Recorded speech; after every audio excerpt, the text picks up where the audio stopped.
Je sais pas. J'ai pas vérifié. Non. Mais les assistants ont vérifié. Et je voulais pas qu'ils se sentent contraints. Ouais.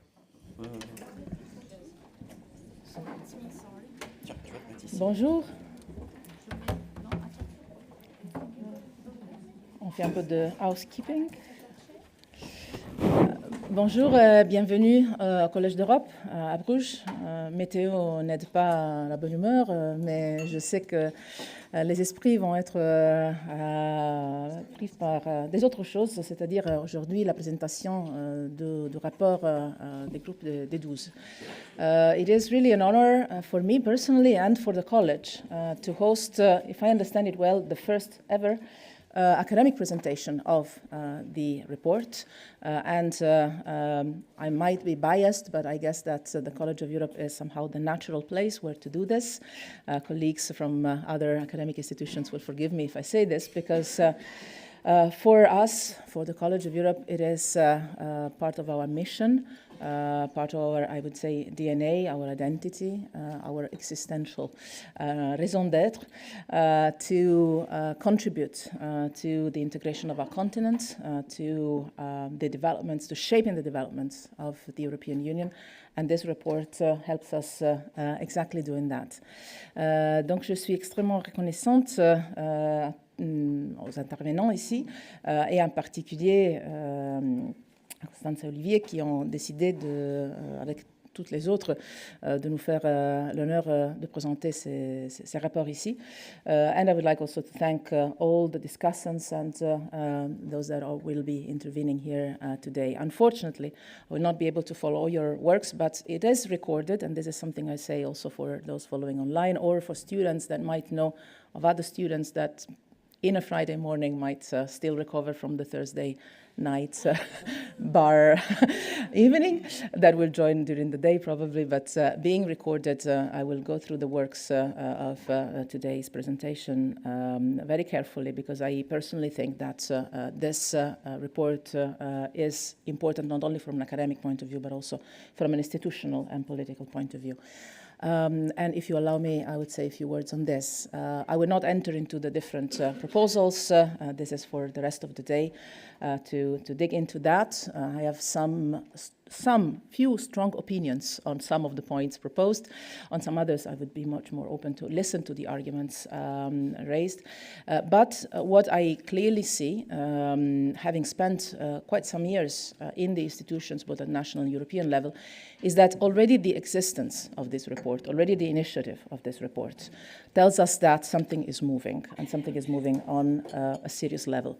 Not only because of the seriousness of the people involved and the depth of the academic thinking, but also because I believe that this is the kind of signal that at institutional level is clearly perceived as turning the key of the engine that starts the reform process. We have seen attempts before, but I think that this is a different moment. It is a different kind of report, and you will be discussing this all day, but it's also a different moment for the European Union. It's a moment where, first of all, it's the end of an institutional cycle, so where the strategic thinking and planning for the next institutional cycle starts being extremely serious, or at least that's the ambition of those that are outgoing. But also it's a moment where it's clear, I would say it's a little bit of a moment of truth, one could say crossroad, where it's clear that the European Union cannot stay as it is for external and internal dynamics.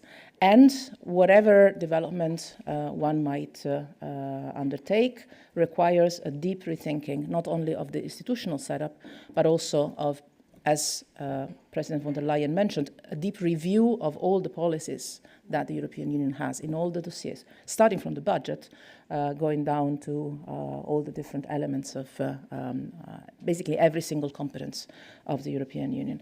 And I think that this report helps us very much understanding what is at stake, the alternatives, the possibilities, the arguments, but also fixing some strong points, like the rule of law, which is, I mean, we can change many things, but there are some things that still should not change.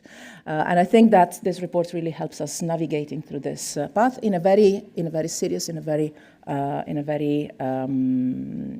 reliable manner, but also in a manner that will be, I believe, a guide for institutional work. And this is why I'm so proud that we're discussing it and presenting it for the first time in an academic setup here at the college, because the college, as I mentioned, has as its mission in our statute the contribution to the integration of the continent. So this is what we work. It's not only an academic institution, it's how we like to define ourselves, a laboratory on the future of Europe, on the European Renaissance, and what better than this report helps us doing that. It is also a special moment for the college as we are starting a new chapter in our journey. It's a long journey. Next year the college will turn 75. And this year we are starting a new campus of the college for the first time after the Natolin campus was established in the early 90s in Albania, in Tirana, in the Western Balkans, exactly focusing on the European transformation and integration, which has everything to do with what you will be discussing today. Because when you talk about transformation and integration, it's not only what the candidate countries are normally asked to do, it's also what kind of transformation integration agenda the European Union and the member states go through in the process. So I'm very excited that this debate happens now. And I'm also very excited that the format of the discussions today will be, first of all, not only articulated into very focused sessions that have, in my reading, a very precise logical order, but also that the diversity of speakers, discussants, experts will, I think, highlight and guarantee, hopefully to a certain extent, the coherence of proposals, but also to consider all different aspects of arguments in discussion. But what makes me also very proud is the fact that the students will have a say. And this is something that I believe is extremely exciting, hopefully for them. No pressure, don't worry, it's going to be fine. But also I think it has an added value. I hope for all of you that we'll be discussing with them for sure for the college, and hopefully also for the future of Europe. Because at the end of the day, at least this is the way in which we try to engage our students. It's not only about learning, it's mainly about critical thinking and understanding how to interact with different positions and different players. So I'm very proud that this is happening here. I'm very grateful and thankful for having chosen to present the report here. And I'm very much looking forward to the conversation. And I want to wish you a very fruitful, interesting, and for sure animated discussion today. And very much looking forward to following this partially here, partially as it will be recorded online. And I would also like to thank all those that are connected online that I know are many today. Thank you very much again, and have a very fruitful day. Thank you.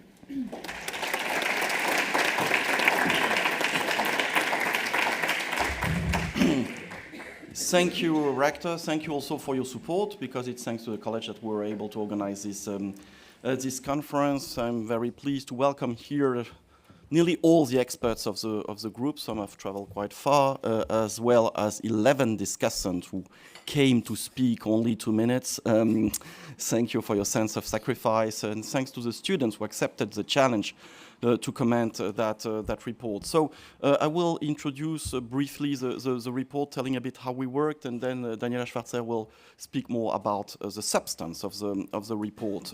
So just a reminder, this whole thing was an initiative by the French and the German Secretary of State on European Affairs, Laurence Beaune and Anna Lourmann. They work pretty well. People are saying a lot of things about the Franco-German couple not working, whatever, but at least those two work very well together, and they really wanted wanted to start, as the rector said, a conversation about the future of Europe, and had the idea of creating that group of 12, 6 French, 6 German. We had 7 think tankers, 3 professors, and 2 practitioners, younger people, older people. We had no gender balance because we had 7 ladies in the group. We all worked pro bono, and we had very limited means because this was not a big thing. So we had to do everything on our own. I mean, no secretariat, no many means to meet. So we worked mainly via Zoom. And even translation of the report was a bit a challenge. It took 2 weeks to get a French one. Do we have a German translation? We do. Oh, yeah, wonderful. Took 1 month. So for once, the French did better than the German. I'm very happy to see that. We had a precise mandate, but we're very free because our mandate was very large. It was to make recommendation for the EU institutional reforms. That's very vague, and then further indication coming from the ministers were to focus on how to save the rule of law. This was very important to them, how to improve the capacity to act of the EU, and how to organize the enlargement. And we were also told not to go in policies, which is really the missing part of the report, but we cannot address everything, but it's obvious that we cannot think the future of the EU and enlargement without a major reform of policies and the way the EU budget is spent. But we did not discuss that. We discussed a bit the resources because we thought it was necessary to go in that direction, but no policies. So we worked via Zoom, a meeting every 2 weeks, 8 o'clock in the morning on Friday. That was not an easy one.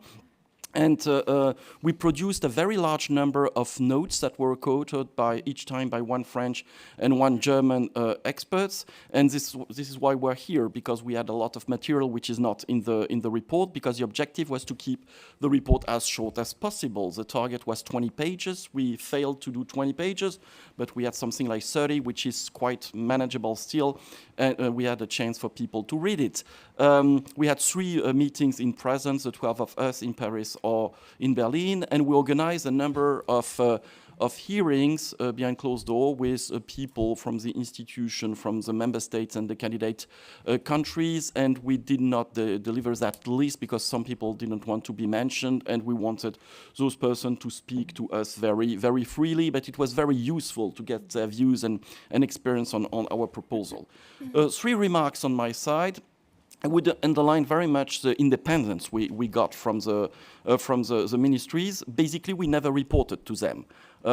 We had 1 meeting where we explained a bit what were our topic of brainstorming. Daniela and I, we went to a meeting of the council in May just to explain a bit what were the topics of focus, but we didn't talk at all about our ideas.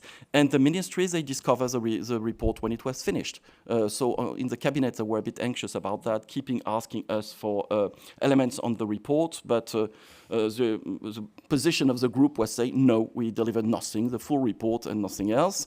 And then, in fact, it's our report and not the report of the ministers, and they did not endorse the report. And when we presented the report, Daniel and myself, to the GAC in September, the ministers, they just discovered the report a couple of days before. So it's really our report, and there was maybe some misunderstanding here, especially on the UK side, because they thought that this was an invitation from the French and the German authorities to join back Europe. And we got plenty of calls of British journalists asking us, so why is your plan for UK? And I was very sorry to tell them that we have no plan for UK. And I remember that guy asking me, so what is the future of UK in the EU? I say, we did not spend 2 minutes to discussing that. Oh, very good joke. So what is the plan? I say, I told you we did not spend 2 minutes discussing about UK, because this is about the future of the EU, not the future of UK. So they were a bit offended.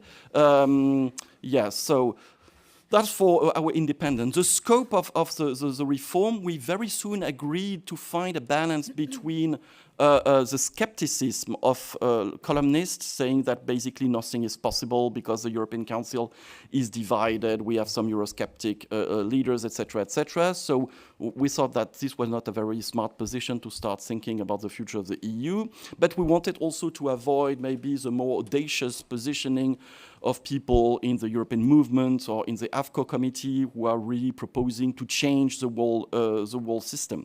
We very soon agreed to say that the EU as it is a system which is own logic, and that we should not try to change that because it's functional in a way, and also politically speaking, there is no place for a major reform transforming the EU in a federation or whatever.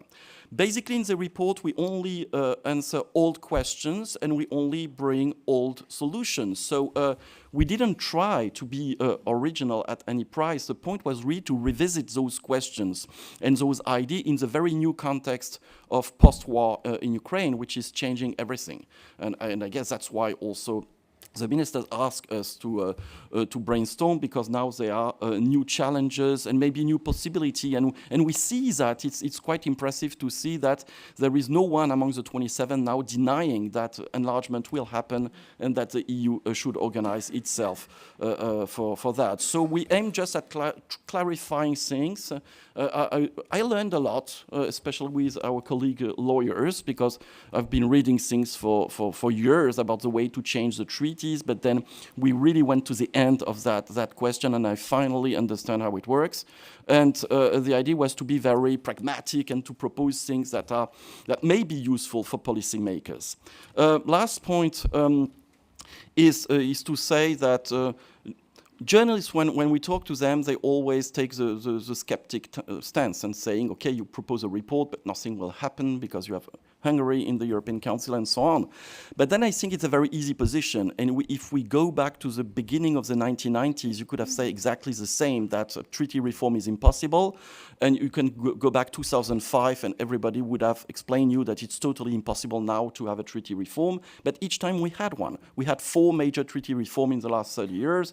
We had 4 ways of enlargement, even if it was difficult. And I think there is more to come. So we try to think the report as a package with elements that will please the various negotiators. There is something for everyone in that report. And if we look back to the past, each treaty was a package deal. So I think this is the solution.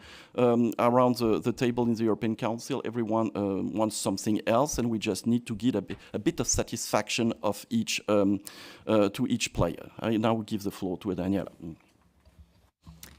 Thank you very much. And I think on behalf of the group, let me thank you, Olivier and Federica, for having us here today. We have done a lot of outreach over the past weeks, but this is really the big academic outreach event, and I think we are all very grateful that you are all here. So we will get feedback on our proposals in a structured and, let's say, deep way. So far, most of the outreach has been political. There has been a huge demand, and of course media, as Olivier has said. So this is a unique opportunity, and I really wish to thank the two of you and the College of Europe for this opportunity. I'll pick it up where Olivier left us with our common introduction to not only the report, but also in a way also what happens today, because you will hear many sessions on parts of the report with a chance to have an in-depth look at the concrete proposals. So I will continue with the overview. After Olivier's introduction to how we worked, I'll go a little more into substance. And I think the fundamental decision which we had to make at an early point in our work was, what should the reforms that we actually suggest serve? What's the purpose of those reforms? And Olivier mentioned the mandate, which indeed gave us a lot of scope. But we still needed to develop our own grid, how to select and how to argue these are priorities, because we could have written 100 pages on potential reforms for the EU. So what we decided upon pretty early in our work is that we said there are essentially 3 goals for EU institutional reform, in our view, for this report. One is getting the institutions enlargement ready. And that is what Olivier referred to when he said there's a new geopolitical momentum, and we had a clear mandate, of course. We had this precisely to look at institutional reform and EU enlargement capacity in the context of a new geopolitical situation where accession can potentially be accelerated. Our second corner of a triangle, as we then put it into the report, was we said, well, the EU actually has a problem, enlargement or not, and that is its own capacity to act. This problem will get worse if more countries are at the table, because part of the reason why the EU has an issue with capacity to act is because decision-making is so complex and slow. So we looked into this question with the hypothesis, how can we make the EU enlargement ready in its decision-making and capacity to act? Third element, our reforms are supposed to strengthen the rule of law and democratic legitimacy. Not all of them will contribute to all three goals at the same time, but most, I would say, contribute to at least two of them. And if you look at the whole picture, I think we present an overall list of reforms which pay into those three goals. Our fundamental assumption was also, when we first started with an assessment of what doesn't work, that we actually think the EU, not only in terms of decision-making mechanisms, needs reform, even if enlargement happens at a later point in time than some may hope today. So this perspective really guided our work along. Olivier already spoke about the view that many observers have, and that is that reforms are difficult, if not even impossible, to achieve. We decided to propose reforms that we think are realistic and ambitious, which may mean some of them will not be implemented. But we decided also to structure them in a way, both on a time axis and in a very clear way, what it requires to implement them. So on the time axis, we say there are some things that are really quick wins, which can be implemented even before the European elections next June, because decision-making is such that they are actually implementable with a very short time frame. And some of this goes to the question of how the new leadership will be selected. Our colleagues will speak about that at a later point in time. But we basically anticipate that the EU from now on, given the geopolitical context, has to show its ability to handle difficult situations. And we do believe that selecting the leadership after the next European parliamentary elections will be an important moment in time. So there are a number of reforms very short term, and then the others are longer term. And we really think, as Olivier said, the next legislators, so the 5 years, should be used not only for the institutional reforms, but also for looking at the budget and policy reforms, which are not part of our mandate, so you won't find much on that.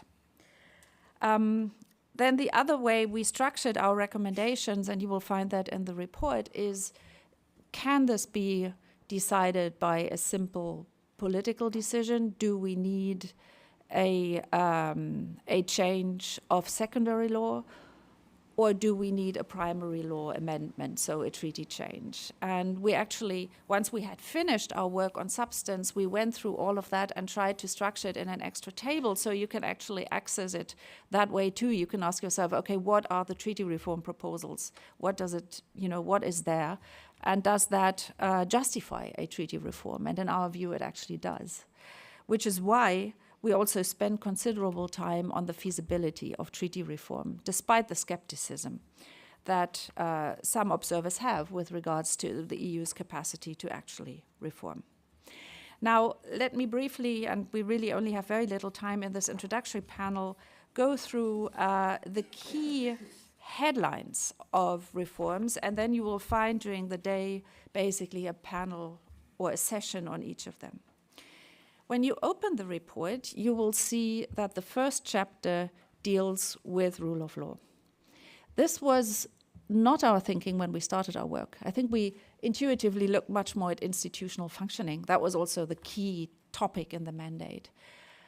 But then we said to ourselves, this is probably the most substantive and worrisome weakness of the European Union at this moment, that it has not been able to protect its own principles, which all member states signed up to when they entered the EU, against national governments who decide to undermine the rule of law principle.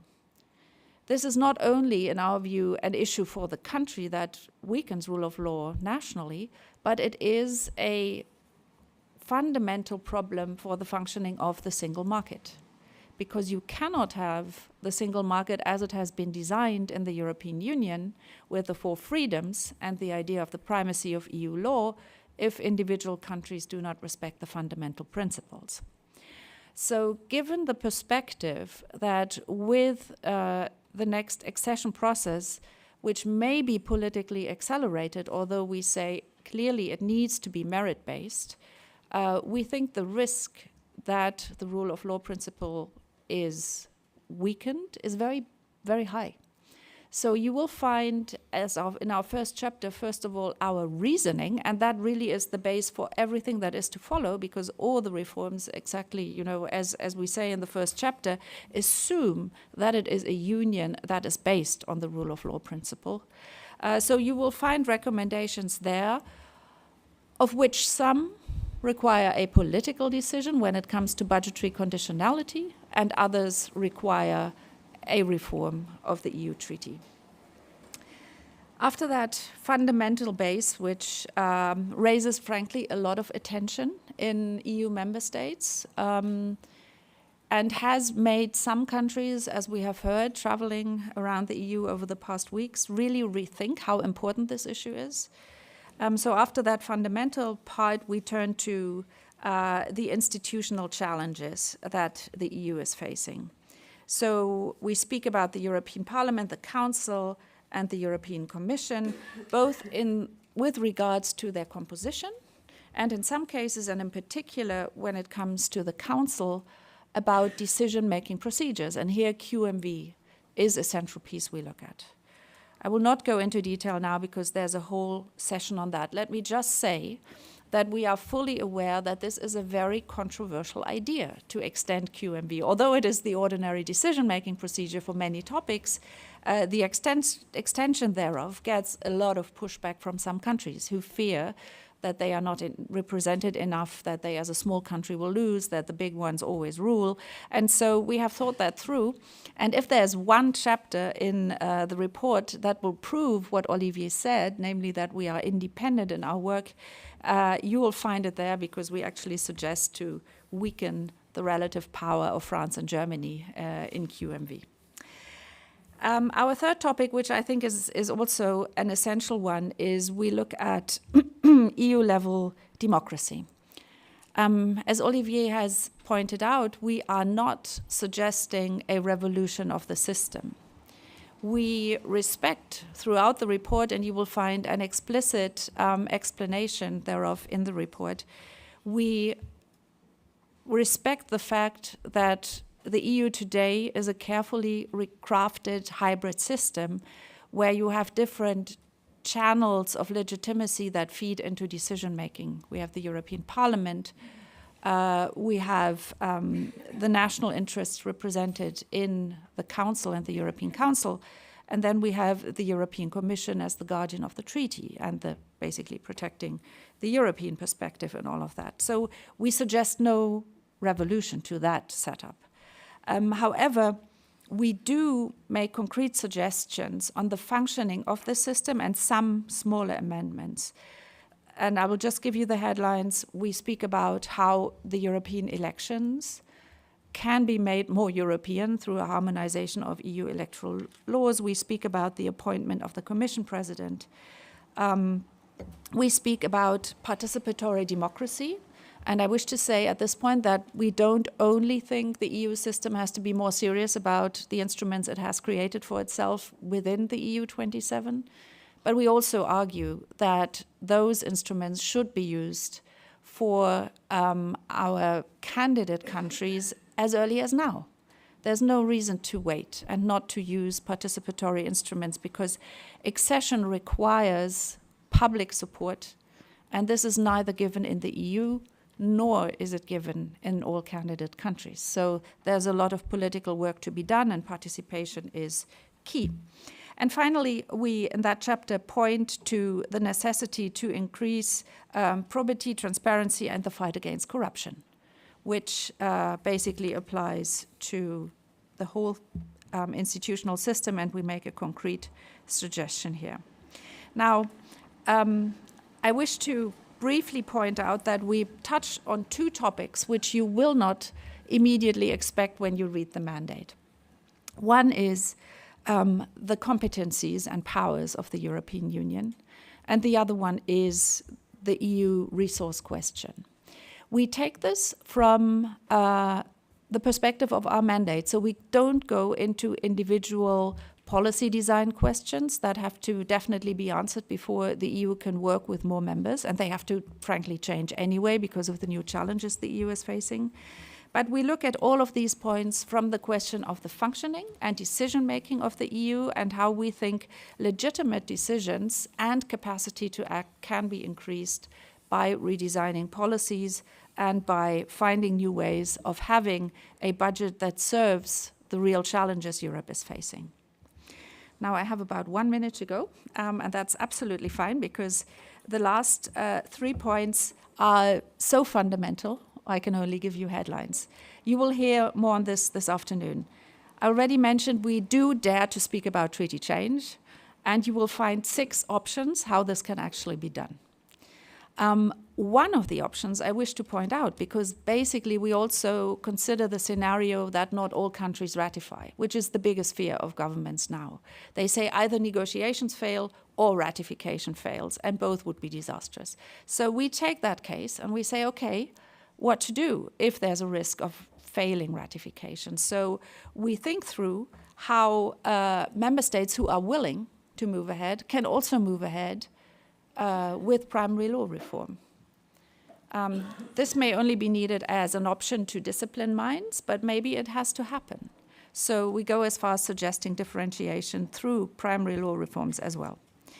The next chapter links directly to that, and that is we do believe the EU will have to be more differentiated than it currently is in the future to accommodate divergent interests and to be able to increase capacity to act facing the huge challenges that there are.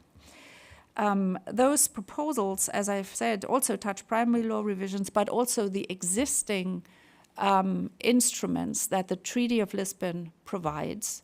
And we define certain additional principles that we think should be considered because we believe differentiation within the treaty chain framework and within the institutional setup should be used more. We also look at the question how the EU, if there are different degrees of integration, how it will be organized. And you may have seen our very simple picture of concentric circles, which has raised a lot of questions and a lot of debate, and I welcome more comments this afternoon.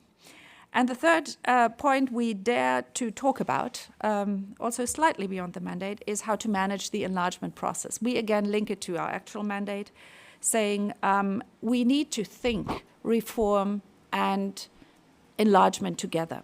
And that is the fundamental and I think most political message of the report. This has to be two sides of the same coin. And this is what changed when when Olivier and I were in the General Affairs Council in May and in September. In May, people looked at us like, do we really need to talk about this? Yeah, we said yes to more enlargement, but I mean, are you serious with a reform proposal? In September, this was very different. They took issues with certain proposals, but no one questioned the need. And I think that's where we politically are. And so we close with that. And our basic and most important message is we don't give a date for accession, but we give a date that we think needs to be met by the EU to be enlargement ready. And we say 2030 is it, because we will benefit from reforms and also because the European Union will have to send an extremely strong signal to candidate countries that we are serious, because some of them are no longer serious in their own transformation and others are super serious and very hopeful. And so the EU needs to do its homework, and our report says how. Thank you very much.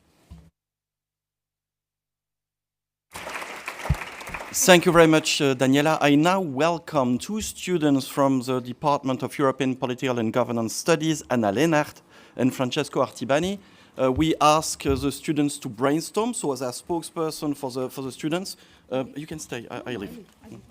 So you have the floor, please come.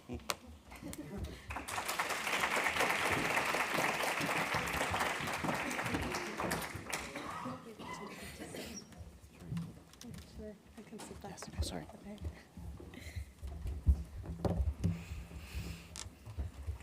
So first of all, in the name of all the students, my colleague Anna and I wanted to thank Professor Costa and the department for giving us the opportunity to speak our minds and to ask ourselves and the group of 12 questions regarding EU reform and enlargement. We also wish to congratulate the group for the essential work they have done regarding the future of European integration. A necessary forward before delving in the general comments produced by the student working groups. As 7 groups of students, we worked on various sections of the report, and their outputs vary from comments to questions. And Anna and I shall now present the various outcomes. We shall follow or rather try and follow the chronology of the report. Regarding the rule of law, the general points raised by the working group were how to avoid the politicization of the rule of law and its mechanisms. Why is the European Court of Justice only solicited as final arbiter rather than before, maybe as a recommendative body? Thirdly, is differentiation in the rule of law realistic in terms of jurisprudence and legal disputes? Regarding the reform of the budget conditionality regulation to sanction breaches of the rule of law, the questions are, would it not be preferable to write an ad hoc additional regulation to this purpose? And secondly, is rather the reform aimed at broadening the scope of the regulation 2020-2092 by lifting the strict requisite of proof of a link of negative implications for the EU budget? Thirdly, we all agreed and applaud the proposals regarding the reprogramming of recovered funds for the benefit of end recipients and extending the conditionality mechanism to future EU funds. Regarding Article 7, we ask if we are sure that the EU is ready to lead acceding countries towards the respect of the rule of law, considering the Copenhagen dilemma. Second, we ask if there is not a risk that the opposite shall happen and that our treaties will not be ready for such a stress test. Thirdly, we ask if there is again not a risk that the mechanism of a lesser form of integration may incentivize the disregard of the rule of law. Fourth, and finally, on this section, we ask how the reform of Article 7 and thus the procedure of formal exclusion of member states for breaches of the rule of law should be designed. Passing on to the enlargement and the liaison there is between the enlargement and the rule of law, we ask if... is it good? Okay. We ask if they should not first be a priority in the reform and enhancing of the current rule of law mechanisms. Regarding enlargement per se, the first question is more general and it regards NATO and asks if NATO enlargement and additional effective and specific financial solidarity and support in structural reform could be a viable alternative or at least a preliminary stepping stone for closer cooperation. In terms of differentiation, we ask if the 4-tier system risks splitting the political indivisibility of the EU, and if there is not a value in political indivisibility in giving the desired outcomes. And for us, empirical examples were Brexit, COVID, and the answer with the NGU. Thirdly, we ask how the opt-in system for the inner circle for deeper integration would work, and if the system does not risk to slow down policy integration in other tiers. Regarding the European Parliament, how does the report intend to incentivize the European Parliament to accept the Cambridge Compromise? And could introducing qualified majority voting vis-à-vis leaving the number of MEPs to 751 reduce the relative weight of acceding member states? Council and compliance. would it not be necessary before enlargement to re-evaluate the current configuration of the institution in terms of their institutional agreements and resource allocation? Currently, for example, the EU-Eastern Partnership is not regularly convened as they're supposed to. Secondly, is there not an issue of reconciliating general representation in the European Council and the 4-tier system of differentiation? Yes, looking for the... Regarding the Commission, would the Member States accept reducing the college by 2/3 for efficiency? And if instead a hierarchy were to be introduced, is there not a risk of adding a complexity to the institution, to the detriment of citizen comprehension and thus to perceived vicinity? Regarding EMU and the ECB, students ask if there should be an ECB reform to represent the diversity of member state stances on economic and fiscal policy. And regarding powers and competencies, could the inclusion of the European Parliament in Article 122 TFEU procedure slow down the decision-making process? And could an ex post commission, NEP scrutiny phase be viable and alternative? For the rest, the overstretching of EU competences and the existing treaty framework is undoubtable, in our opinion, and the reform of Articles 114, 122, and 352, particularly after the introduction of the NGEU, are vital. After the Polish elections, we think that maybe the time is ripe for opening the Pandora's box of treaty reform. Finally, I'm concluding here. Resources. The proposal in such regard is again much needed and much agreed upon, particularly the proposals of an enhanced spending review mechanism for efficient resource allocation. Outcomes and qualified majority voting for spending. The questions that arose on this are four. If it is not time for a common internal market for capitals, to incentivize private investment and become globally competitive, we were mainly thinking of the US and China. Second, if considering post-war reconstruction, there should not be a debt issue in regard to the acceding countries, and what would that imply? What dynamics would arise from there? Thirdly, would a coalition of the willing spending not threaten EU budgetary union and thus lead to a lower tier free riding issue? And lastly, would this not remove incentives for lower tier member states to join enhanced cooperation tiers later? I shall now give the word to my colleague Anna. Thank you very much. I will first relay the comments on decision-making in the Council. Regarding the generalisation of QMV, we deem this a feasible approach to deepen integration and avoid deadlocks in decision-making. Negotiating the three clusters together could serve as a bargaining strategy, as some member states will have to withdraw in one area in order to gain in another. However, the current political climate makes it seem unattainable for member states to withdraw their veto powers, especially on highly salient issues, and unanimity will be necessary to activate the passerelle clause. We thus question the likelihood of member states agreeing to opt-outs as an incentive in a way that would not create either moral hazard or leverage to renegotiate better conditions, thus questioning their overall advantage. To alleviate member states' concerns, the report suggests introducing a sovereignty safety net. Accordingly, any member state could make a formal request to have a certain political decision in a new area of QMV deemed of vital national interest transferred to the UK where unanimity applies. While generally useful, we considered the idea flawed in one way. The transfer to the UK requires a qualified majority. Hence, in invoking the sovereignty safety net, states still depend on the political goodwill of other governments. Lower thresholds or stronger protective measures would more adequately reconcile efficiency gains with state sovereignty.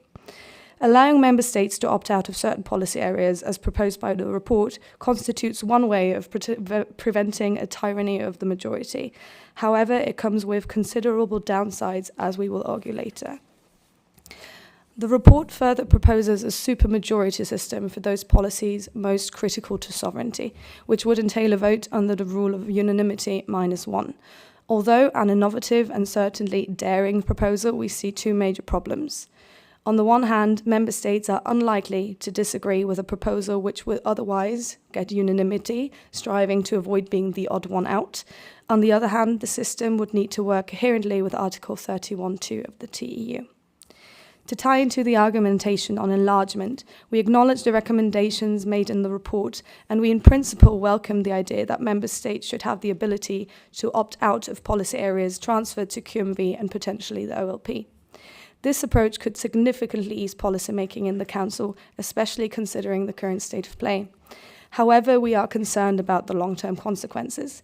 The issue of fragmentation on the grander European scale in the long term persists. Different levels of integration and disintegration could lead to a spillback effect, with an ever closer union becoming more disbanded. This would directly affect policymaking in the Council and beyond, as policy areas with fewer participating member states become less relevant on the European level. As such, we argue that explicitly referring to possible opt-outs in certain policy areas to transfer them to QMV could weaken the European project more than remaining under an unanimity voting approach. On the topic of EU-level democracy, we consider that the proposed harmonization of EU electoral laws is vital. Elements like having a single voting day and uniform electoral thresholds are essential to ensure a fair and consistent democratic process. We also emphasize the need for a transnational constituency, which is a prerequisite for the formation of generally European political parties and the emergence of transnational electoral campaigns and debates on the path towards a European demos. We note a lack of explanation regarding the non-commitment to an institutionalized Spitzenkandidaten principle in the report. We believe this principle fosters visibility and accountability and should be enshrined in primary law. The recommendations regarding a greater use of participatory elements are appreciated, and experience made during and after the Conference on the Future of Europe should be evaluated.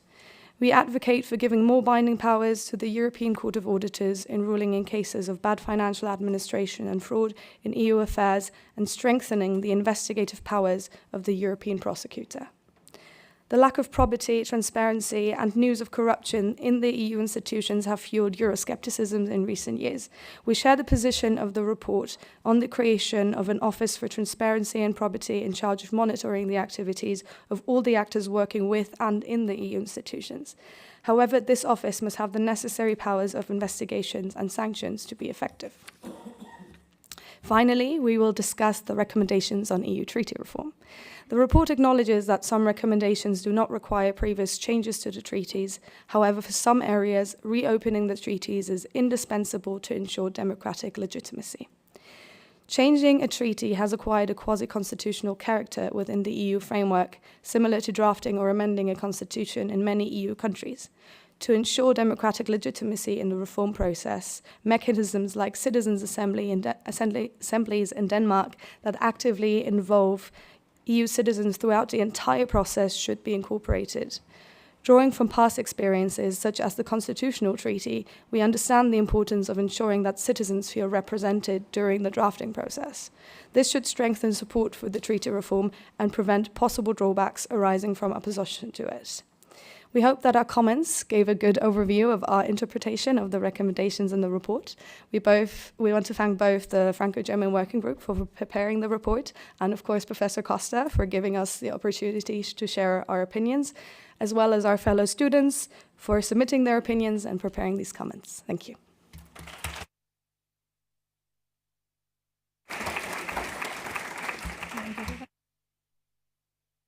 Just a word to thank the students for those comments. So basically now the discussants have nothing else to say for the whole day because they made all the points. There is no way Daniela and I could answer to all your questions, but the experts will all address your concern in their presentation, and we are very much looking forward to getting a paper from you. Thank you so much.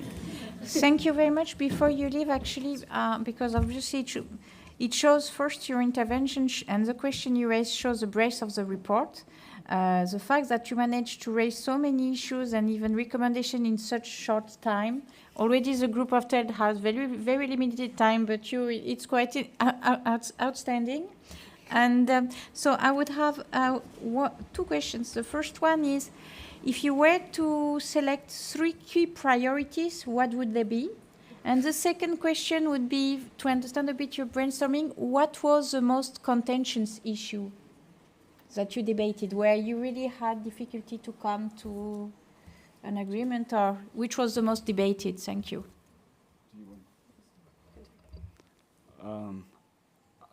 I hope we can answer together.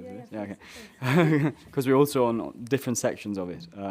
I found that the rule of law was very much debated, and it was well, it's a preoccupation for students. I think quite a big preoccupation for students, and because yes, I mean we feel it's like a vital element of the union, and we don't feel that the mechanisms are always as strong as we would like them to be. And then there was some debate on enlargement too, and yes, on maybe the connections between the rule of law and enlargement. And I think I can. Yeah, I can speak for the group working on decision making in the council. I think, at least for me, I know there's some others here who also commented on this, but for me, the most interesting and the most thought-provoking was definitely the opt-out out of certain policy areas. That is something I've never considered before, and I still think, after discussing with other students, I still think it's, to me, can be very problematic, as we have, I hope, relayed with our comments a little bit. But again, I think it was a very interesting and thought-provoking idea, and I'm looking forward also to hearing the discussion on this later. Thank you very much, and thank you for your contribution. We're going to start to our analysis of the various recommendations according to strains. We will start with precisely protecting the rule of law, from the group of 12, Gaël Marty and Tu Nguyen, and as a discussant, Inge Govert. Just for an introduction, my name is Karin Kohn. I'm the editor-in-chief of the European Law Journal, and the only reason why I'm here, actually, is that we will be publishing the proceedings of this conference, meaning individual contributions from the group of 12, but also the discussants in a special issue of the European Law Journal. And we've also launched a call for position papers, so that the debate can be enlarged to the entire European Union, because we believe that scholars have contributed in shaping the European Union, and rightly so, and to enrich further the discussion. So without further ado, you will find all the important information about the call for position papers online. But first, you should send an executive summary by November 2nd, and we will select some of the contributions. It could be individual contributions, it can be group contributions, transnational one or national ones. The whole point is to really, it is not about criticizing the report of the group of 12, they make their recommendations, but to know what is your vision, what is the rationale for reform if they are needed, what could be alternative recommendations or other recommendations addressing things that have not really been addressed in the report, so that we have we can really gather collective intelligence on the future of Europe. Because Ursula von der Leyen actually started her mandate saying that this will be a geopolitical commission. And at the time, it raised its brow. It was like a fancy word she had to find how to qualify the commission. But with the current events, we see that she was not that wrong. And really, there is not only a political but geopolitical momentum, which means that precisely we need to discuss enlargement. Relatedly, we need to discuss institutional reforms and protecting the rule of law. So without further ado, I will leave the floor to Gaël Marty and Tu Nguyen to present the main recommendations of the group of 12 on precisely the rule of law. Thank you. Thank you very much, and let me also thank the College of Europe for hosting us today. It is actually, for me personally, quite special to be back here, because I was a student in this room 10 years ago, and we just had our 10-year reunion actually in June, so it is great to be back in this room. On the other side, so Gaël and I will talk about the rule of law chapter, and we divided it in a way that I will set the the frame and the context, and then Gael will go into the actual recommendations that we have. We will try to address the very good comments and questions of the students during our intervention, and we already asked for forgiveness should we forget one or two questions. It was very, very fast, but we would do our best. So as Daniela already said, the rule of law is very central to our report. And this was something that only developed during our discussions. So in the beginning, it was not clear to us that the rule of law would not be part of the general reform chapter, but actually be one chapter that precedes the rest of the report and really become its own separate chapter right in the beginning. And this developed during our discussions, and we, at some point, I think relatively towards the end, we thought actually the rule of law is so important and so fundamental for the European Union that we must give it its own space. And that is not just because it is one of the founding values of the European Union, but because it is a foundational principle that underlies the functioning of many of the EU's policies. So the internal market, judicial cooperation, the EU budget. For many of the policies, we simply need the respect for the law and independent courts and mutual respect and reciprocity. So that was then our basis for the chapter. And we said that because it is so vital for the function of the European Union, it is non-negotiable and also non-divisible. So actually, we do not propose to differentiate the principle, and this, I think, will also come up again in the panel on differentiated integration. But if you look at the 4 circles of our report on the different tiers of European integration, we have a very clear rule of law frontier that is around the 3rd circle, and we say as soon as there is some form of EU integration and participation in the single market, there must be respect for the rule of law. You cannot integrate a bit and respect the rule of law a bit. As soon as you integrate, you must fully respect the rule of law. So this is the basis of our discussion. What we do not propose, and I think this is important, is an exclusion clause. I think this was also one of the questions we received from the students. We do not propose that. We did discuss it, actually, whether we need an expulsion clause, exclusion clause, similar to the one in the Council of Europe to be able to enforce the rule of law, but we decided against it for 2 reasons. One is that we said it would change the nature of the European Union too much if there was the possibility to expose member states, and the second one was that we thought it would also punish the citizens for policies that they might not actually want. So those were the 2 reasons why we actually decided against an exclusion clause. So in the end, we said, if there's no exclusion clause, what can we do? And our reasoning was that there is only, or that the purpose of EU instruments must then be to incentivize member states to adhere to the principles of the rule of law, and perhaps to lead them to a situation where the non-respect for the rule of law creates such a disadvantage situation for them, because they do not have access to the funds, perhaps no access to the internal market, no voting rights in the council, that would create a situation that is so disadvantaged that they might prefer to go back to the rule of law simply for the benefits that EU integration entails. And we make there's 2 main areas of recommendations that we have. One is on budgetary conditionality, and one is on Article 7. And one last remark on this. We know that there are discussions or opinions that say the instruments that the EU have are sufficient, and that is only a matter of political will. We partially subscribe to this idea, and we do recommend, for example, to use the budgetary conditionality mechanism more efficiently if there is no reform of it. But of course, instruments like Article 7 were simply not drafted for the current realities. They were not drafted to be used, and they were not drafted to be used when there's more than one member state that does not respect the fundamental values. So we do think that there is need for reforms beyond just using the instruments better, or at least reforms to make it possible to use the instruments better.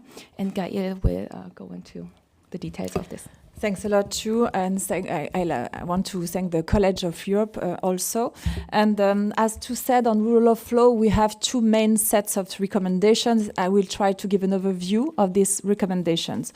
The first concerns budgetary conditionality, because we believe in the group that this is the instrument that has proved the most effective so far. So we recommend to extend its scope, which is, as you know, currently limited to violations of the rule of law that have a sufficiently direct link with the EU budget. So two options can be pursued in order to extend the scope of the regulation.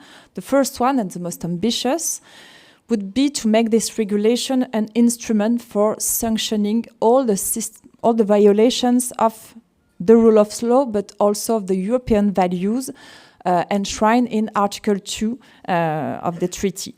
But of course, such a change would require a treaty change, and so we try to suggest that we can amend Article 7 in order to include such a new legal basis to draft new regulation. The second option, of course, if no agreement can be reached on this very ambitious solution, we recommend to extend the scope of budgetary conditionality to others behaviors which are detrimental to the financial interest or sound financial management of EU budget, such as money laundering. And until such changes are made, we suggest that first, this regulation on budgetary conditionality should be used more often, and above all, activated as early as possible to ensure that the mechanism does not become a tool of last resort as Article 7. Secondly, we also believe that it's important to ensure that citizens do not pay the price for the government's breaches of the rule of law.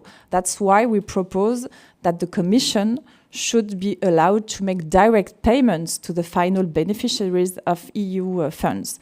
And as Chu said, this question of citizens explain why we choose not to include an exclusion clause, and that's how we can answer to the students. And third, we recommend that all future EU funds, whether within or outside the MFF, should be designed with such a conditionality model. So we believe that the Commission should have the power to withhold the approval of EU funds if the rule of law standards are not met. The second set of recommendations are the students ask us about. It's concerned Article 7, which, as everyone knows, does not work, not only because of the highest threshold, it is required to activate it, but also because the Council has no obligation to act, even if the procedure has been triggered by the European Parliament or the Commission. So we recommend to correct this limitation in 3 ways. The first one is to amend Article 7.2 to replace unanimity -1, because as Stu said, it's a problem, of course, with a 4/5 majority in the European Council. That's the first recommendation. Second one is to modify Article 7.1 and 7.2 to include a 6 months deadline for the Council or the European Council to take a position when the mechanism is triggered. And third, Article 7 should include automatic sanctions 5 years after a proposal to initiate the procedure if the Council fails to act, and of course if violations of Article 2 persist. And these sanctions would be automatically increased 10 years after under the same condition. So it is a way maybe to answer the question of the students, how to avoid politicization of the process, maybe by introducing this automaticity of sanction. And if there is a dispute over the persistence of the violation, so the ECG would be the final arbiter. And why only the final arbiter? Because it's complicated for the ECG to have not on the rule of law, but of the other values. And you know that there is a big discussion on the question whether the court is a good level to have a view on Article 2, because it's difficult to seize the values by the lens of law. Okay, so I think I am finished. Thank you. It is my difficult task to comment on this report in 6 minutes because it is so full of food for thought that I think we could discuss for days about this topic. But let me try to be brief and to structure my comments around 3 main lines. One is the timing and the concept, the second one is the means, and the third one will be that approach, political, legal, burden shifting, perhaps. Let's say a little something about that. But before I do that, I want to congratulate the authors of the report for this very important and timely piece of work that is here put on the table. The fact that, with respect to timing, we talk about the rule of law now, and that it is such an important part of the report. And I note the previous speakers. Olivier said the task was set out to find a way to safeguard the rule of law currently. Daniela said it's the most substantive and worrisome feature currently. And then the students also mentioned this as the main preoccupation in their debates on the report. I think it is very telling that today an issue such as respect and safeguarding the rule of law has to be on the agenda for any reflection on the current state and the future of Europe. I want to start with this because this is worrisome in itself, of course. I mean, we have had decades of European integration where this issue was not an active issue on the table, but where passively we could just assume that all the member states would, of course, respect the values and the rule of law, and that this would not be an issue as to how can we now safeguard and promote it. So that is the first thing. So it is very good that in this report it is acknowledged that today it is a very important issue, and I would share the view that it is the most important issue for the European Union today. The rule of law sees a backsliding in all the member states. I know we have our usual suspects that we like to mention in these conferences, but if you look at the maps of the rule of law backsliding, which have been made by external experts, so not from within the European Union, but for instance, the World Justice Project, you will see that on the map of backsliding over the past 5 years, all the EU member states are in red. Now, it doesn't mean that today we do not have respect for the rule of law in our member states. We do, but we are backsliding. So that is an extremely worrying feature.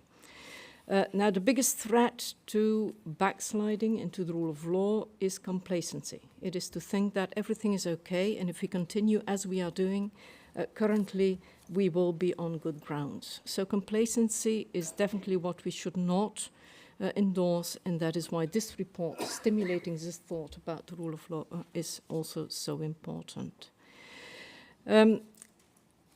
I like very much also the very strong emphasis that is put in the report on the fact that the rule of law is a non-negotiable constitutional principle, and that differentiation, which is proposed and widely discussed also after this report, has its limits. In other words, that it cannot, if I understand correctly, impinge on our core values, including the rule of law. Although I will say something at the end about this, because I do have a question with respect to some of the things you suggest on page 17. So the main recommendation is to better protect the rule of law through the budgetary conditionality revisiting that mechanism as well as refining Article 7, TEU, which was already mentioned. However, what is left a little bit in limbo, I would say, in the report, and I understand that it had to be very brief and that it's a very difficult task to do this in such a concise manner, is what is the concept that we are putting forward for the rule of law in the European Union, and in particular, what is the interlinkage between the rule of law and those two other very important values which together make up the trinity, the constitutional democracy and the human rights. How do they tie in together, and how can they be protected together, or should they be protected together, or should there be separate avenues for the different ones? Another very important element, of course, is when we talk about backsliding with respect to the rule of law, also with respect to the current member states, is of course that backsliding can happen in a very slow manner. And that a lot of the mechanisms that we see put into place and that we are discussing are to deal basically with situations where we are already down the slide. Whereas we really want to see mechanisms inserted into the treaties to catch very early on signs of backsliding and to see mechanisms how to deal with that very efficiently, very early on. In other words, a lot of attention to be paid to the democratic checks and balances in terms of media, also, and not only, I would say, rule of law, judicial control taken in isolation. So also there probably something could be strengthened in the report with respect to how to catch this earlier on. Although through your means you do try, I think, to accommodate that concern a little bit, and I'll say something about that as well. With respect to timing still, also, we all know that there is an urgency in view of the upcoming enlargement, which now seems to be a fact rather than a question. Impact of quick enlargement, again, if you look at the map of the respect of the rule of law, we see that the current candidates for enlargement are not respecting the rule of law. To state it very bluntly. So how can you make sure that very quickly they will live up to our standards of the rule of law? Or, and this is a major concern, will we not end up lowering our standards for the sake of enlargement? So this is the biggest dilemma, I think, in view of the enlargement process, and Olivier also mentioned it already.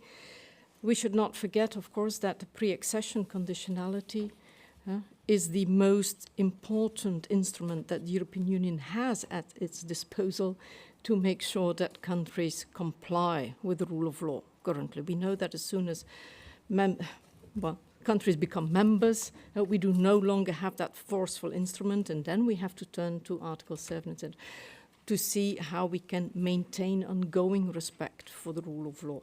So it would really be important not to weaken at least the entry level of respect for the rule of law for the sake of a quick enlargement.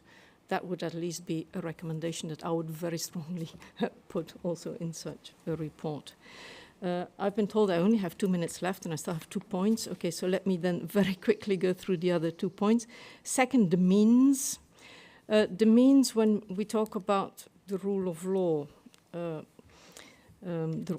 safeguarding the respect for the rule of law are various. You have, of course, a proactive means, and then you have the reactive means.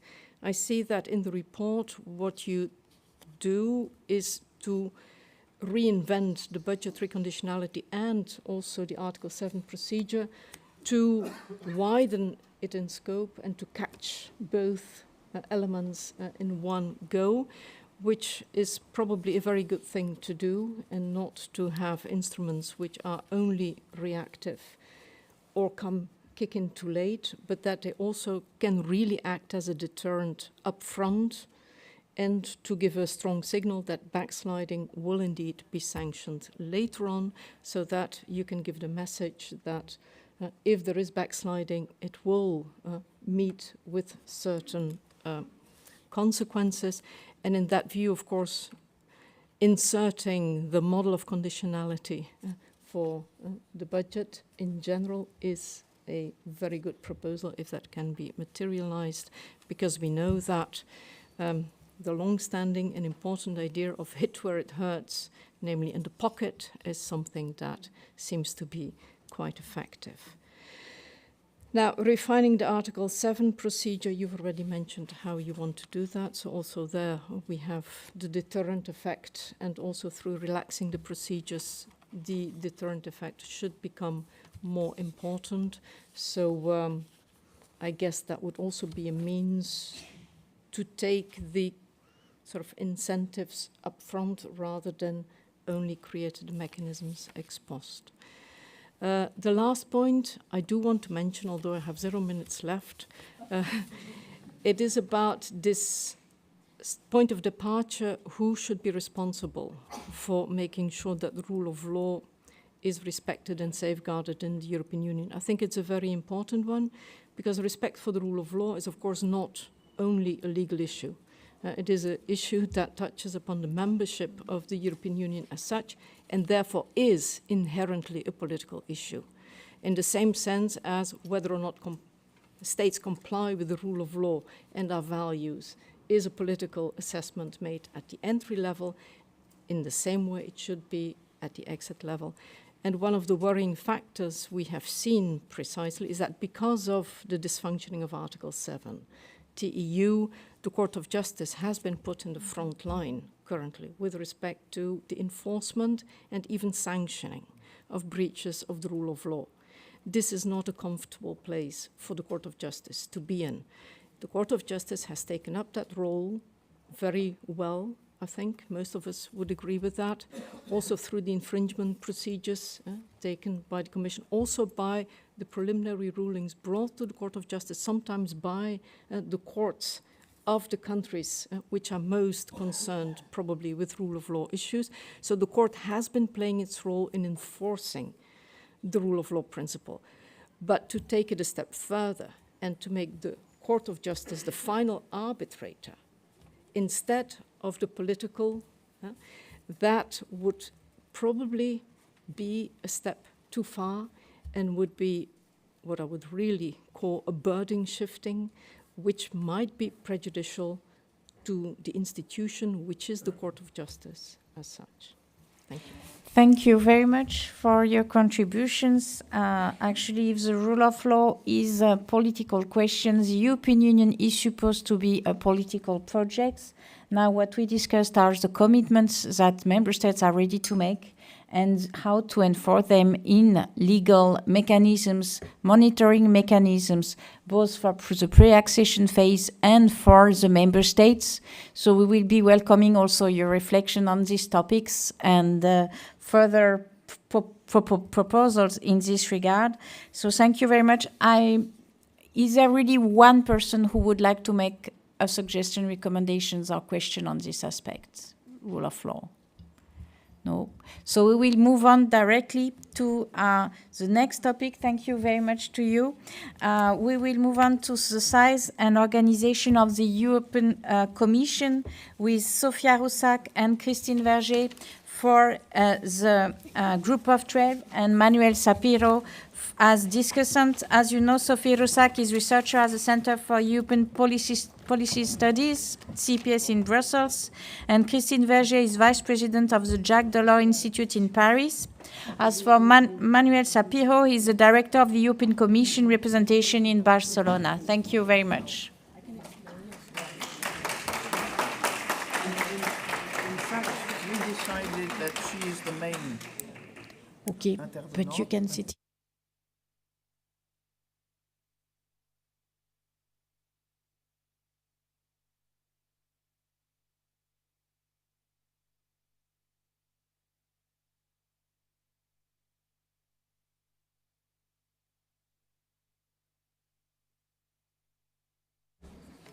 You will say it. Yeah, exactly. So hello, everyone. I'm Sophia Roussac. Good morning. Christine and me, we divided tasks a bit differently. We agreed that I'm gonna present this part on the Commission size and organization, and she will present the one on democracy. But of course, we're both answerable to questions that you might have. So, we had a look at how the commission is structured, how big the commission is, that is the college. In the current system, as we all know, we have 27 members of the college because we have 27 member states in the EU. There are different roles within the college. Of course, the HRVP has a specific mandate anyhow, but also the commissioners and the vice presidents nowadays have different job descriptions and different roles. However, they are formally equal. And well, we can discuss whether or not the commission is running, whether things are ideal, the way that the college is organized right now and the commission is running. I would say that, we have, for instance, a great a disbalance between unequally big portfolios, for instance. But however, I think, it is largely operational. That is kind of our point of departure, that with 27, it is still largely operational. But then we're looking at enlargement, and we're looking at, 35, 37 members of college then? And so we are quite clear that, once the college should reach that size, things are not efficient anymore, and that we have the danger that things, that there is an even greater disbalance between very substance-heavy and very light portfolios. So a trend, again, that we see already now, but even stronger. There are no meaningful 37 portfolios. So therefore, we outline two options to go about. And the first one is the very obvious one because it's in the treaties, as we all know. It's in Article 17.5 in the Treaty on the EU, which foresees that the college should actually only correspond to a number of 2/3 of member states. And as we also all know, it never has been activated. I think it really would make the Commission more coherent and more efficient because it effectively smallest the college. But the problem is that there is no political will among member states. The Irish didn't want it back then, and I think by now many more member states would not agree to not have a commissioner. Also, we pointed out something else, another downside. It's not only about member states' preferences that they want to have a commissioner, but that every member state is represented in the commission, we think is also important because it can increase the acceptance and legitimacy of EU action vis-à-vis member states. So that is national governments, but it's also national parliaments and the wider public at large. I know that, for instance, for the Juncker Commission, that was very much the rationale behind this vice presidential system also, that all members of college, but especially those vice presidents, go out, leave the bel amont, go to member states, and not only to promote what the Commission and the EU is cooking up, but really also to kind of get a bit of a sense for political atmosphere in member states. And we can discuss, how well this has worked in practice, but I think it is a very good argument and an important argument when we talk about representation. But if all member states are represented, then we think they cannot be equal anymore, not with 30 plus. So this is why we outline a second option, and that is to introduce a hierarchy within the college. We called them commissioners and lead commissioners. We wanted to avoid a term such as junior. We can discuss the terminology, that really doesn't matter so much. What matters is that one is superior to the other. And that is a clear departure to how it's happening right now, that formally now, although they have different roles, they are formally all equal, and that would be a departure. It's a bit like in the UK system, where you have state secretaries and junior ministers working together on a file. That is a bit the idea behind this, that they work together on one portfolio.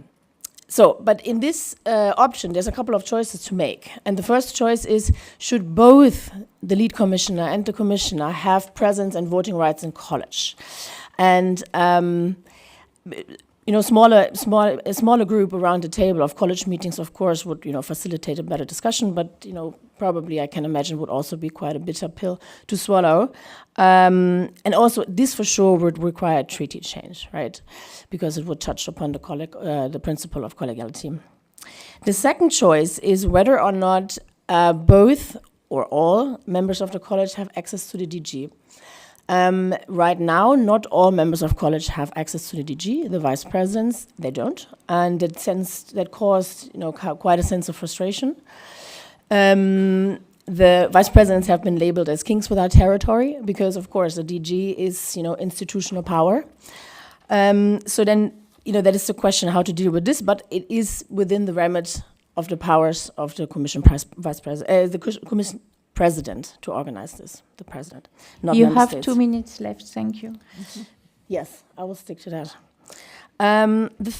The third choice to make is what we suggest. What could happen is that they switch roles at midterm, and that could soothe member states. That they don't have a not leading role, not for a whole term, but only for a half term. But of course, the downside here would be that it might interrupt, interinstitutional negotiations and continuity. Both options. So either reducing the size of the college or introducing a hierarchy is probably not very popular with member states. But we believe that there cannot be a continuation of how it is done now after enlargement. So there is a compromise that has to be made, and that compromise is either that member states are only represented in 2 out of 3 terms, or that they're represented in every term, but then only in the leading role half the time. Thanks.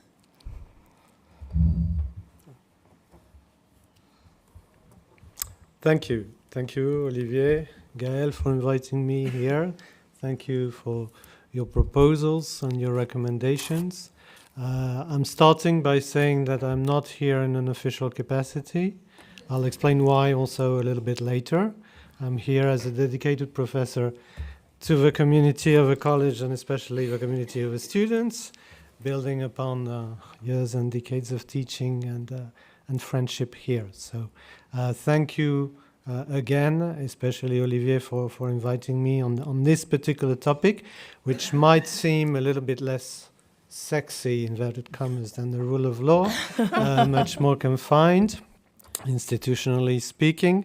It's a topic that we can treat mainly, your last assertion, I'm sure will be debated, but mainly à traité constant, because the traité foresees an escape clause which has been used by the Council itself in order to not have a 2/3 in terms of number of commissioners in comparison to number of member states. So the Council has decided on this, has affirmed and reaffirmed its decision, and has done so for a reason.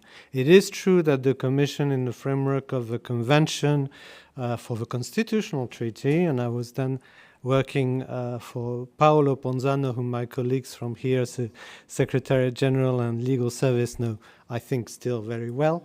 And the Commission, and I'm insisting on it, did quite a lot of alerts at the time, which were more reality check than really deciding or trying to shape anything on this subject, which is forcibly for the Council, because otherwise we would be judge and party as the Commission. So I'm saying this as a caveat to start with.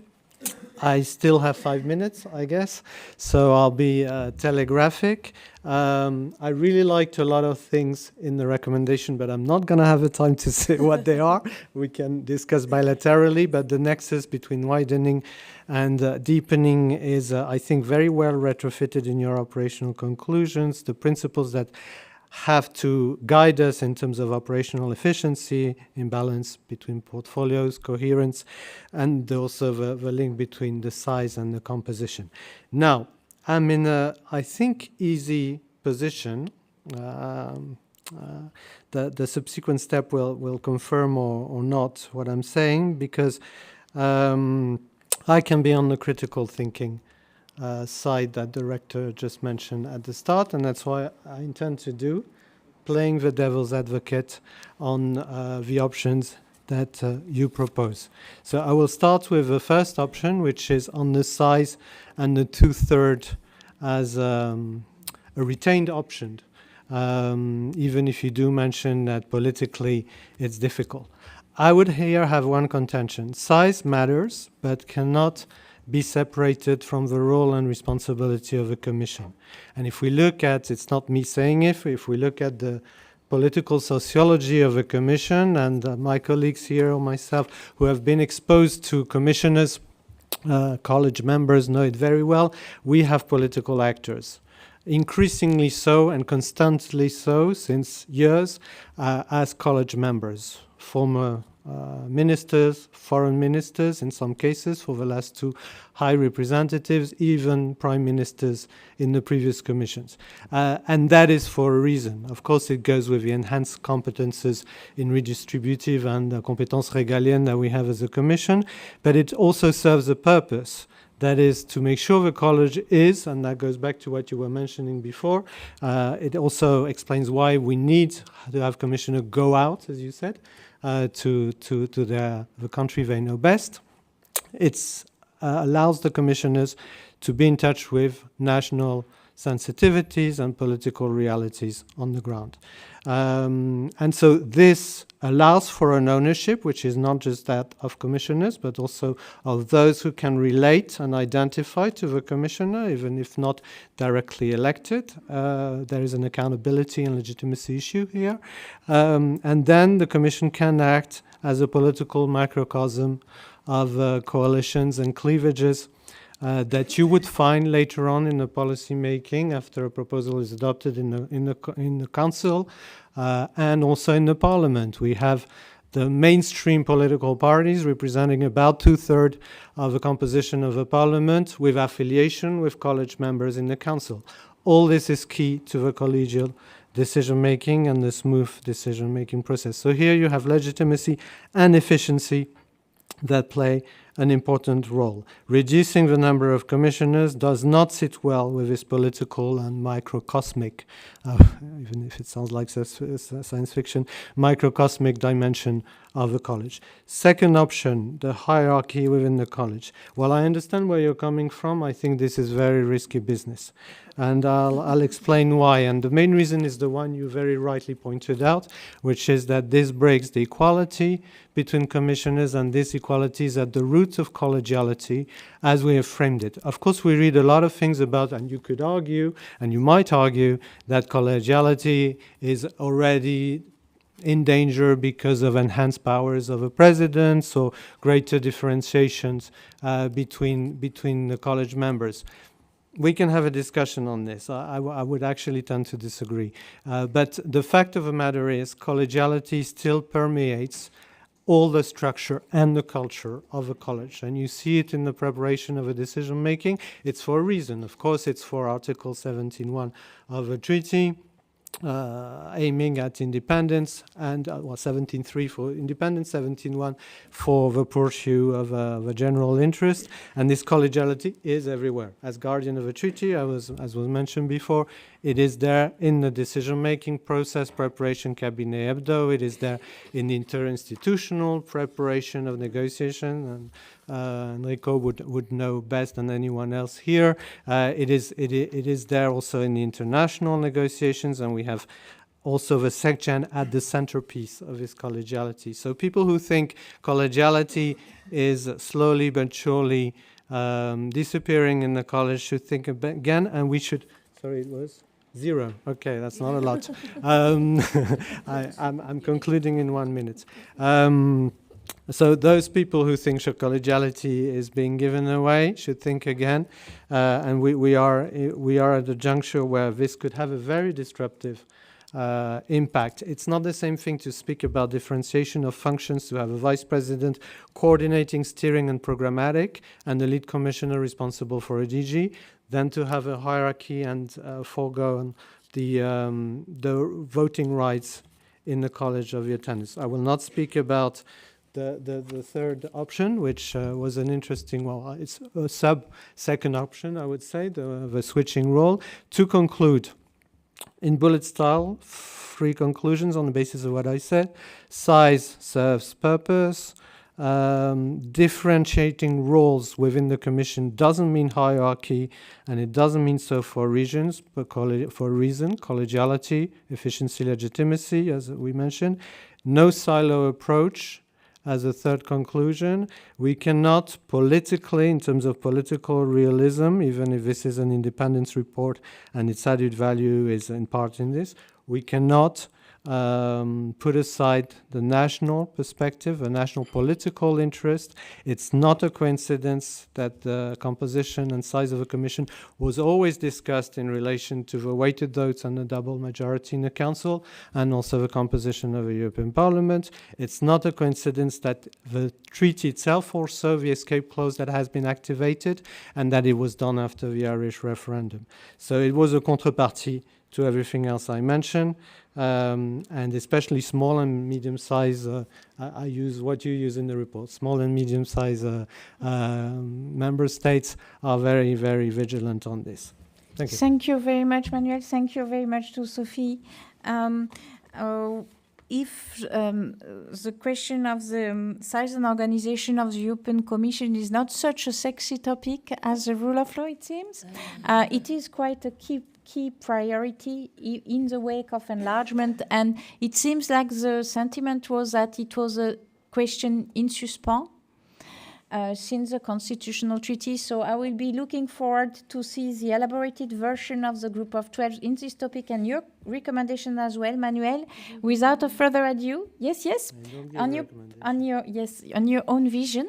And without further ado, we will move to the next topics, which will be related to decision making, moving towards more qualified majority voting with Nicolai von Andersa and Shahin Vallée for the Group of 12, and as discussant, Jean-Paul Jacquet. So, thank you very much again.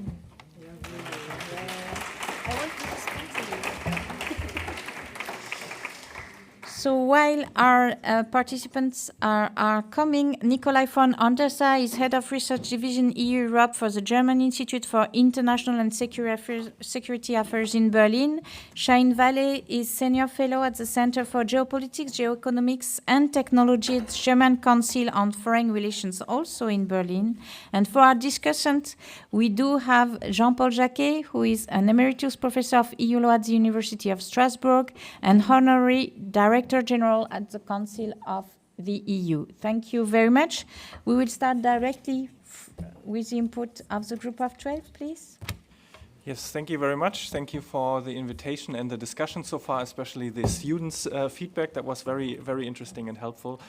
For us, we want to talk about the politically also very, I wouldn't say sexy, but maybe controversial issue of qualified majority voting. Certainly something that is very important for member states in relation to the question of sovereignty, but also we feel something that is necessary to put on the table if we think about this enlargement, which is potentially not only about a very large country with Ukraine, but also a number of very small to medium-sized countries. And for this, we looked at how this potential enlargement, whether it's to 30, 35, or even more country, would change this decision-making in the Council, and what strategies we could use to adapt to QMV. And there you could really see, if you look at the numbers, how much it would change. Ukraine would have 8% around of an EU population of 35 countries.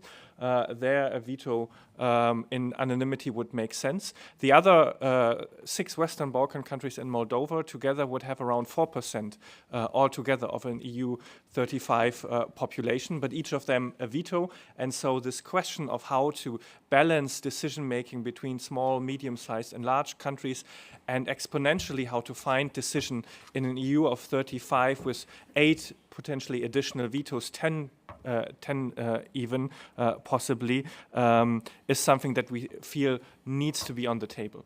Therefore, we agreed very early on that we need a generalization of QMV so that in all policy-related fields, the EU should move towards qualified majority voting. But then on the other hand, we are a Franco-German group. And in our work, we consulted with partners and policymakers from other EU countries. And one of the major things they all told us is that they are very wary of a Franco-German dominance, especially in QMV, where even in a large European Union, France and Germany together would still amount to around 29% of EU population, so would get very close to the 35% that you need for a blocking minority. So they said essentially Germany and France would still retain their veto, while all of us would lose it. And so we said, if we argue for an extension of QMV, we need also some rebalancing. And we suggested 3 methods on that. The first was a sovereignty safety net, so the idea that in core national interest you could transfer the question to the European Council to there still find a compromise by consensus. And here, interestingly, we had the student feedback just this morning on whether this would be sufficient to safeguard national sovereignty. And we indeed had quite a big discussion on what kind of sovereignty safety net we should propose. There are several emergency breaks in the EU treaties already. For instance, there is one in Justice and Home Affairs on criminal matters, where a single state can transfer a matter to the European Council, but then if there's no agreement, you can have enhanced cooperation. While there is one in CFSP, so foreign affairs, where you need a qualified majority in the Council to say, okay, we accept that there is a vital national interest at stake.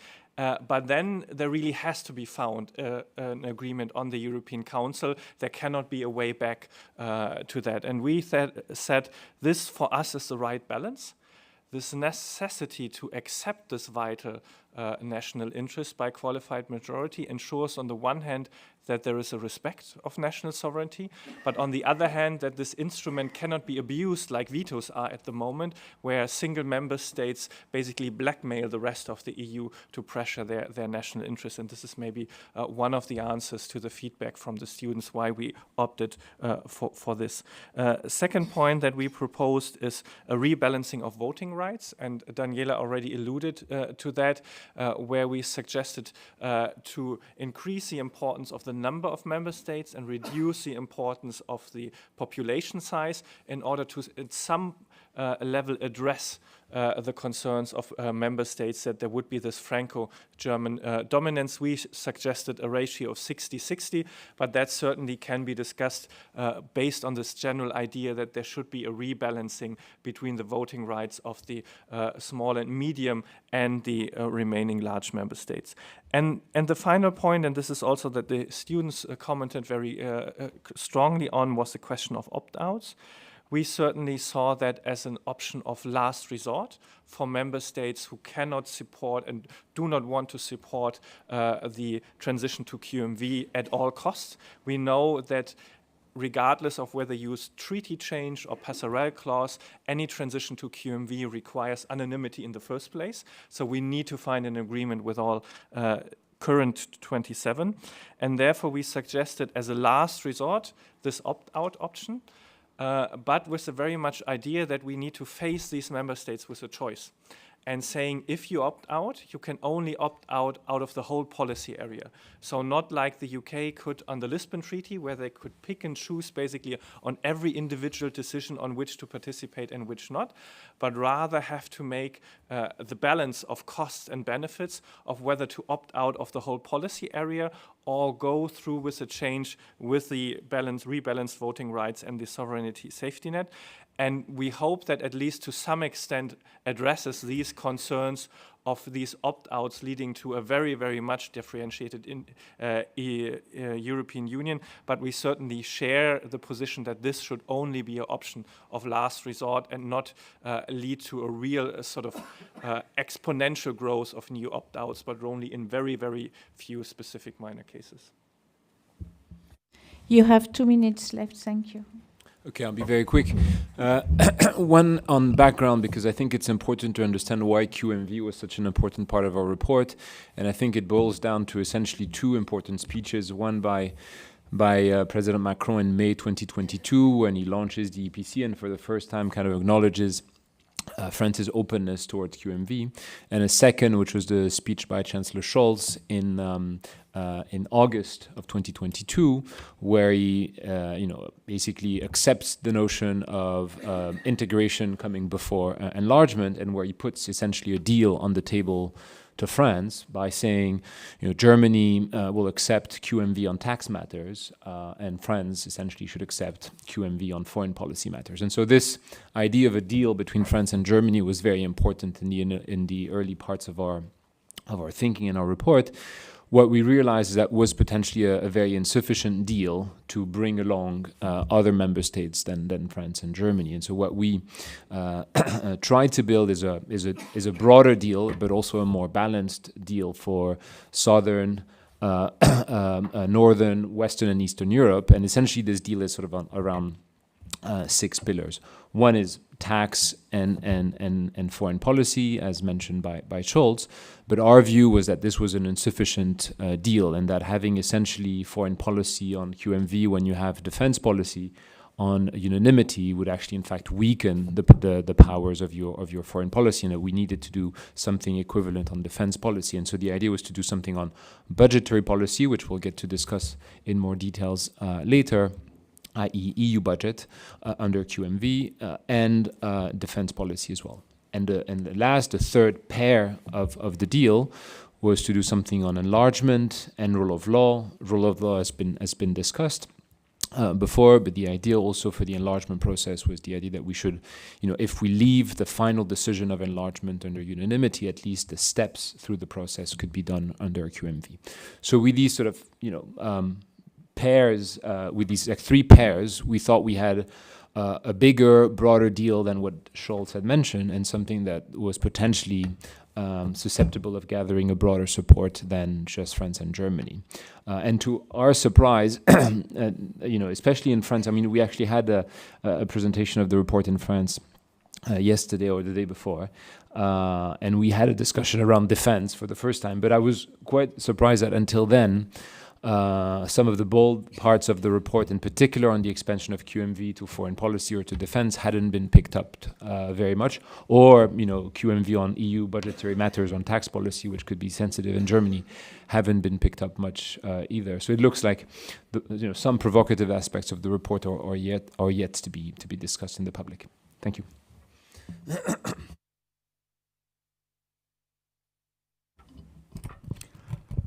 Thank you. Few brief observations of this part of the report. Perhaps, and I am certainly stupid, but it is difficult for me to evaluate some proposal because they are drafted, not drafted in a legal form. And it is difficult to see how they will be incorporated in the global treaty. For example, the report states that expenditures should be decided at qualified majority in budgetary context. Sorry, it's already the case. It says that the own resource decision can be decided by unanimity, which is the case now. But it determines the volume of expenditure. How can you combine this system? And there is nothing on the multi-annual framework, unanimity or qualified majority. So it's not very precise. It needs some more refinement. But about qualified majority. The move to qualified majority concerns a very limited number of matters outside CFSP, social politics, and fiscal harmonization, which is the main part. And the main problem concerns CFSP. I share your view that that qualified majority voting is and will be essentially a means of facilitating consensus building. without ruling out that it will be, in some cases, useful, but in very few cases, according to the practice in the institution. Perhaps I regret that the report does not examine the possibility of a super-qualified majority, which was proposed at the times by my friend Jean-Claude Péris, and I think it will be, for example, recognizing the right of veto of a group of member states representing 10 or more % of the situation. These general clauses is perhaps better than all these derogations provided for in the treaty and in your report. Because if you have a look to the situation, we have a lot of derogation in the system. It's a Gruyère sometimes. Will we maintain Ioannina Compromise, which covers all the treaty? First, we will maintain Article 140, Paragraph 4, which concerns only internal market. To this, you will add opt-in clause, which I don't know if there are provisional during 15 years or definitive. I understand that constructive abstention in CFSP will continue. And the appeal to the European Council at the request of a qualified majority. I am not sure that it is a good solution, because why a qualified majority will appeal to the European Council if we can decide themselves? Perhaps they will be sensible to the position of the minority in a logic of consensus. But why share a qualified majority for unanimity by consensus? It's difficult for me to understand in some cases.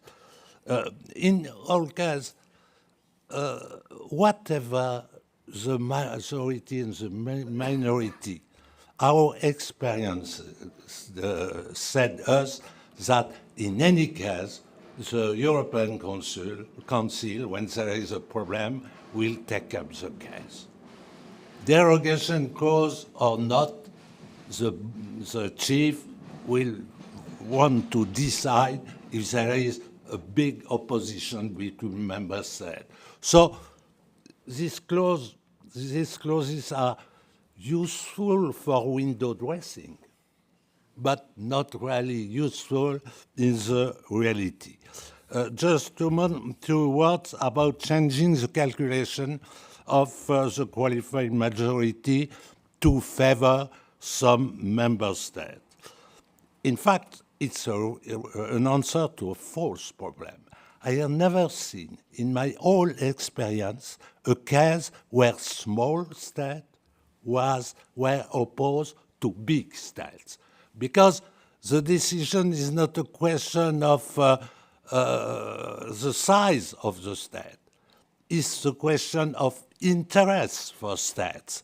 And interests of small states are not opposed to interests to a big state. You have both on each part. So it's an illusion. It's reassuring, I think. I remember in Lisbon, Austrian Chancellor warning, we will more than 50% of member states, but it was a self-esteem case, not an answer to a real problem in the reality. And going from 60 to 65 for the majority at the request of Poland, it was a political concession to obtain the ratification. but not an answer to a real problem. And in reality, the blocking minority is 4 member states and will continue to be 4 member states according to the treaty. And big member states will always arrive to have a blocking minority. The 3 big plus 1, it's enough, even with your change of majority. So it also, there is also a part of window dressing, which is politically important. I don't deny for reassuring a small member state, but we are between experts. In the reality, it is not so important. So, thank you. I want to conclude. Perhaps it's a suggestion for the future. Your report is very useful. I take part in a lot of revision of the treaty, and when there was a report, you have a view what are the problems and some possible solution. It's a framework for the discussion. So your report is this type of framework that we need. But it will be very useful if you try to write in a, not a legal, but in a concrete form, not only general suggestion, some of proposal.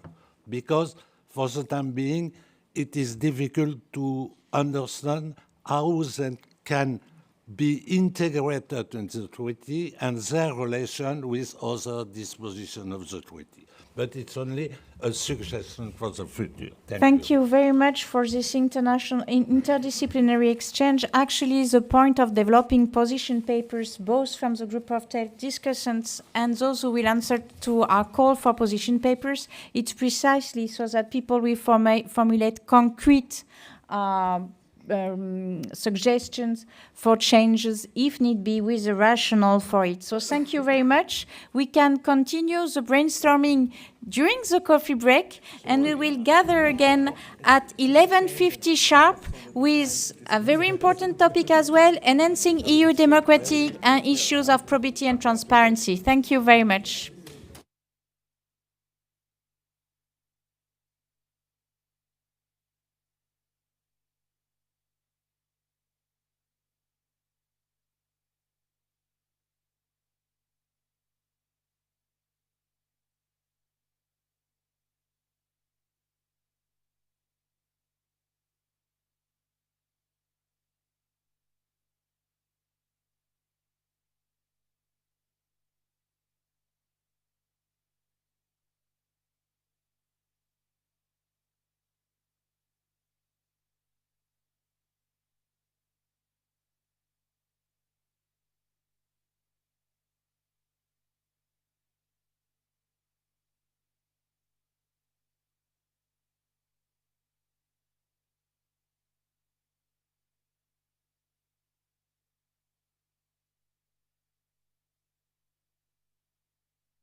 Dear colleagues, please take back your seats.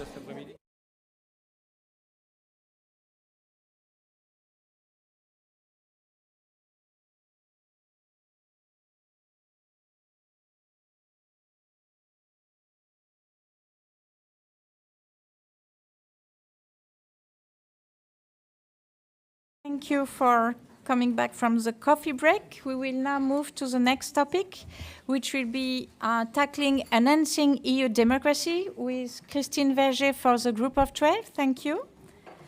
And Olivier Rosenberg as discussant.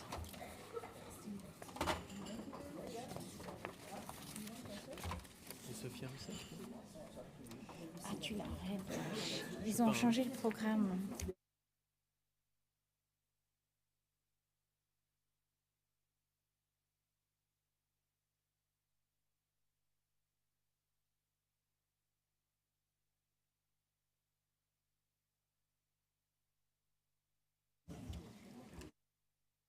So, Christine, the floor is yours. Thank you. Thank you very much. The issue of democratic legitimacy at the EU level has always been a crucial one. We all know the expression democratic deficit, which is so often used, in particular by those who are either critical to the functioning of the EU or blind to the fact that it's also a national concern and not only a European concern. We, in our report, as was said before, we acknowledge that the EU has taken already important steps to improve this. We all know direct elections to the European Parliament, strengthening of its powers, in particular in the Lisbon Treaty, enhanced role for national parliaments, participatory instruments, although very difficult to implement, such as the Conference on the Future of Europe. And we suggest 4 sets of measures without changing the EU's political system, which is, as we said before, a hybrid one, and we acknowledge that it has to remain as such, or relations and balance between its institutions. 4 sets of recommendations. The 4th one, I won't mention it too much because it's a topic for Olivier: probity, transparency, and fight against corruption. So first of all, harmonization of EU electoral laws. We know very well that member states have not succeeded so far to agree on this, although very substantive reports have been produced by the European Parliament, are on the table since years. The European elections, as we all know, remain largely national elections. There are, in fact, 27 national elections, and the common electoral framework offers only a bare minimum in harmonized rule. And what we say is that we just really hope an agreement can be found in the next legislative cycle in order to be implemented starting in 2029, although there are many still resistances, and in fact a very conservative approach, not only by the national governments, but also by the national parties, who find still it more easy to campaign along their national cultures, and for many of them don't want to strengthen the European dimension of the European elections, and they want to strengthen the European political parties, although those parties now play quite a substantial role, in particular in the designation of candidates to the presidency of the Commission. Second issue, which is more, maybe not sexy, but more popular, is the appointment of the Commission President, so-called the Spitzenkandidaten system. The EU is based, as we know, on a double legitimacy, the one of the member states represented in the Council and the one of the citizens represented in the European Parliament. And it's clear that the Treaty of Lisbon, concerning the appointment of the President of the Commission, leaves too much room for interpretation, although it's been clearly stated in the treaty that the European Council proposes and the European Parliament elects. And the results of the European elections have to be taken into account. We decided in our group not to enter into this debate whether the Spitzenkandidaten is good or bad. We acknowledge the fact that it has taken place in the past, and we all know that in 2019 it was not a real success, and we think that it will probably continue to exist. And instead of proposing to institutionalize it, which may create an imbalance between the institutions according to us, we make some very concrete proposals in order to avoid institutional mess, the one which happened in 2009, and to anticipate what could happen through, for instance, either a binding interinstitutional agreement which could be concluded before the end of 2023, or a political agreement between the different institutions. In the end, we all know that the President of the Commission will be elected by a coalition and not, as it's often said, only by one party. So in the end, an agreement has to be found, and we suggest that this agreement is prepared sufficiently in advance in order not to create a mess which is a disaster towards the public opinion. Thirdly, participatory democracy. Representative democracy is nowadays not enough.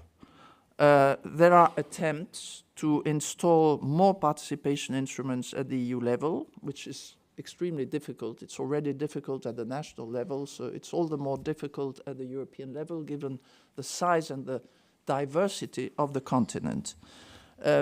Even if emerging technologies such as artificial intelligence could create in the future new opportunities for multilingual pan-European citizens' exchanges. So what we propose is the following. First, that existing instruments be more closely tied to EU decision-making. Second, that citizens' panels be institutionalized. And thirdly, which I find extremely important, it was already mentioned this morning, that these instruments be employed to prepare for enlargement. And I think it's really a question of credibility vis-à-vis the public opinions if we want to ensure that candidate countries make the civil societies of the candidate countries are more involved with the civil societies of the member states in order to get an ownership before formal accession takes place. And the fourth recommendation concerns probity, transparency, fight against corruption, but this is for Olivier to develop on this. Thank you, Christine. Out of friendship, let me be a bit critical on your proposal and for the shape of the debate. So first proposal, harmonization of EU law. It seems to be a very relevant idea like that because we want integration and we want this to work under equal condition, the EP, so the harmonization seems very logical. But I'm wondering if this is not a false good idea for three reasons. First reason, there are huge differences in size between member states.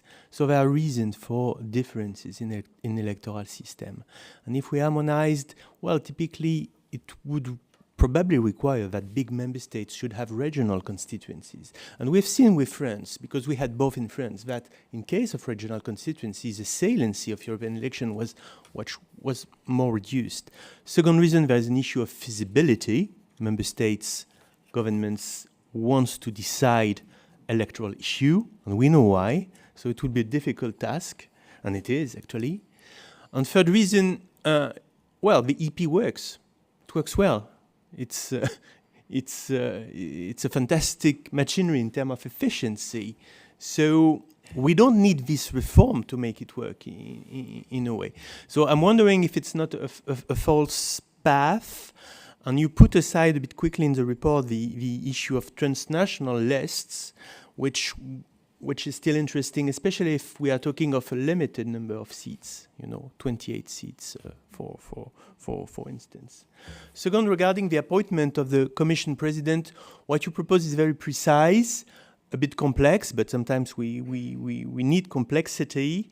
I'm wondering if we could not think of something much easier in a way that would be a reform of the Article 17, saying that the European Council has to make its proposal for the President, not only, I quote, taking into account the elections to the European Parliament, this quotation, but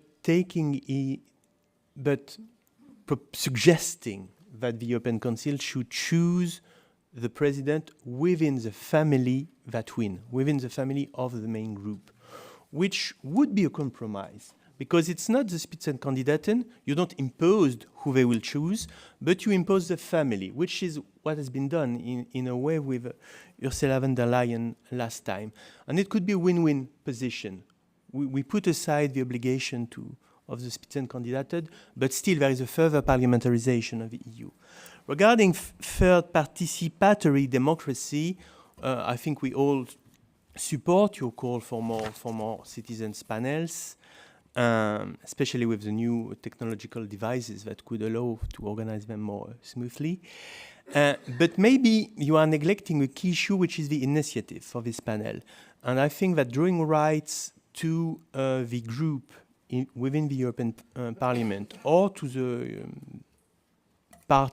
European parties, the parties at the European level, could be a key progress for the implementation of panels.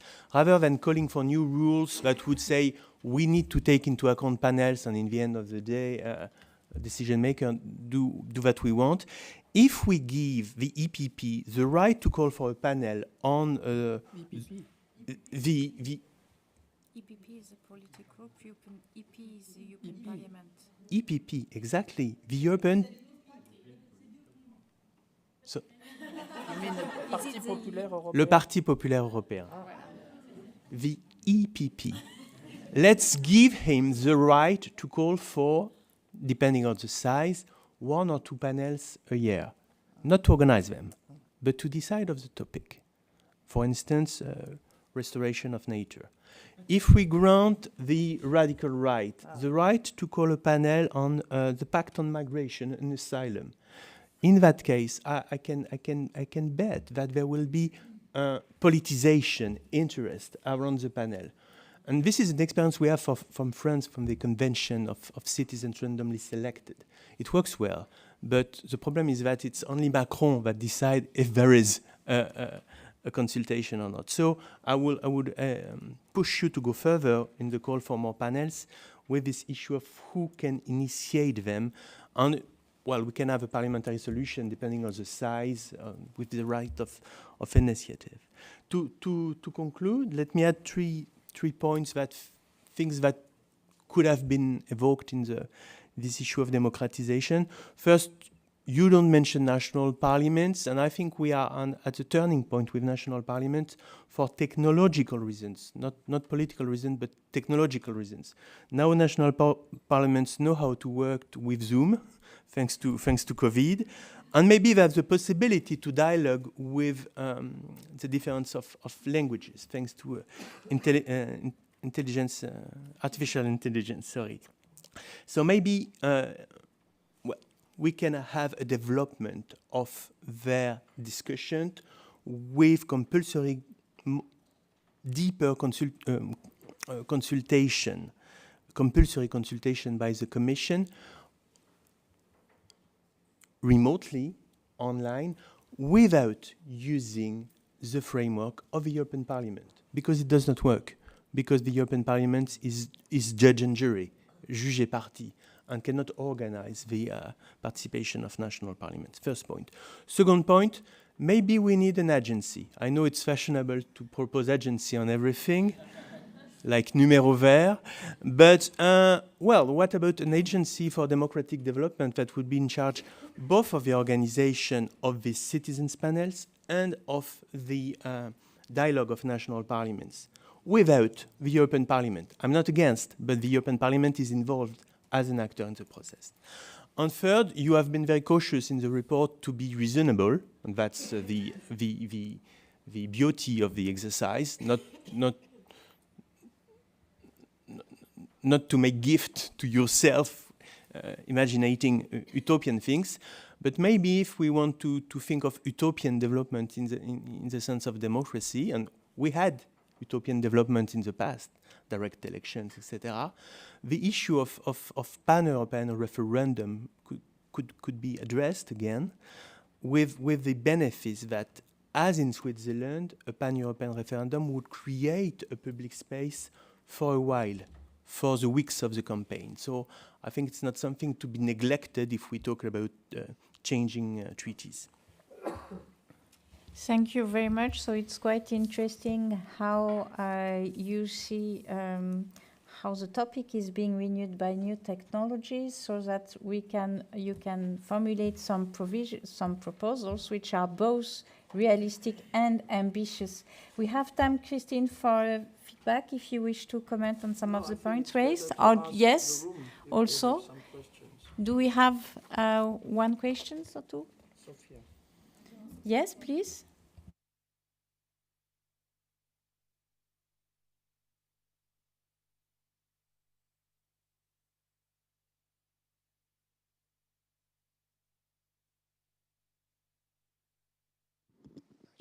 Thank you. The problem with participatory democracy elements is that they are depoliticized, that they are too technocratic, that, and so I think the answer to have another, agency, another bureaucratic body here, I don't know.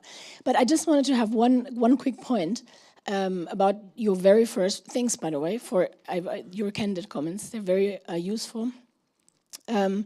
The very first one you raised about the EP elections, where you basically said, what's the issue? The EP is working fine. I agree with you on the institutional point, but the reasoning behind this recommendation was not to make the EP work better, but to give more visibility to the elections and to increase turnout. So it was more kind of targeting national level, to explain the transnational dimension of elections, to raise the stakes and to increase the interest. Thanks. Anybody else? Very quick comment to contextualize your conversation about the Europeanization of the political. I was in this room in 2020 when I was a student, and for the first time I heard about the possibility of having a European electoral system that would have somehow oblige each individual national party running his own candidates for the European elections to tell the electors which was the political family in Europe of reference. Fast forward 24 years, and you see that we haven't made much of a difference. There has been, however, an incremental Europeanization. If you think about 2009, 2014, 2019, something has happened. European political parties gained some visibility and had to position themselves. But now we assist to a de-Europeanization in 2024.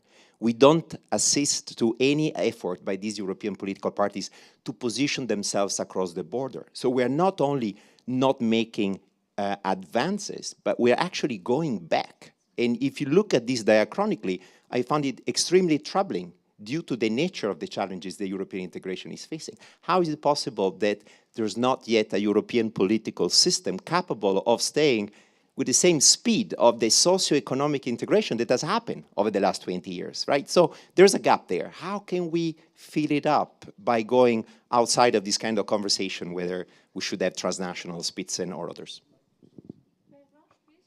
Perez?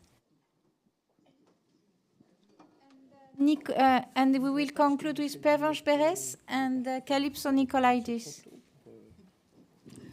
No, thank you very much. Just a quick reaction to your proposal for a treaty change that the European Council should choose the president among the first group. I strongly oppose this proposal because it would kill any possibility for a coalition. And you have to think that a coalition might be needed. And if you speak about a coalition, it also means that the smaller group can get the lead. So I don't think it's a good proposal. Very much, Calypso. And especially you can be a situation where you don't want to give the chair to the presidency to the first political party and avoid it at any price.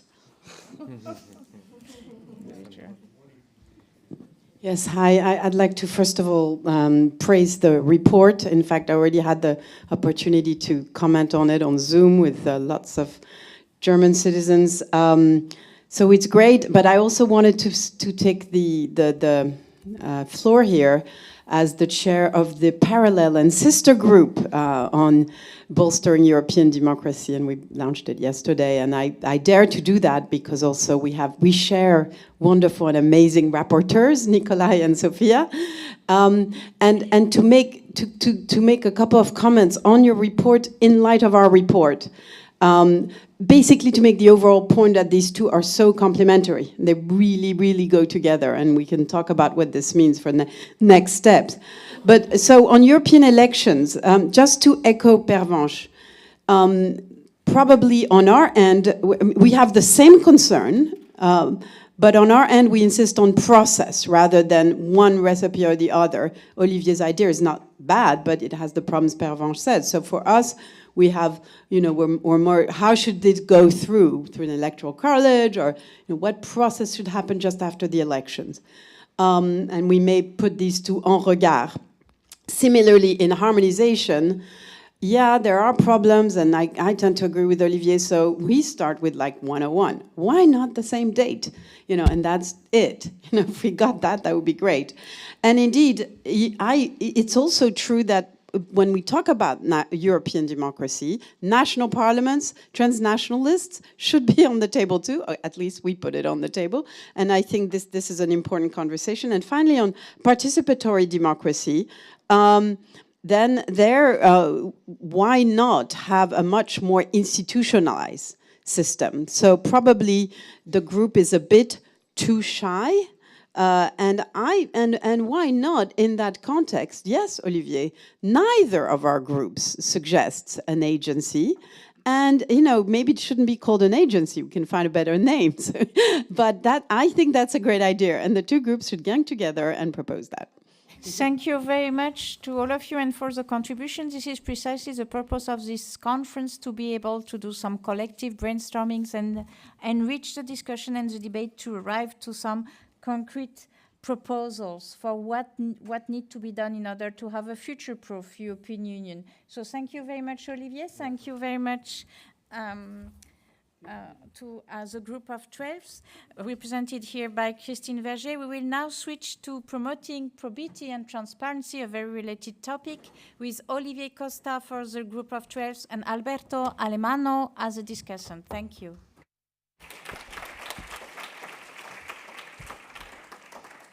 Thank you very much, Karine. I will make it short to leave more time for discussion with the room, because this is very frustrating for everyone. So I will present our reflection on probity, transparency, the fight against corruption. This is an idea that came to us quite early, and discussing about that, we thought it would be central. What is quite interesting is the first reaction of the ministers on the topic was a bit, what for?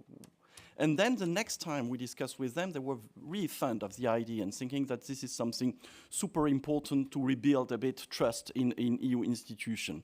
So in short, you all know the situation in Brussels, second place worldwide for lobbying and for diplomatic representation, the growing pressure on EU institutions, the difficulty to regulate those stories. I've been following quite closely what happened in the European Parliament in the last 30 years, and you see that here you have very different approach depending on the member states, depending on the political parties and so on. And that's why it's so difficult to regulate the behavior of MEPs or to regulate lobbying. Anyway, in the last 30 years, many efforts have been made, because in 1990s there was basically no rule, and now we have a very complex set of rules. Each institution has its own organs of ethic and probity and so on. But the pressure is growing very fast, and our analysis is that the existing rules are not up to the challenge, and this has been demonstrated by the Qatargate. So there is a fatalist discourse on that, saying basically that there will always be corruptible people and corruptors, and so it's impossible to regulate that. But our point is to say that yes, but we need to make it a bit more difficult for people to corrupt people in EU institutions, and especially in the European Parliament. I find that it's too easy. So it's a key objective in our view for 3 reasons. First of all, it's a matter of legitimacy for EU institutions. There is a real handicap of EU institutions when it comes of gaining confidence from the citizens, because you don't have all the narrative with the nation or the constitution and all that makes that people in most countries are quite attached to the institution. You need to build that link between EU citizens and EU institutions, and this is about the capacity of the institution to deliver public goods, but also to work in a very transparent transparent way. Also, the EU has a problem of image, the image of a bureaucratic system very much driven by lobbies and unknown, unelected experts. This all is not very good, and there is also very strong populist discourse against representative democracy in general and EU institutions more specifically. The second issue, an important thing, is the EU independence. EU institutions need to be protected from influence of lobbies and now influence from foreign states. The European Parliament has did a great job in the last year with a special committee on external influence, and they proved to be right, because Glucksmann was a bit mocked at the very beginning, and then with the Qatargate, no one is now challenging anymore the fact that some countries are trying to gain influence on EU institutions using all sorts of tools, hybrid intervention, and open corruption, which is detrimental to the public policies that are made by EU institutions, but also detrimental to the image of those institutions. And the third challenge is credibility. It's impossible for the EU to enforce the principle and values of Article 2 in member states if it does not work well. Remember the very nice tweets that were made by Viktor Orban just after the Qatargate. He was so happy with that situation. It is the same regarding candidate country. How can the EU ask candidate country to make so many efforts on the rule of law if things are not clear in Brussels? And also, how can the EU continue to promote at global level democracy, the rule of law, etc., if things are not clear in Brussels? So we consider that the proposal by the Commission is not up to the challenge. We consider also that the internal reform that has been started by the European Parliament are not up the challenge, and so we propose the creation of a new office for transparency and probity, or call it whatever you want, that would be in charge of monitoring the activities of all the actors involved in the EU sphere, within the institution, or working for EU institution. This could be done via Article 15 of the Treaty on the Functioning of the EU, which is about good governance and the participation of civil society, or Article 298, which is about good administration, and this would be ordinary legislative procedure, quite easy. Then if we want a stronger organ that would have more capacity, more resources, and the possibility to act in front of the Court of Justice, we need maybe to use Article 52, as a subsidiary power article, or put that in a treaty reform and then make that a new office a real institution. The point here is to have an organ which would be totally independent from the institution. The OLAF is not, the ethics bodies within the institution are not, and when you look how it works in the European Parliament, basically the body never sanctions anyone because it is composed by members from the institution, and there is a bit a game, je te tiens, tu me tiens par la barbichette. I say some words in French because people are complaining on Twitter that it's English only. And so no one wants to sack the other political family. So we need a body that would be independent, that would be composed not of people delegated by the institutions, but by independent experts like us. Yeah, we have enough to do, but maybe it's nicely paid. And with a lot of legal, budgetary, human resources. People are talking very much about the French model, la Haute Autorité pour la Transparence de la Vie Publique. I think it's a good model of independent body, which is really capable to be proactive, not waiting only for complaints to monitor the activities of that or that person, but being able to inquire, to check the evolution of the patrimony of actors, and so on. And there are plenty of bodies that are dealing with the question of probity at EU level, maybe too many. The Ombudsman is doing that, the Court of Auditor, and then the OLAF, and the Court of Justice, and those ethics bodies. So why create a new one? I think it's a matter of image, it's a matter of consistency, it's a matter of having one rule applying to all the actors of the EU institution with a consistent application of the rule, because if you compare the various institutions, in some, the control is really tight. Take, for instance, the ECB. In other, like the European Parliament, it's not that impressive. So an independent body, one size fits all, and being capable to really actively promote transparency and probity. Thanks. Thank you very much.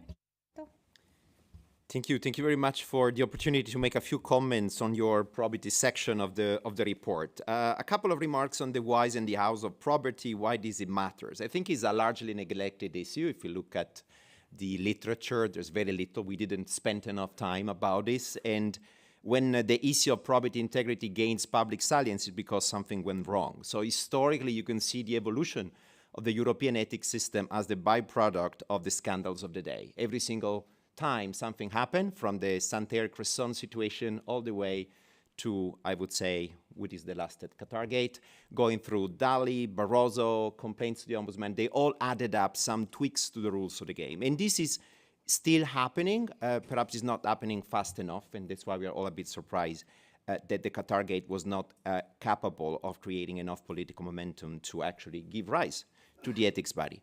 But today, if you look at the realities of the ethics system from a legal perspective, the EU lacks a harmonized public ethics frameworks. As Olivier pointed out, each institution and body has its own legal regime with its own principles, providing different definitions to the very same concept of conflict of interest, confidentiality, discretion, and the application of those very same rules belongs to different bodies, usually with ad hoc ethics bodies whose responsibility is to advise, but they cannot self-task. They need to look at the political power to be triggered. But why the EU as an ethics system in the first place? I think we need to go back. And I agree with the report by saying legitimacy, independence, credibility are at stake. But I think the ethics question at the European level is qualitatively different than at the national OECD typical country. I think the EU tends to be perceived certainly different, but is also by design less democratically accountable than it is the nation state. So it's less visible, and the union cannot really afford to be perceived as a corrupt institution. So this idea that today it is not only what public institutions do, output legitimacy that matter, but also how those decisions have been made is particularly true in terms of throughput legitimacy at the European level. So how this EU system, so fragmented, that emerged out of crisis score against the existing frameworks within the OECD, against other European member states? Well, the group of 12 reports clearly say this is not good enough. This is the same conclusion reached by the European Court of Auditors a couple of years ago when they score the European system by basically saying that the European public ethics regime appear on average, more comprehensive and sounder than the one existing in most member states. But its weak point is the enforcement. The political and not legal responsibility of the President of the Parliament, of the President of the Commission, render this system de facto not applicable or not applied. So you can look and examine so many instances in which we had breach which were manifest of the various confidentiality, discretionality rules applicable to members or former members, where there has been no action whatsoever. because of the lack of accountability on the enforcer. So we have this question of who guards the guardians, quis custode custode, who is checking out, and it's only basically the European Ombudsman. So what to do about it? And I think this is the normative part, which is most interesting. To do what, right? Two options. We can establish a new office, and we're going to be talking about this as proposed by the report, or we can also entrust this authority to a pre-existing institution. And over the last few years, I had the chance to examine to what extent the European Ombudsman could gain further competences, or OLAF, or the European Court of Auditors, and we basically reached the conclusion that this add-on approach does not appear recommendable because it would alter the nature of this institution. The Court of Auditors is about auditing finance, basically declarations, but not necessarily looking at conduct. So the idea of a new dedicated body is not entirely new. It has been advocating for Transparency International over the last 12 years, I would say.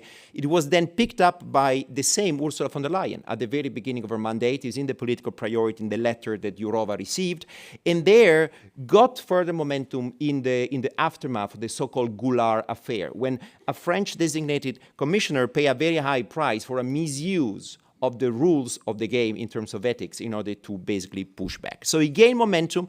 The Commission didn't deliver. The European Parliament went forward. It put a lot of pressure on the Commission and say, hey, this is our model. And that model doesn't look very different from the one of this report, but is probably slightly weaker. Before then, the Commission finally, a few months ago, said, this is what we propose, a very lax system, basically a forum in which each institution would be discussing what are the right standards we want to propose. So how this proposal coming from the report look like? I would say the Group of 12 presents a third model, which has its own autonomy. Is the first time in which we envision a body that would be based on a real legal basis. It would not be an interinstitutional agreement, so basically an interinstitutional body, but it would be something that is based on a regulation, most likely. And it would be based perhaps on this Article 298, Public Administration for Europe, very little use, I guess only once, or the 352 residual clause, but of course this requires unanimity. Why we didn't do this in the past? Well, this model, which is largely inspired by the HATVP, so this French model, was very much pushed back by the European Parliament. Basically, legally, the question boils down to whether the freedom of electoral mandate would justify the possibility for elected officials to be subject to external scrutiny by a body whose members do not contemplate the participation of elected officials. So the idea is that basically elected should be free to inform their opinion without being subject to any external scrutiny, and any compression, even reporting meetings, would be perceived as a breach of that. So that's where we are now. We see 3 proposals on the table, including yours, which is the most ambitious.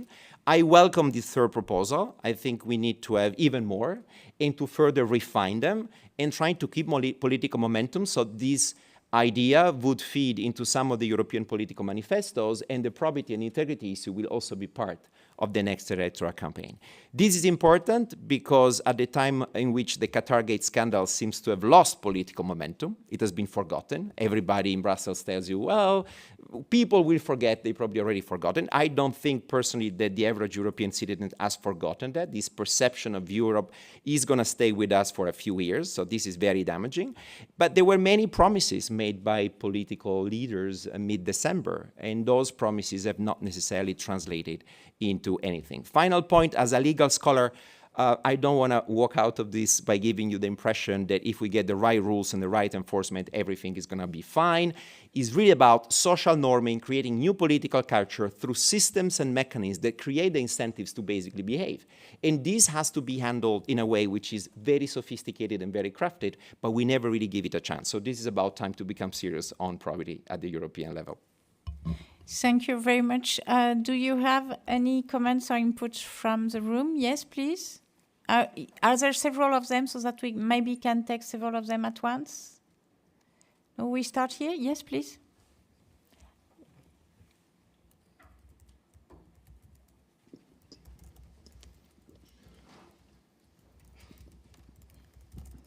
Guys, thank you very much for your comments. I'm Benjamin, a student here in the Pole Department. So myself and Francesco, who you heard from earlier, we went to an event at the European Week of the Regions, a roundtable organised by OLAF, which was about a week ago. There were some people, officials from Unit A1, and some people from the Belgian Federal Office, and they were talking about probity at the EU level. And the two limits that they identified, drawing a bit on what Professor Alemann has just told us, were firstly budgetary restraints for existing offices, and secondly a lack of incentivization of transparency from a constructivist social level within these institutions. So whilst I completely concede that the OTP, this proposal, would improve the output legitimacy, do you think that throughput-wise it's missing the core problems with a bureaucratic quick fix? Thank you.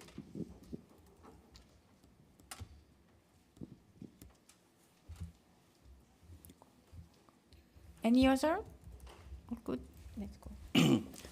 I agree, and I agree also with Alberto that building new institutions is not the solution.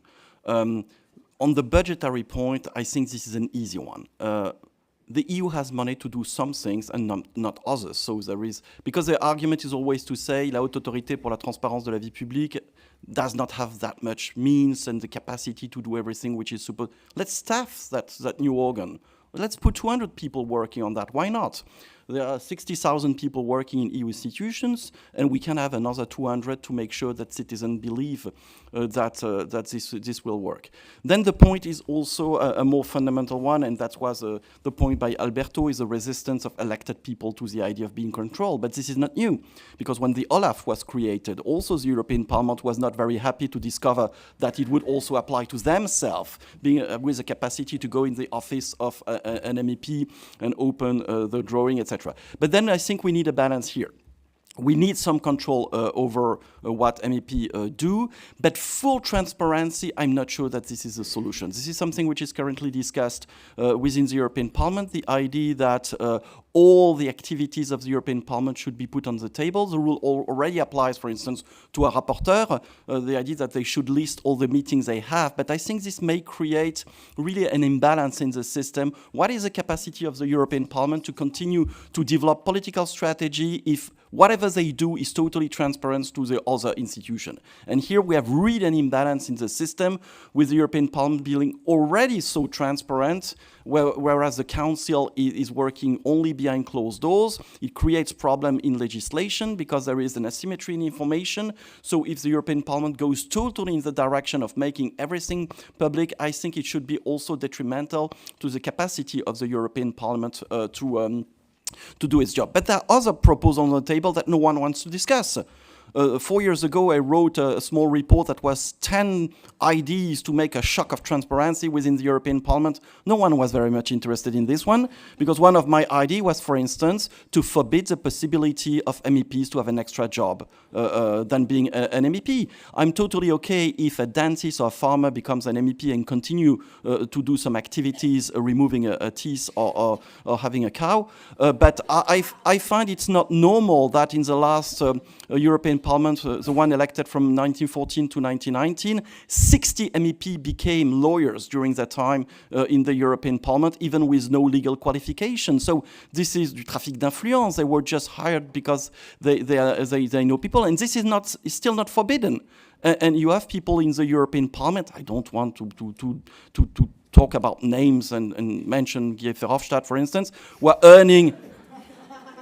earning millions a year sitting in the board of all sorts of big companies, and here's a conflict of influence. So I think MEPs are decently paid, and they can accept the idea of doing only that. I do subscribe. Who is responsible for the political conduct of our politicians? In the aftermath of the Qatargate, there was this misunderstanding that only the institutions have to hold accountable those individuals. But this is a shared liability. First of all, national political parties who select the candidates, and then, of course, the political groups to which these MEPs are going to belong to. And then, of course, we have also the European institutions. But this should come as the very last safeguard we do have. It's like kind of this red line. If everything goes wrong, if all the guardians lose control, then the institutions should remedy that in a way in which prevent, but also mitigate and manage the damage. But now it's exactly the opposite, right? Everybody is saying this is the liability of the institutions. It's not us. It's not our political collective way in which we do politics that should be held accountable. So I think this is something that has to be changed, is a bit the weak point, but also our collective understanding of these responsibilities is not necessarily the correct one, most likely. Thank you very much. I would like also to thank both the College of Europe and the Centre d'études européennes de l'Université Lyon 3 for making this event today possible. I think the report, what the discussions this morning showed is that the report is a first stage. But we have to make it count. If we want to have both ambitious and realistic proposals, then in reality is what we make of it. So we hope that others will contribute with other proposals and enrich the report. We will have the proceedings of the report published in May, and all contribution as well. I just wanted to remind a few points about that. First, those interested can submit a one-page executive summary by November 2nd to the European Law Journal. In the introduction, you explain the why, which means basically contextualization and conceptualization. And in the core of your paper, which you will develop if it is selected, and you will have to submit it by January 8th, and it will have to be between 5,000 words and 10,000 words. You will explain your key proposals. For the executive summary, the key proposals in bullet points, but for your full contributions, really key proposal, plus if you wish to suggest some treaty revisions, you do draft some new key provisions of the treaty, or why not legislative proposals, but that would be more complex. But at least for the treaty, we ask for concrete recommendations and proposals. So thank you very much. I don't want to stand, and we don't want to stand between you and the lunch, and we hope you will continue the discussion. We will gather again today at 2 for the second session, led basically to Olivier Costa. I now invite all the speaker, the expert, and the discussant to come on stage for a picture, and also our students.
Let's start again. Sorry for being a bit late.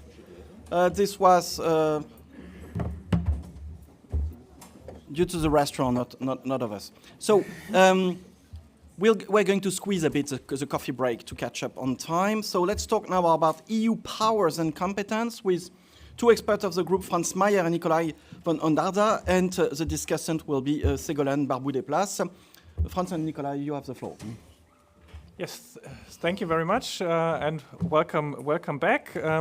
We will very quickly go into our ideas on competences, possibly so that we can also have a very short discussion afterwards. So I only want to make 2 points from our report. First, that following our theme of that we see the hybrid EU and do not call for the fundamental revision of the EU architecture, we are also on the conviction that the competences of the EU are broadly appropriate. We also look back to the, for instance, subsidiarity exercises the British, the Dutch have done in the past, where the overall conclusion was that the EU competences as they are broadly appropriate. There could be some discussions on minor revisions, but for us, the question of competences alone did not justify treaty change. And this would be then our second point. Only if there is treaty change for other reasons, we could see that the EU should look in particular at some of the lessons of the crises of previous years. On the one side, the question on whether there should be some minor adaptations in competences like in EU health policy out of the lessons of the pandemic.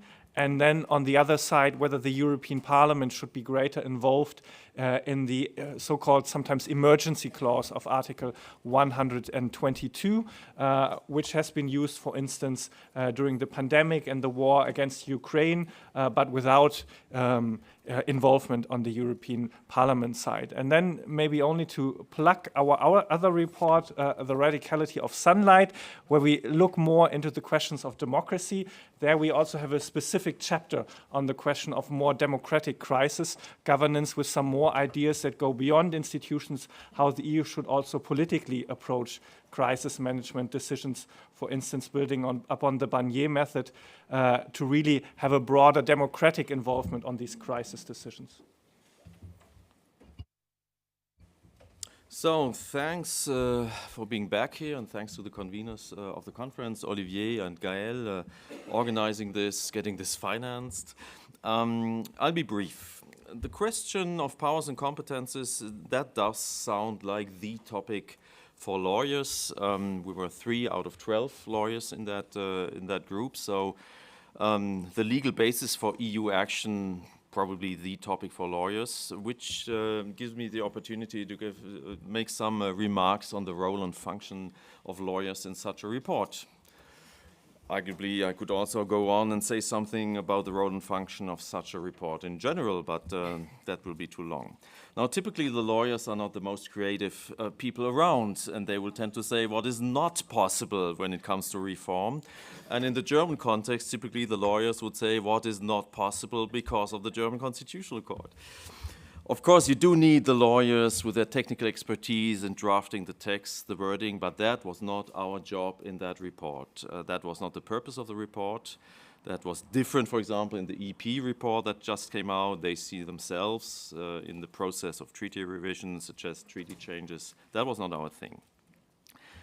The purpose of a report like that is to highlight issues and to send messages. So what is the message in the competence context? 2 messages that I will briefly mention on powers and competences. The first one, rewriting the competence order of the EU is not the most pressing issue around. And that's unlike a couple of years ago with the Convention, the Constitutional Treaty, Treaty of Lisbon, 2 working groups in the Convention dealing with the competence order, big deal, in part due to a German debate on competences, on the EU does too much, on the German Bundesländer being the driving force behind this debate, insisting on rewriting the competencies.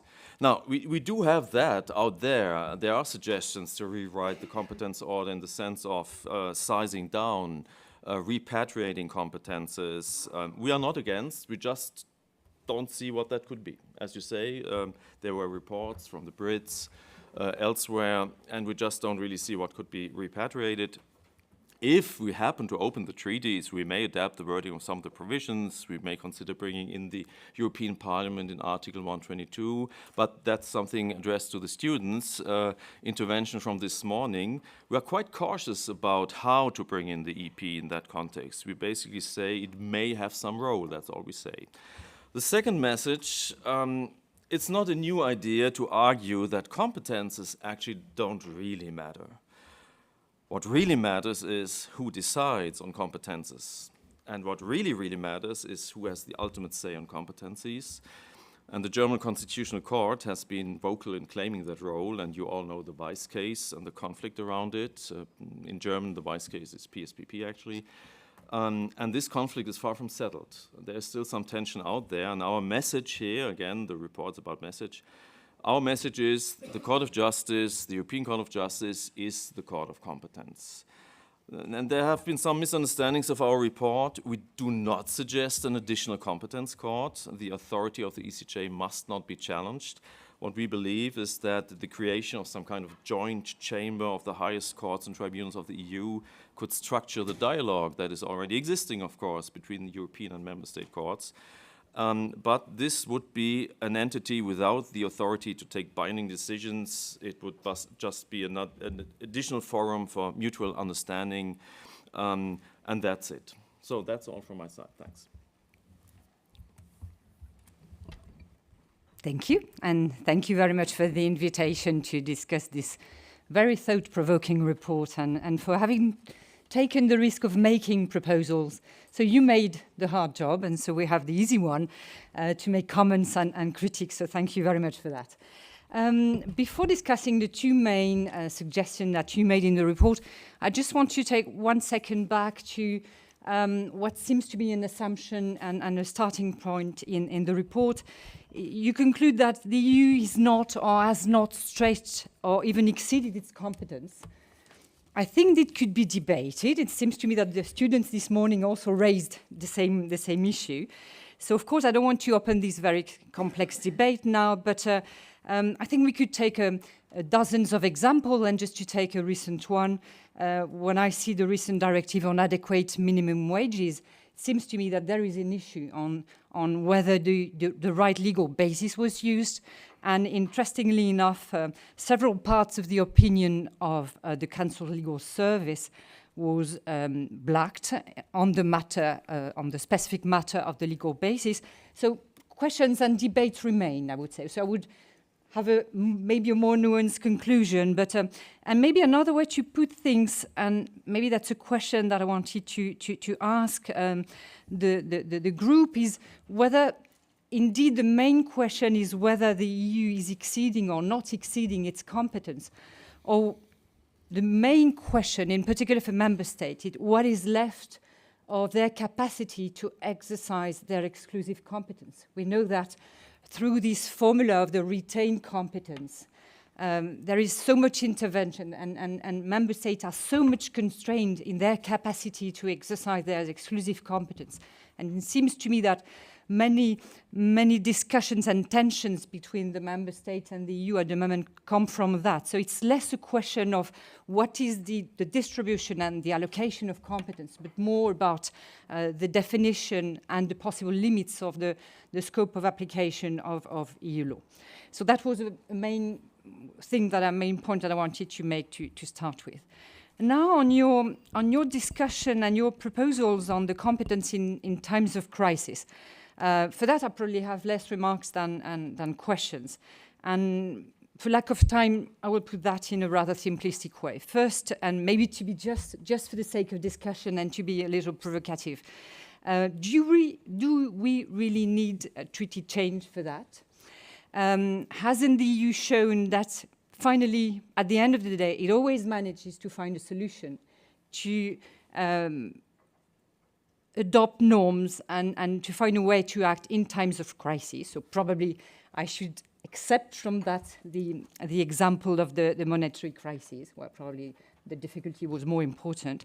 Or maybe to put the same question but in a different way, I would ask whether what we need to prepare the EU for crisis is to amend the treaty or to adopt secondary law instruments. It is what the EU is currently doing a lot. We've got a lot of secondary law instruments adopted or proposed to prepare for coming or next or future crises, whether in the field of migration, of course, with the main regulation proposal that is part of the Migration Pact, or whether, just to take another example, all the legislative package in the field of crisis management and deposit insurance. So there are just a couple of examples, but just to evidence the fact that I think we must ask what would be the best level to act and to prepare the EU to face possible crises. And maybe just a need for clarification, because I really like the idea of reflecting on how to best prepare the EU for future crises. I would like to understand better if your proposal is to have every legal basis of the treaty revised or reviewed at least, in order to evaluate whether there is a need to insert maybe an additional clause or paragraph that would allow, for example, the Council to act in case of crisis, or what you're suggesting is more to have a sort of broad and general and transversal clause that could be used in different policy sectors. So that was, maybe I didn't read properly, but it was not that clear. So of course you mentioned reforming Article 122, which I think is a good point. But of course it would limit the EU's capacity to act in economic sectors. So I was wondering what exactly you had in mind. And because I have to accelerate a little bit, I want to take... no, but I could feel the pressure there. So just to keep time to make a number of comments on your proposal to create a joint chamber of the highest courts and tribunals of the EU. So I take your option seriously, and honestly I think it's a very interesting proposal. I fully agree that we must take seriously the critique that it is somehow problematic that the CJEU is the ultimate arbiter, as you say, of the reach and the limits of EU competence. So surely it's not a question of competence here. It's more a question of legitimacy of the court and the acceptability of its decision. I would agree, surely, that we need dialogue. I think it would be interesting to have the Court of Justice and the German Constitutional Court making a dialogue on what are the limits of the EU's action or capacity to act on monetary issues. So really, I like the idea. And I also agree on the fact that probably non-binding decisions is the only way. Now, of course, your proposal suggests a lot of question. It opens a lot of question. And surely it's the beginning of a discussion that you're inciting to have. So what about practical aspects? So what exactly would be the legal status of this chamber? Would it be a very informal network? Or would it have a European or a national status? Would it be a chamber of the European Court of Justice? Would it be a forum, an institution? Well, so many legal issues and many questions that we could raise. But maybe more importantly is, who could incite or ask this chamber to discuss on a topic? Does it have to be the citizens, the parliaments? Does it have to be the Court of Justice itself or the constitutional courts? It's not a question of technicalities. It's really main democratic issues. And so this is surely something we have to look at deeper, because I think it's really important thing. And maybe a last remark, I was asking myself whether, of course, as a lawyer, I'm always happy to know that courts are discussing and finding solutions and legal solutions. But it strikes me that increasingly there is, of course, this critique that we have too many courts and too many judicial activism.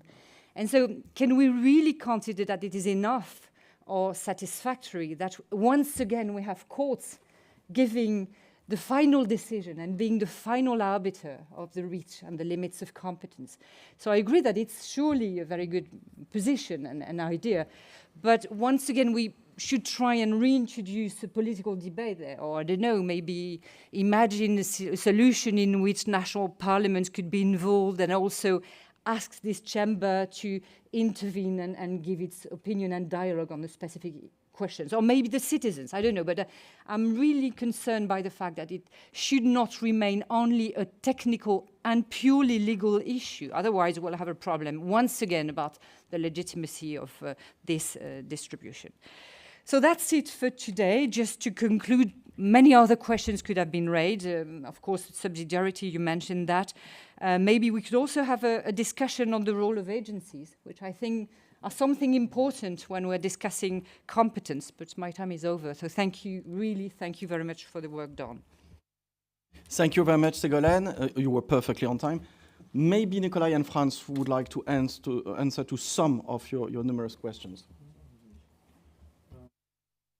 I can start very much. Thank you for your very thoughtful comments, very helpful and stimulating. I would maybe pick up two questions. The one question on the crisis norms and crisis competences. And I think what we've seen over the last years is, yes, an EU that has been much more flexible and much more resilient than many expected, but that has also often made tools which either stretched the treaties, worked completely outside of the traditional EU institutions, or worked over Article 122, where the European Parliament was not involved. And in some of these cases, I'm not a lawyer, but a political scientist, I would still argue that it used Article 122 to take decisions that were only not directly affecting the crisis, but had long-standing impact on the EU. Next Generation EU has a strong impact on the economic governance, on rule of law. Some of the decisions on gas saving were regulations very close to lawmaking.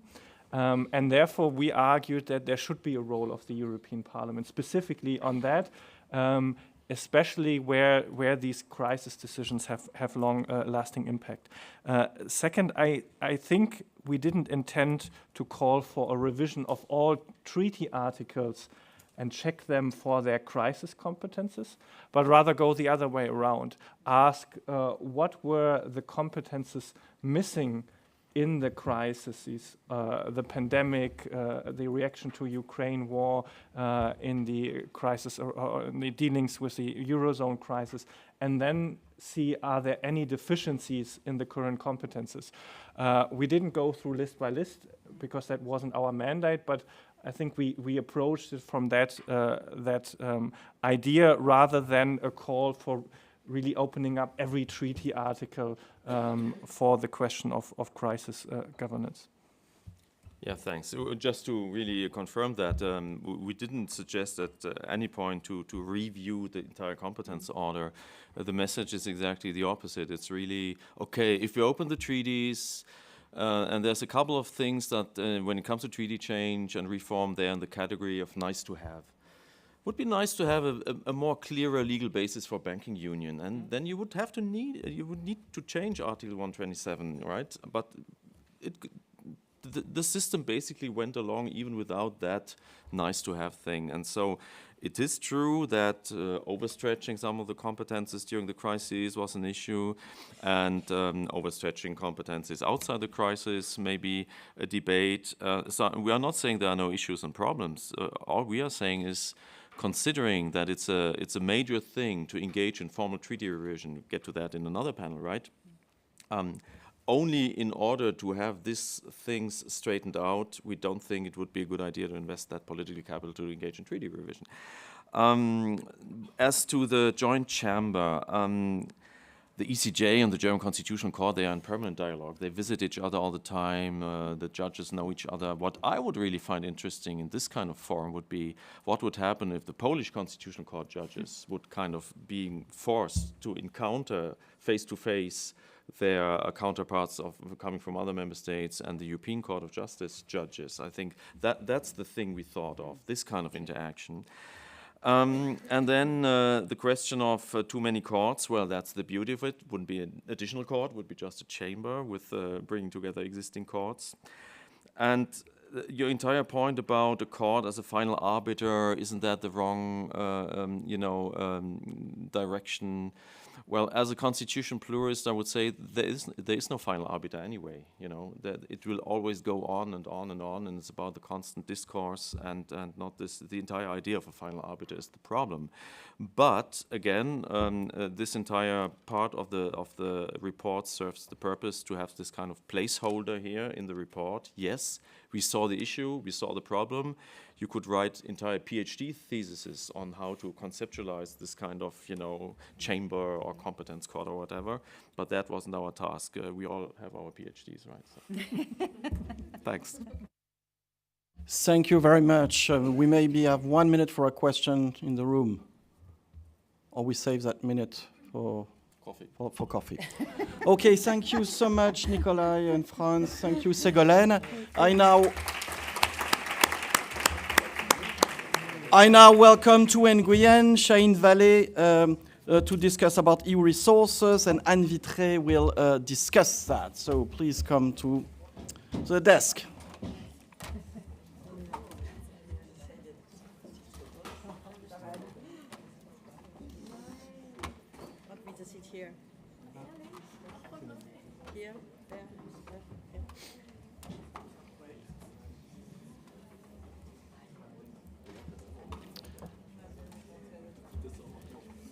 So, dear Chahine, you know the rule of the game. The floor is yours.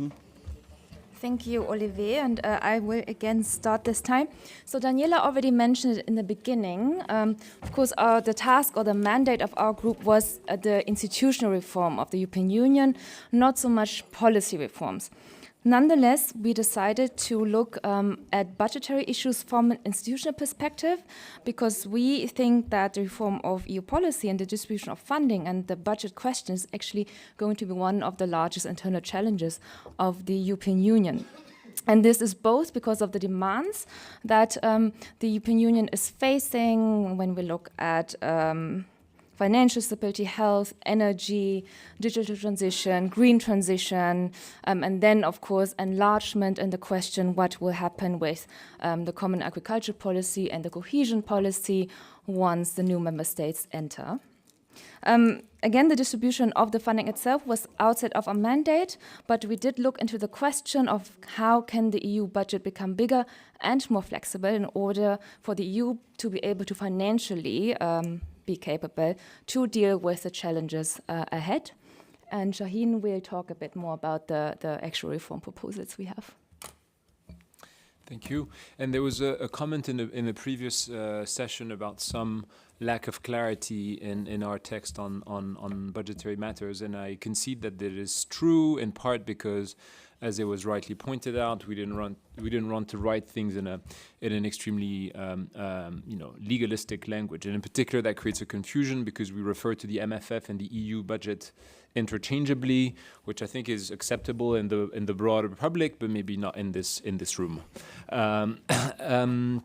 And so essentially, I think the reform proposals revolve around 3 or 4 ideas. So first, there's one thing that we mentioned in passing, but which we think is very important, was to bring under EU law intergovernmental instruments that have been created over the last 10 years, and in particular, the ESM. It's good to remind ourselves that this was actually a commitment when creating the ESM, and a commitment that hasn't been fulfilled. The second point was to increase the size of the EU budget, not only in nominal terms, but also as a proportion of GDP, even though we accept that this can only be done under unanimity. And so this is unchanged and basically has to happen through an own resources decision ratification in every member states. What we thought was very important, however, is that the budget in terms of that the MFF would be aligned to the terms of the parliament, so that each parliament can vote a budget, and that the flexibility would be achieved by having essentially the MFF on the spending side, so not on the size, basically being decided under qualified majority. Our view was essentially that there cannot be an intelligent reform of the EU budget under unanimity, and that a reform of the EU budget under unanimity would essentially lead to sacrifice all the genuinely European programs in favor of essentially programs that are just transfers between member states. And so this, to us, was an important part of the proposal, which we believe is quite controversial because it's a potentially important settlement for member states to agree to renounce their veto rights on the EU budget. But having played some part in negotiating one MFF in the past, I really struggle to imagine how we can negotiate an MFF with a more heterogeneous group of countries and a much larger group of countries than the one we have today. So I really think that it's implausible to have a reform EU budget under unanimity with 35 member states of such a heterogeneous nature. And last, another provocative thing that we have in this section, which surprisingly hasn't gotten a lot of attention, in particular in Germany, is that we have, once again, a non-extremely legally airtight formulation, but we open the idea of a permanent, or at least an easier, borrowing capacity for the EU. And so I hope this room excuses us for the vagueness of the language, but it served some political purpose. Thank you. Thank you very much, Tu and Shaheen. You can now see how it was possible to work with those guys, because they're so efficient and so much capable to respect deadlines and timing and so on. Thank you so much. And the floor is yours. Thank you, Olivier. I will try to be as good as my predecessors. Thank you for the invitation to contribute to this really high-level conference. Congratulations to the authors of the very good report. And congratulations as well to treat the budget, because I'm glad to have the opportunity to respond to this chapter so early, let's say, in the process. Too often in the past, budgetary issues have been left behind institutional issues. Le financement suivra. And there it blocks. As an anecdote, I would like to recall that when I was invited to explain the functioning of the EU budget to President Giscard d'Estaing, who was chairing the convention in the years 2002, 2003, he could not believe that there was no provisions for the budget in the treaty, as former Minister of Finance on top. So his immediate reaction was, we create a Title II. Financial provisions, which for the first time in this Treaty of Lisbon, gives clarity and visibility to budgetary issues, regrouping under the same title resources, expenditure, annual, multi-annual procedures, budgetary control, fight against fraud. Okay. Now, let me comment your fantastic work under 3 points: spending, financing, deciding. Spending. About the increase of the budget in nominal size, I think it would be misleading to believe and make candidate countries believe that accession means more money. Article 16 of the MFF regulation provides for a revision, yes, there, in case of enlargement. But if one looks to what happened at the last big bang in 2004-2006 enlargement, in fact, the existing cake was just shared into the new number of member states. We had 3 summits to decide on budget: Berlin, Laeken, Copenhagen. And in fact, they decided, member states, that the existing funds dedicated to acceding countries would be just internalized. And they become structural funds, agriculture, for all, just as a reminder.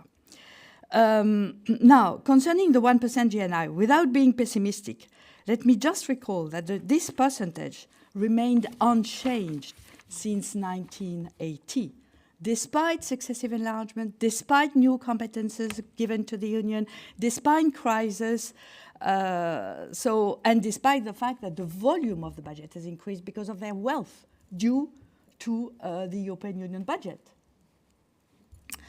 So, because national contributions to the EU budget are considered as an expense, and this is another thing.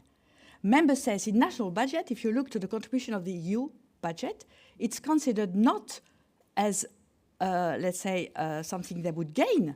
It's considered as an expense, beside the fact that they have the return. So, member states always prefer not to increase their permanent contribution, but rather to finance extra needs with temporary external funds like Solidarity Fund, Emergency Aid Reserve, Trust Funds for Turkey, for Syria, for Ukraine, and so on and so forth. or to provide loans via the EIB. This is another trick they like, not to increase their contribution. And to give, of course, the EU budget as a guarantee. This works. So, of course, the concentric circles you propose in your report could open new forms of financing as well, notably for associated countries or coalition of the willing, for example.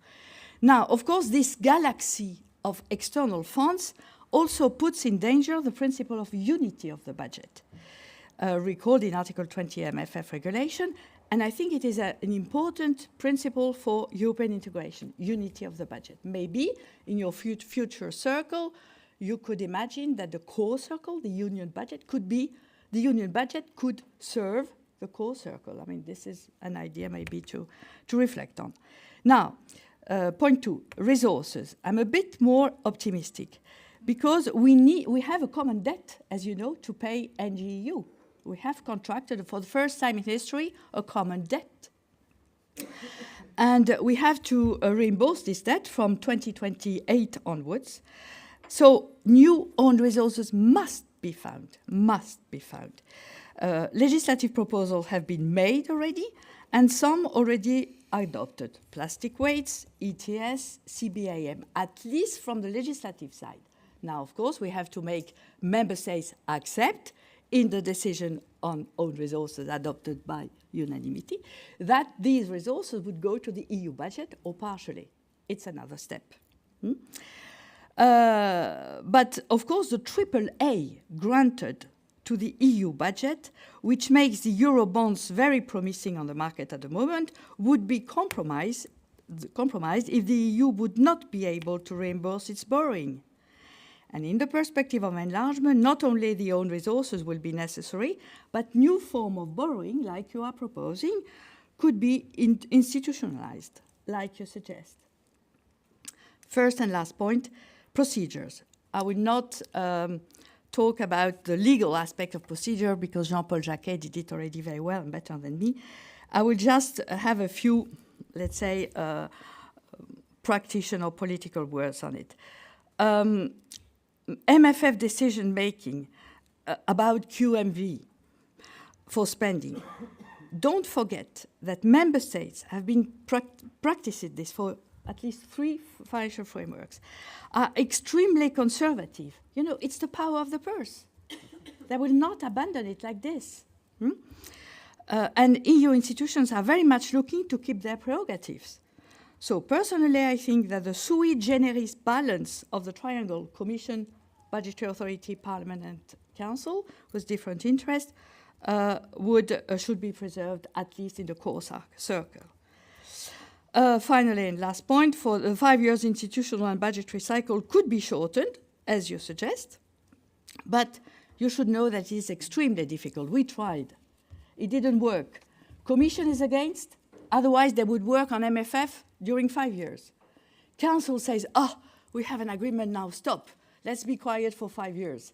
And even the Parliament, who would have an interest, like a legitimate interest, like you say, rejected it in plenary, the 5 years term.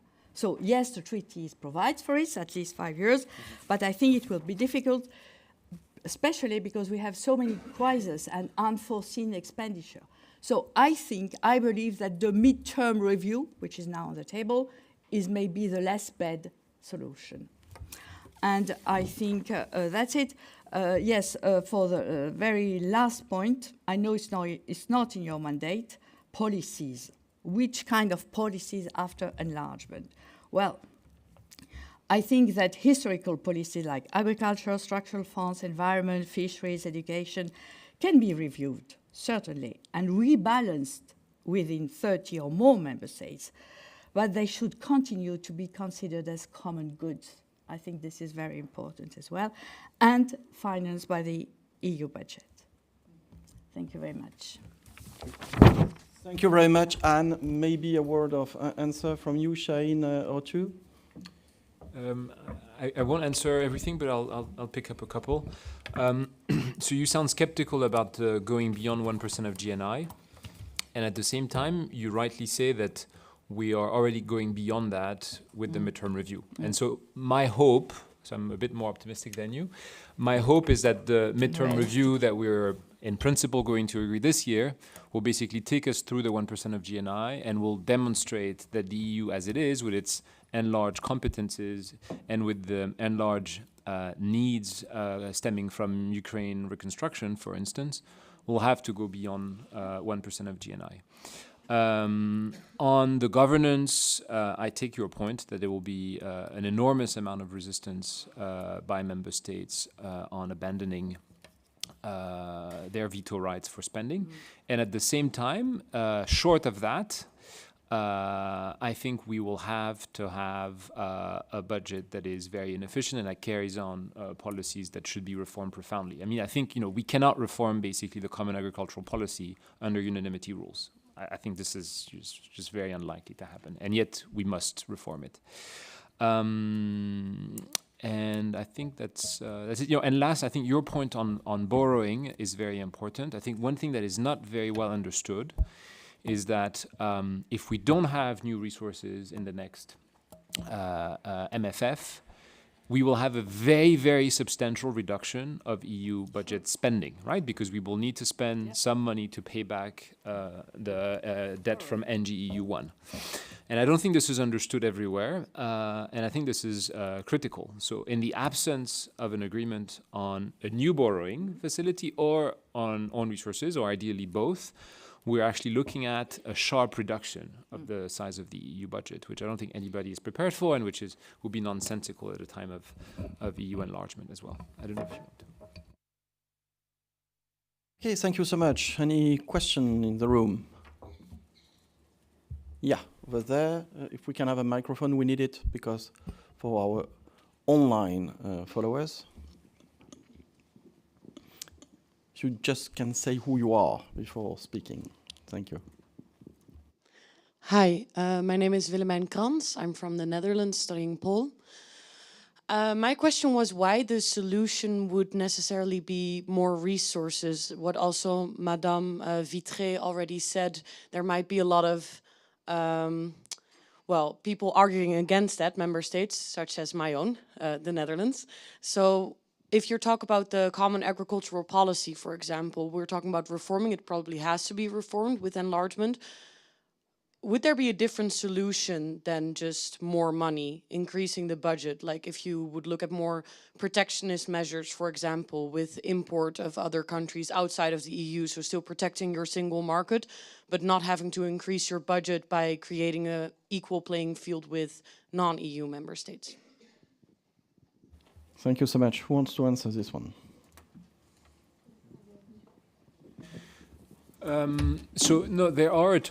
There are alternatives to having a larger EU budget, which is to do a very thorough spending review and try to cut spending in a lot of areas where we find these policies to be inefficient and the use of EU money to be inefficient.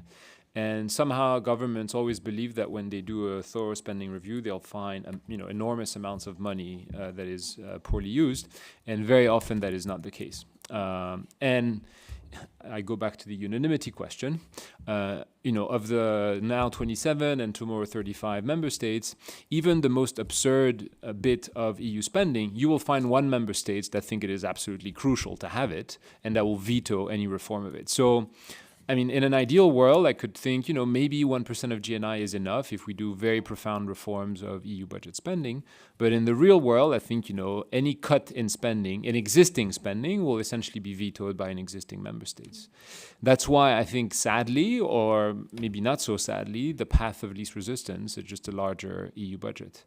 And I think on your point on, so if I understood correctly, you're raising resources from the rest of the world, essentially, right? So imposing tariffs, for instance. To some extent, in some of the examples that were mentioned of own resources, this is what we're doing. I mean, the CBAM is essentially raising resources on the rest of the world, so we could probably do more of that. But, I mean, if I put my economist hat on here, there is an economic cost to that as well. So it's not because, you have foreign countries pay the tax that technically there is no economic impact on Europe, right? So you still pay some of the tax. You just don't pay it in a direct tax form. You pay in a lower economic output form. Net, it's equivalent. So you still pay the tax. There's no free lunch, as one says. Perhaps just to add a bit, I think also looking at the challenges ahead, the questions also, what do you want to finance at the European level and where is the need? Looking at the green transition, reconstruction of Ukraine, industrial policy, digital transition, I think there is an added value into rethinking what should be financed or could be commonly financed and approached at the European level as a common approach, and where do we go at the national level. And I agree with Shaheen that this will require profound rethinking of how we go about with the challenges ahead.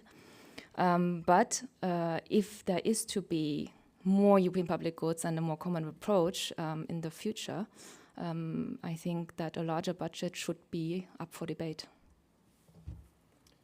Thank you so much, Anne, Shaheen, too.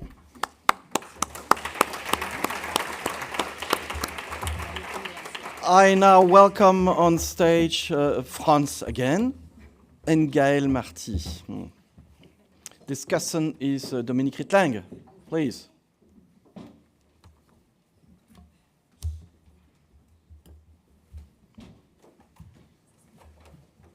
And we'll now discuss the most fascinating part of the report, the one on treaty change and the avenues for treaty change.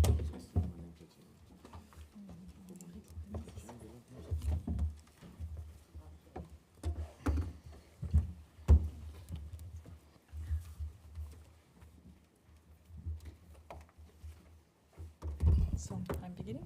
Okay.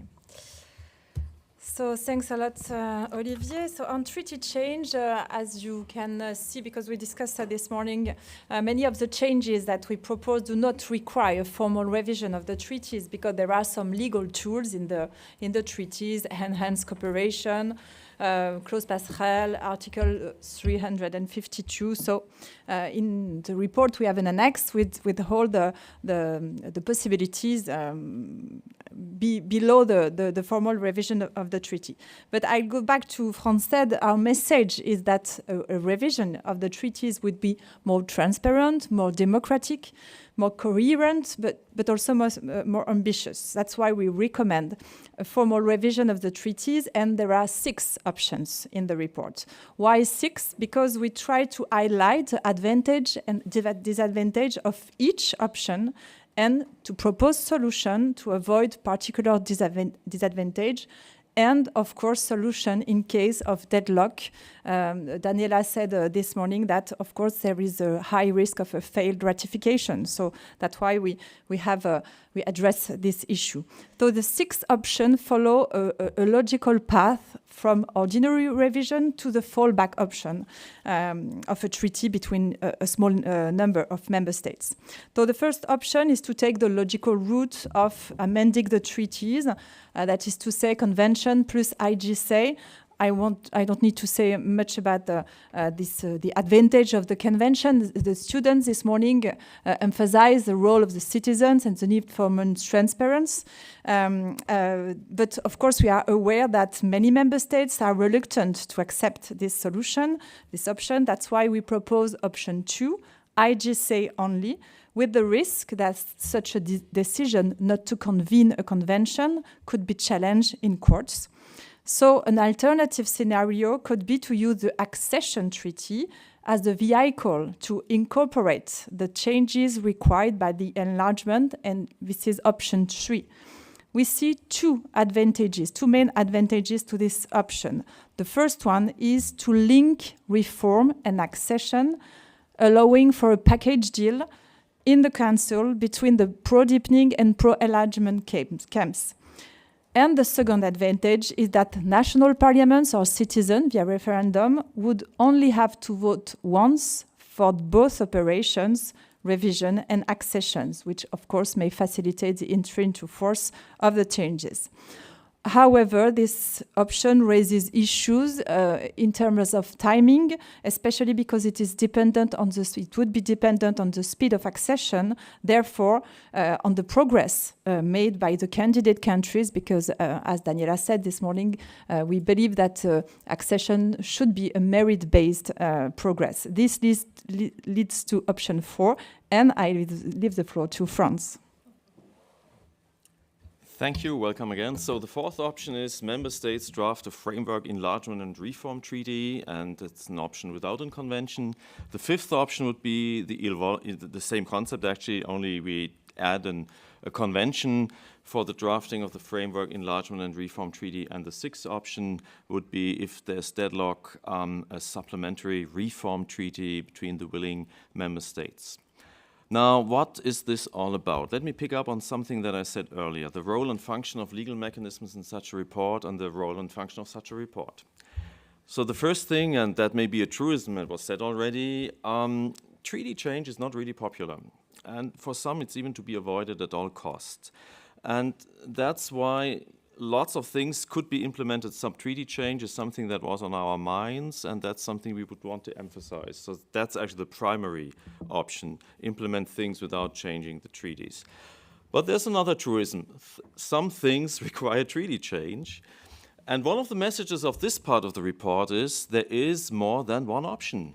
It's not necessarily convention plus IGC and treaty change. There are more options out there.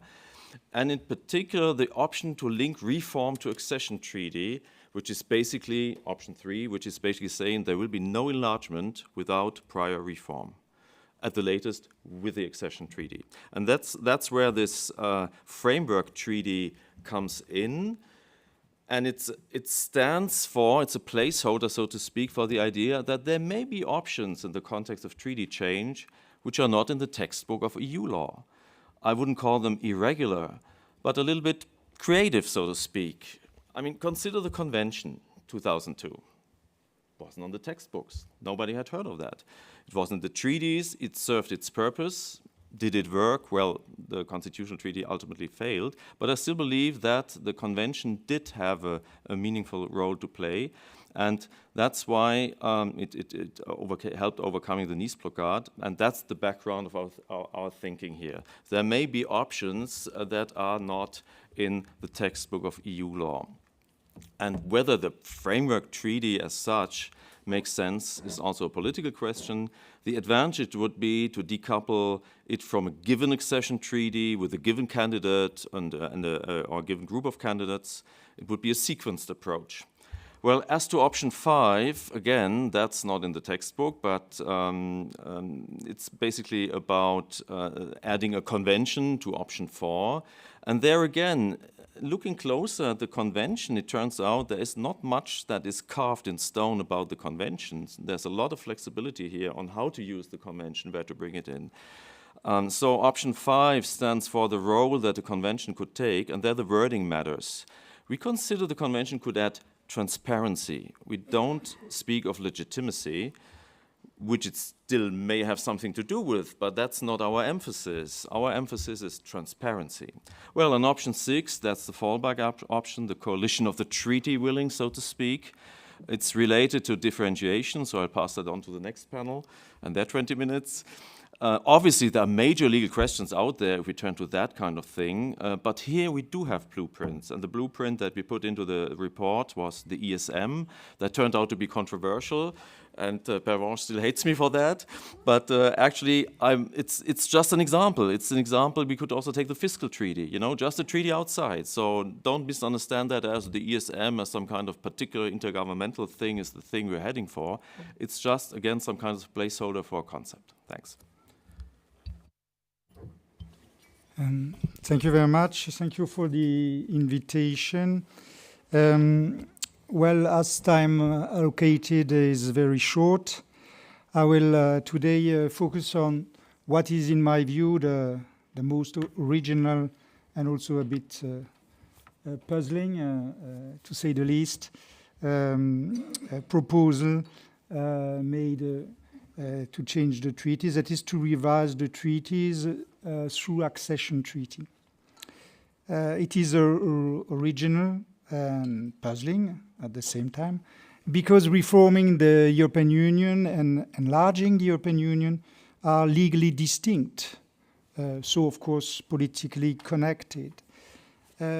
Yet the proposal of the report is to legally link both by using the route of Article 49 instead of that of Article 48 for revising the treaties. What is expected by the group of 12 from such a formal link is that a deal between the pro-deepening and the pro-enlargement camps would be easier to reach. The idea to link the reform of the EU to accession may, according to the report, take two forms. Either that of an accession treaty, which would entail the amendments to the founding treaties that the reform of the European Union requires, or that of a framework and enlargement and reform treaty whose draft could possibly be entrusted to a convention. France has just said that we should be creative and even think of devices that are not in the textbook. But yes, but at least under one condition, that it is not forbidden by the textbook. And I think such a formal link is legally questionable for three reasons. First reason, whether it takes the form of an accession treaty or of a framework, enlargement and reform treaty, the legal instrument would be based, according to the report, on Article 49, paragraph 2. Yet, only an agreement between the member states and the candidate state can be concluded under Article 49, which is not the case for the framework, enlargement and reform treaty. Second reason, the amendments to the founding treaties that an agreement based on Article 49 may provide for shall be limited to the adjustments which the accession entails. And some of the treaty amendments proposed by the group would clearly not fit with the meaning of adjustment. Last reason, the procedure for concluding an agreement under Article 49 differs from the treaty revision procedure laid down in Article 48. In particular, Article 49 gives the European Parliament a right to consent, which is not the case for the ordinary revision procedure, except regarding the choice between convention and IGC, nor is it the case for the simplified revision procedure. So resorting to Article 49 would thus amount to a misuse of procedure. In my view, it's legally questionable, and moreover, it's not useful, not necessarily useful. And I will explain why. As just said, the ordinary treaty revision procedure of Article 49 could not be avoided to provide for the amendments required by the reform of the EU that go beyond the scope of the adjustments entailed by accession. At the same time, the treaty revision procedure could also link reform of the EU and enlargement. In other words, in a treaty revision carried out pursuant to Article 48, could be included elements of reform destined to improve the efficiency and the democratic legitimacy of the European decision-making process, and, where appropriate, to increase the competence of the EU. But at the same time, could also be included in this revision all the amendments necessary to make the EU institutions enlargement ready. That is, to organize the representation in and the participation to the EU institutional system of the candidate states to EU membership. Thus, we would have the sequenced approach with actual accession treaties being decoupled from the treaty revision, even if the latter would be done with the view to accession. And this has already been done in the past. As is well known, the Treaty of Amsterdam had failed to address the institutional reform to cope with prospective Eastern enlargement. And this was the mandate given to the IHDC convened in Nice. It had in particular to deal with the composition of the commission of the to deal with the extension of the qualified majority voting and of the weighting of votes in the Council. And so the outcome aroused dissatisfaction with respect to the deepening of European integration. The Treaty of Nice made the institutional changes necessary for further enlargement. In particular, the protocol on the enlargement of the European Union, supplemented by the Declaration on the enlargement of the European Union, provided for the representation in the different EU institutions and bodies of the candidate states whose accession was foreseen. And last argument about the usefulness, the treaty revision procedure of Article 48 would not be more cumbersome than the procedure of for concluding a treaty under Article 49. In particular, the convening of a convention for the purposes of drafting a framework enlargement and reform treaty is not ruled out. I agree with, but is of course not compulsory. Likewise, the convening of a convention is left to the discretion of the European Council and the European Parliament by Article 48, albeit being subject to judicial control by the Court of Justice. And as for the rest, both procedures would require double unanimity. So that is my last. Thank you so much, Dominique. Who wants to answer to that? You want to begin? I can begin. Yes. Thank you for this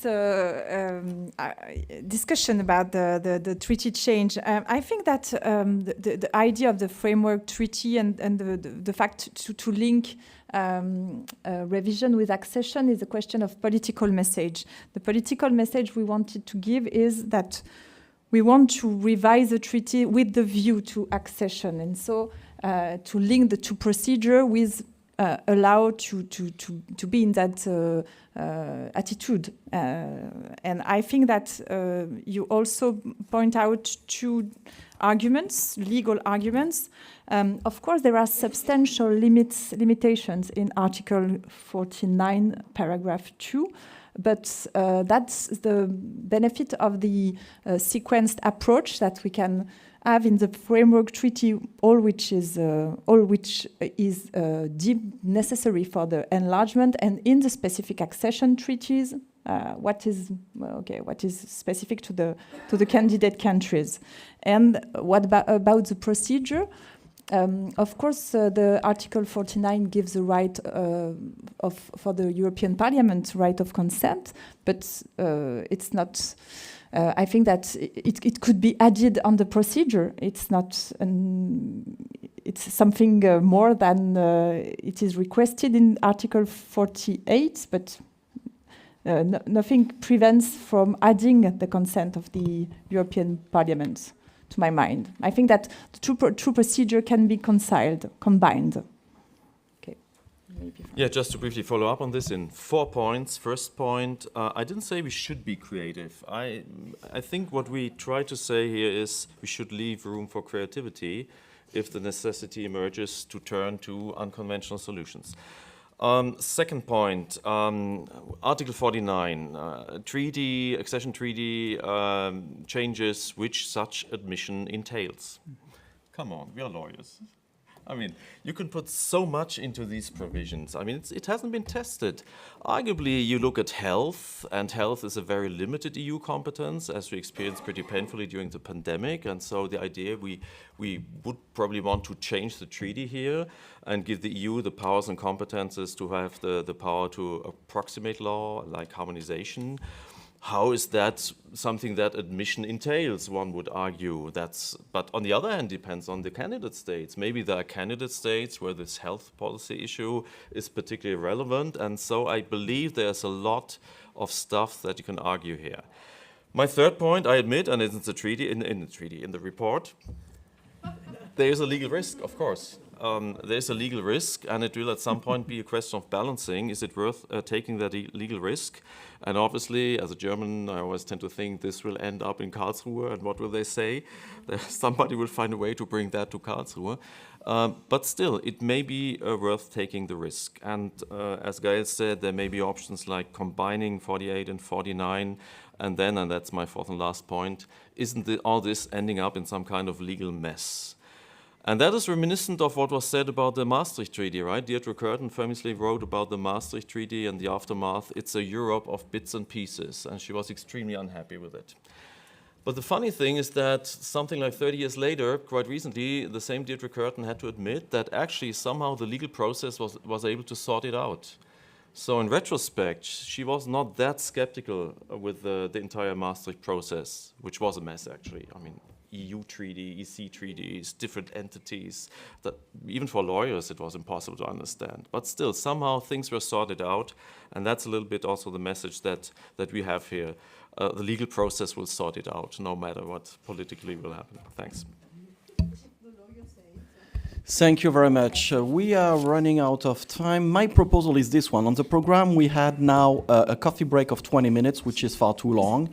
My suggestion, we take 5 minutes to get for a cigarette, a pipe for Jean-Paul, grab a coffee and start... and start again in 5 minutes with the next panel, then we can keep the timing and leave plenty of room for discussion. Thank you.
go back to work.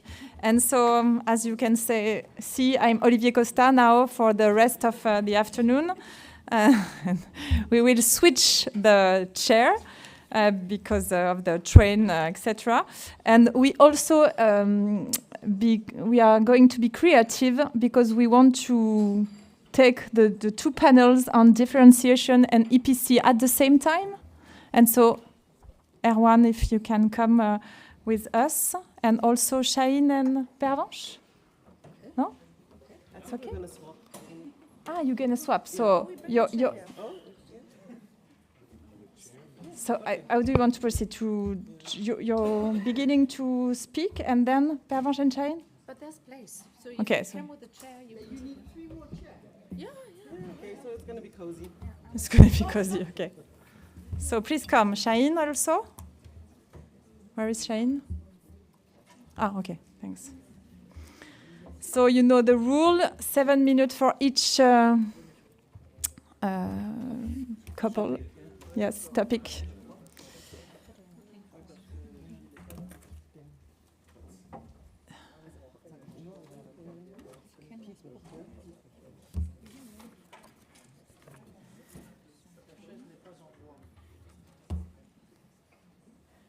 What's the main word of the report? Flexibility.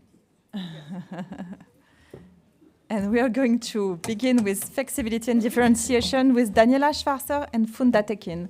You have the floor for 7 minutes. Okay. Well, hello everyone. I was just saying that I'm really happy to finally sit on this panel and can seek the stage in order to share some of our thoughts on differentiated integration that we have in the report with you. I'm just going to give you a bit of context information and a bit of how we conceived it and conceptualized it, and then leave the floor to Daniela. Because I think it is very interesting that the differentiated integration part was, I think, the one that was perceived very broadly, very fast. Which I think is linked to the fact that we have a huge graph on that in the report, and it's very colorful.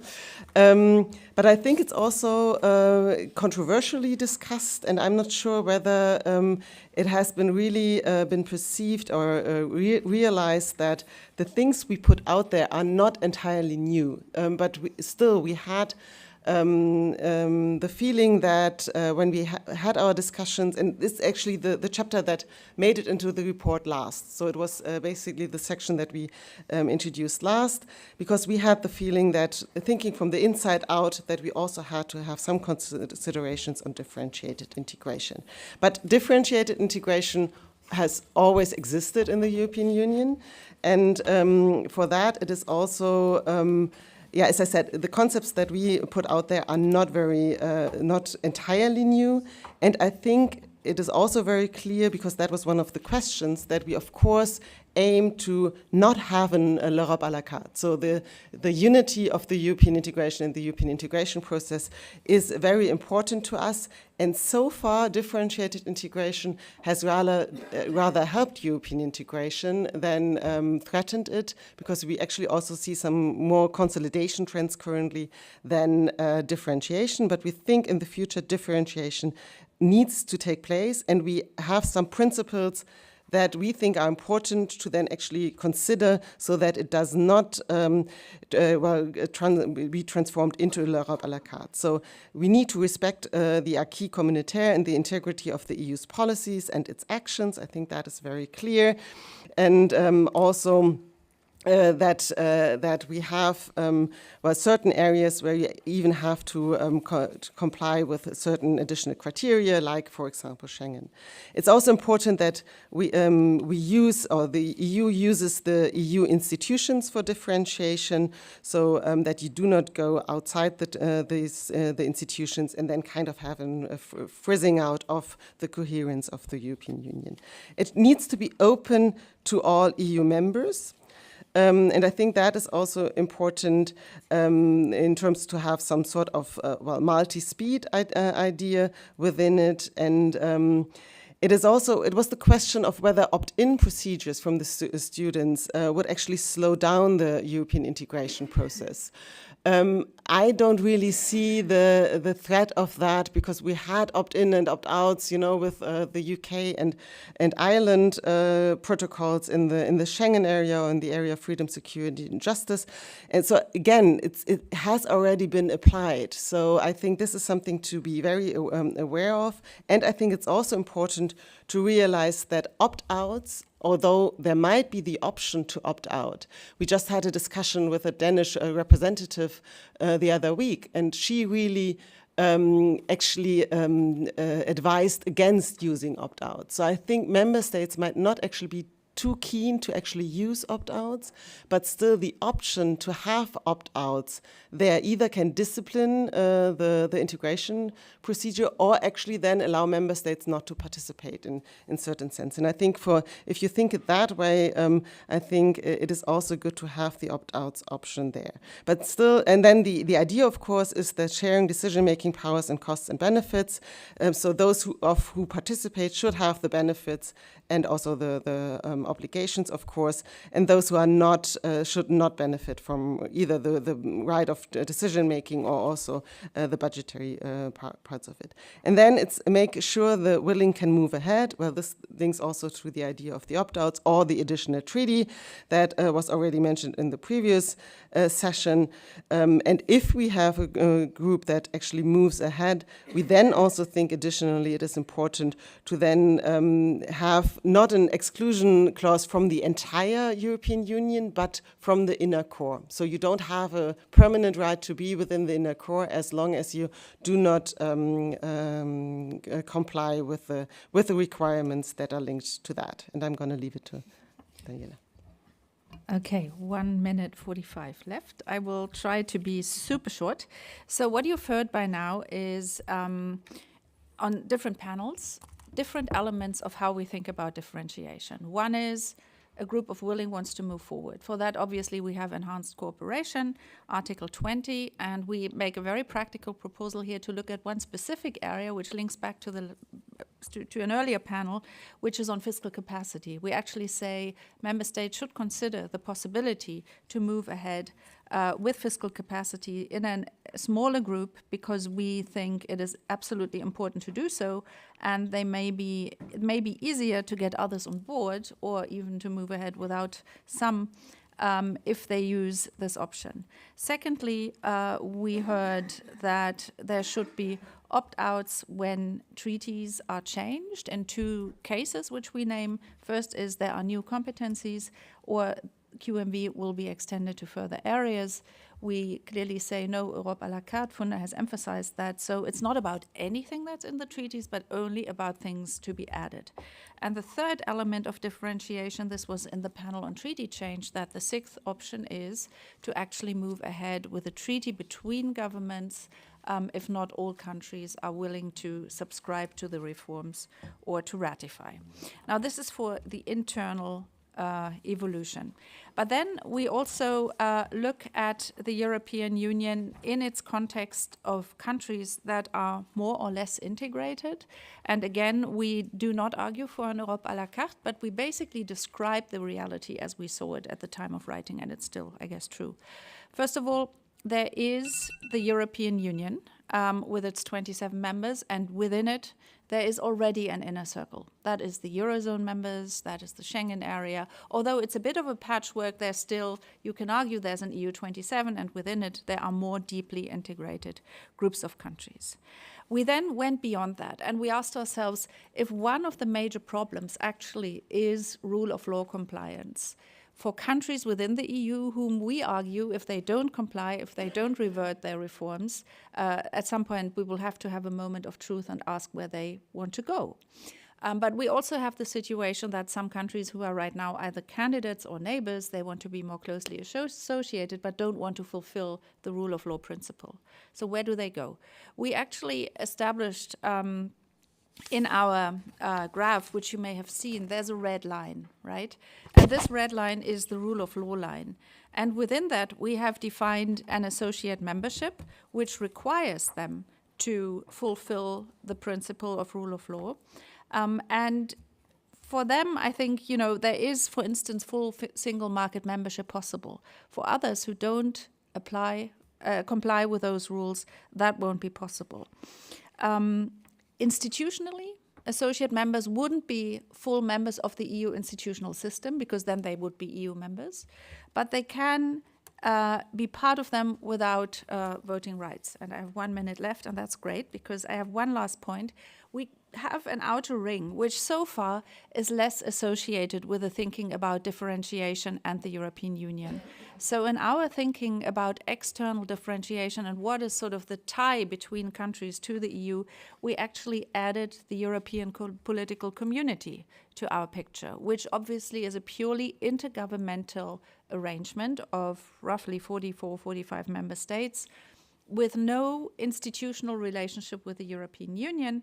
But we do say that there we see a very strong potential to structure relationships on a continental scale, maybe even develop policy together, use existing EU policy and their external dimension to organize more closely for geopolitical reasons on a continental scale. And with that, over to either Shaheen or Pervenche, who speaks first. Thanks a lot. So again, 7 minutes, please. Shaheen and Pervenche, and after that the discussion, so they can discuss differentiation and EPC. Thank you.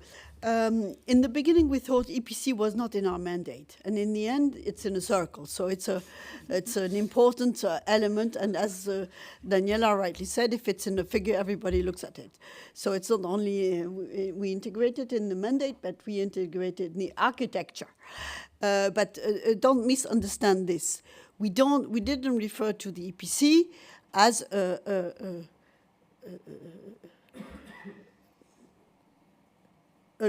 in the logic of an EU institution. It is something else, but that is important for the whole dynamic of the EU, because we have introduced this red line. And the EPC is what is beyond the red line if you are a member of the EU continent. But beside this, it might be something very useful for many reasons. For example, and of course, one of the contests of the EPC has been that for accessing country or candidate country, it could be like a second-class institution or a waiting room. We strongly, explicitly mention that it is not the case. And this also refers to something that Daniela has mentioned, that the raison d'être of the circle is not because of the candidate country. It is because of the current member state of the Union. So it's a dynamic like this and not like that, which is very important to understand why we needed this EPC for current member state to do their choice. And if they choose not to respect rule of law, they have no access to internal market, because this is the price to pay for the access to internal market. And then they are more than welcome in another forum, which is a forum where member states are on an equal statute. Of course, the agenda for this one is very much about geopolitics, which to my understanding, is something that European countries must discuss all together. It's better. You can see me and I can see you. No, just a couple of things to add. Maybe by way of background, there was not a lot of Franco-German divides in this group, but the one that existed, at least in the beginning, was actually around the EPC. In general, the Germans were like, what is the EPC? What do we care? And the French were like, no, it's important, it matters. Some French, that's true. Not all the French. Yeah.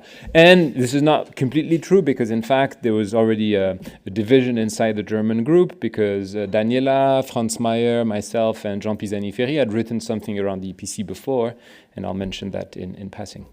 So just by way of background. I think what we don't cover in the report, and which I think is important for the future, is how is the EPC going to evolve? Because I think in this report we give quite an important role to what the EPC can be, but a role, if we are honest, that is not consistent with what the EPC is today. And if you look back at the last Granada summit, and that's why I'm looking at Funda in particular, because she was one of the most skeptical ones, if you look back at the Granada summit last week, you can really wonder what the EPC is really all about, because I think realistically this was a real failure, and even me, who is a fairly pro-EPC person, can acknowledge that. So I think the real question is, what is the EPC going to become? If it stays an informal meetings of head of states without conclusions, without press conference, without policy cooperation, without budget, without any deliverables, I think the EPC cannot serve the purpose that we have described in this report. And so that's why, for us, it's important that the EPC evolves into something more meaningful, more institutionalized, that defines policy areas for cooperation, that maybe has a permanent secretariat, eventually potentially a budget, or at least could draw partly on the EU budget. And that would actually transform what the EPC can become from an institutional standpoint. Now, where we have real question marks is it's not clear whether member states want to do that, want to give the EPC a stronger institutional role.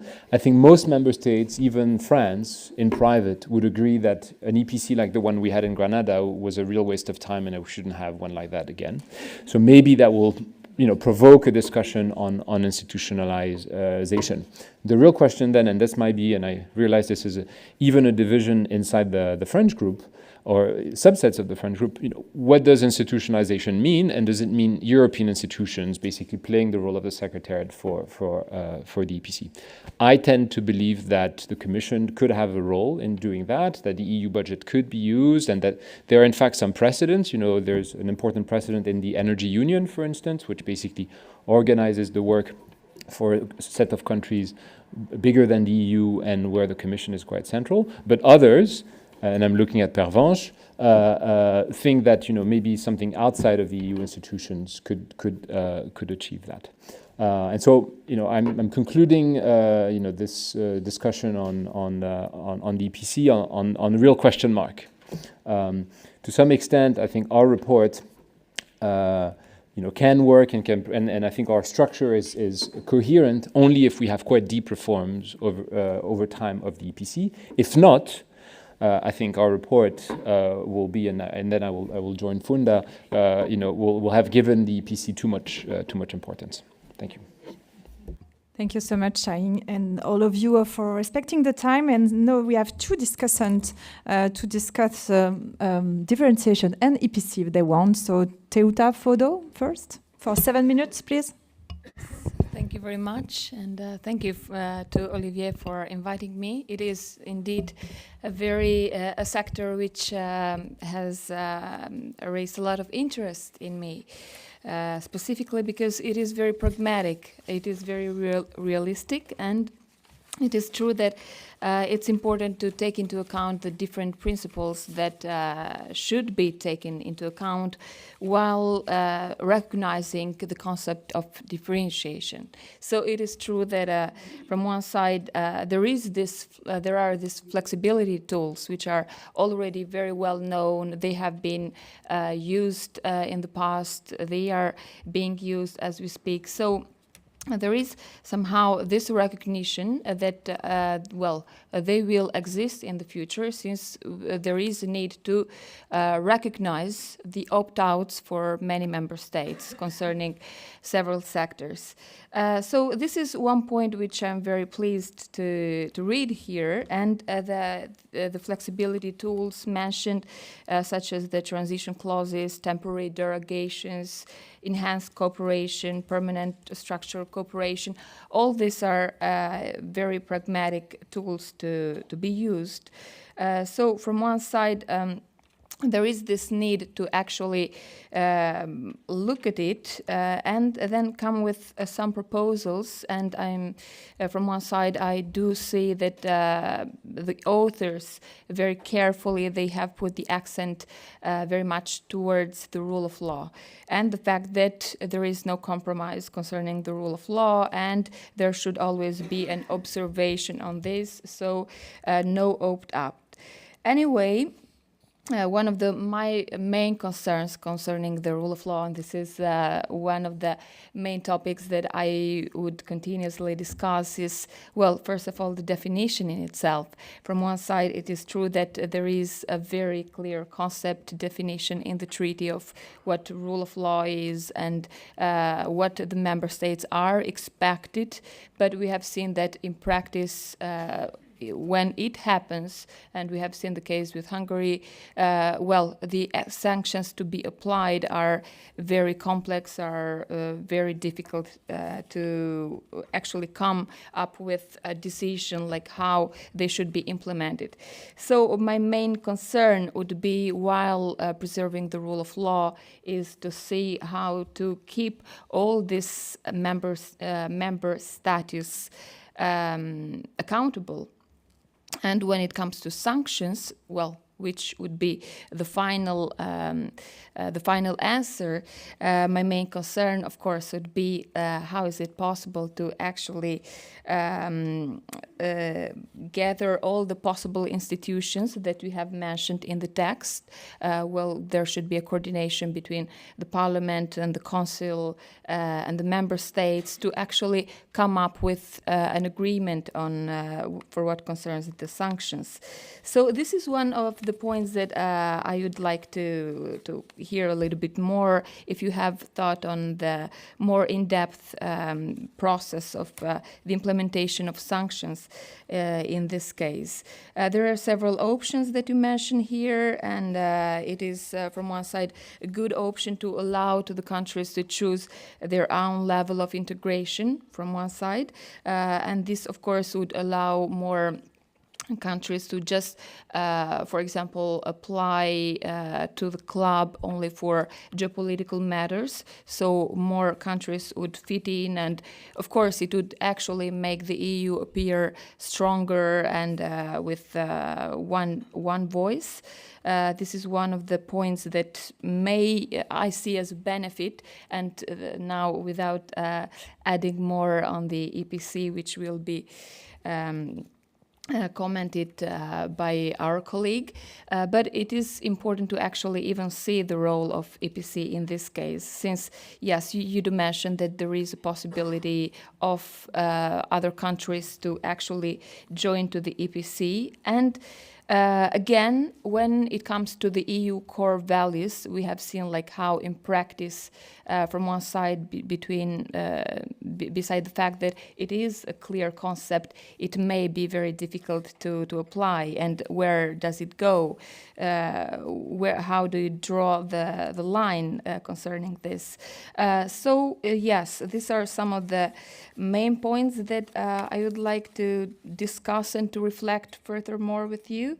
And one of the recommendations that you give to propose a mechanism to ensure that willing member states can continue moving ahead even if a member state that initially joined a pioneer group for integration no longer subscribes to its goals.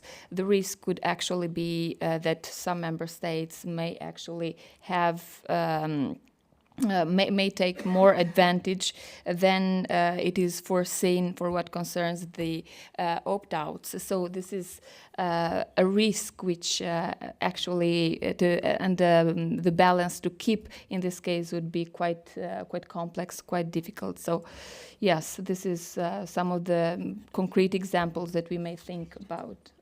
Thank you. Thank you. Who wants to answer? Maybe you want to answer first, or we listen to Erwan?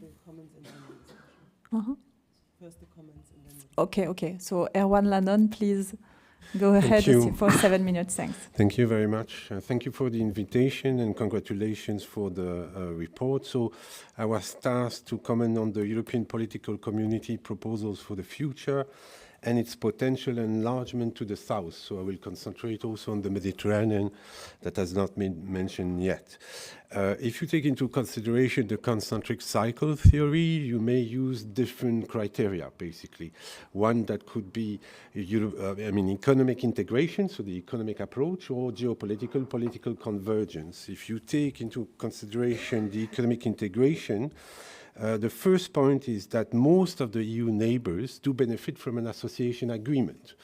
An association has been mentioned in the report, so this could be also developed, I think. So they benefit from an association agreement, including preferential trade agreement. And an FTA is the first degree of economic integration, so that is to be taken into consideration.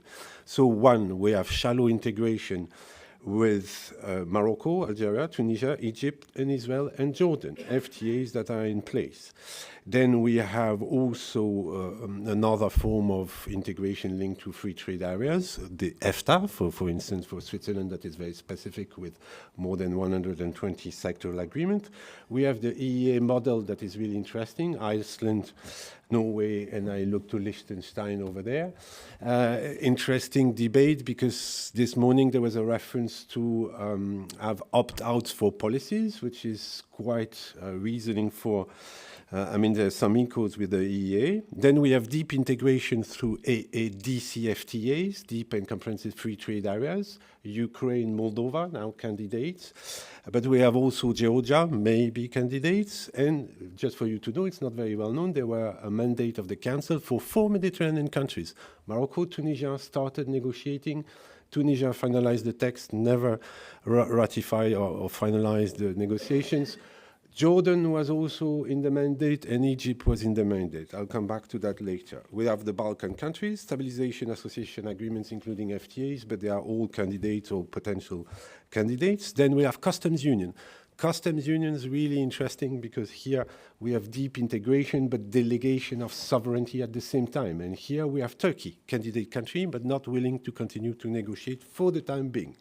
We have also San Marino and Andorra, and all those agreements include essential element clause referring to the rule of law, by the way. So that's legally binding. It's an association agreement that has been ratified. There are, however, countries in the neighborhood without any association agreement or preferential trade agreement. Armenia is in between, because Armenia was supposed to have an NA-DCFTA, but they have half of an NA-DCFTA in the services and not in goods. So that means that if Armenia is going closer to the EU hub, so to say, things might change. So there's something interesting here. Azerbaijan, no preferential trade, no association agreement. Belarus and Russia are out for the time being. And this is quite interesting to keep in mind. I'll come back to that as well. Out also, you have Libya and Syria. No association agreement, no preferential trade agreement, and this is to be taken into account. One of the key is access to decision-making or decision-shaping, but to be defined more precisely than what we have for the time being at the level of the EEA. Mediterranean countries are reluctant to go beyond shallow integration, precisely because of this delegation of sovereignty, whereas candidate countries generally are happy even if the pre-accession track may take some time to delegate some sovereignty. And we have the case of Turkey that is extremely specific. I don't have the time to detail that. In terms of political cooperation, geopolitical convergence, so first of all, I think for the rule of law that I referred to already, because it's mentioned in the association agreement, what Professor Govar said this morning is very important, and it was repeated now. There are some member states that do not respect the rule of law. So there is a contradiction here that should be underlined. Something that was not mentioned, but that is more or less in the report, is the importance of the Council of Europe. Because in the Council of Europe, the values are human rights, democracy, and rule of law. And Russia was excluded from the Council of Europe, and Belarus relations were suspended. So for me, it's also the Council of Europe red line or frontier that we have to take into consideration.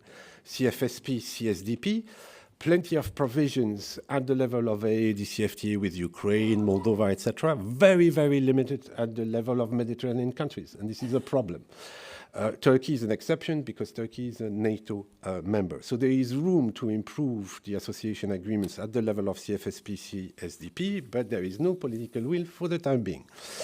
That's the major problem. So it's possible to have a stronger institutionalized ties and enable the Commission to play a role. And we have a good example. That was the Euromed process. In the Euromed process, at the end, the Euromed partnership, The Commission was playing the role of a secretariat, and at the very end was even promoting the general Euro-Mediterranean interest. So really interesting to see what happened, but again, the context is completely different. What was possible in 95 is not possible today.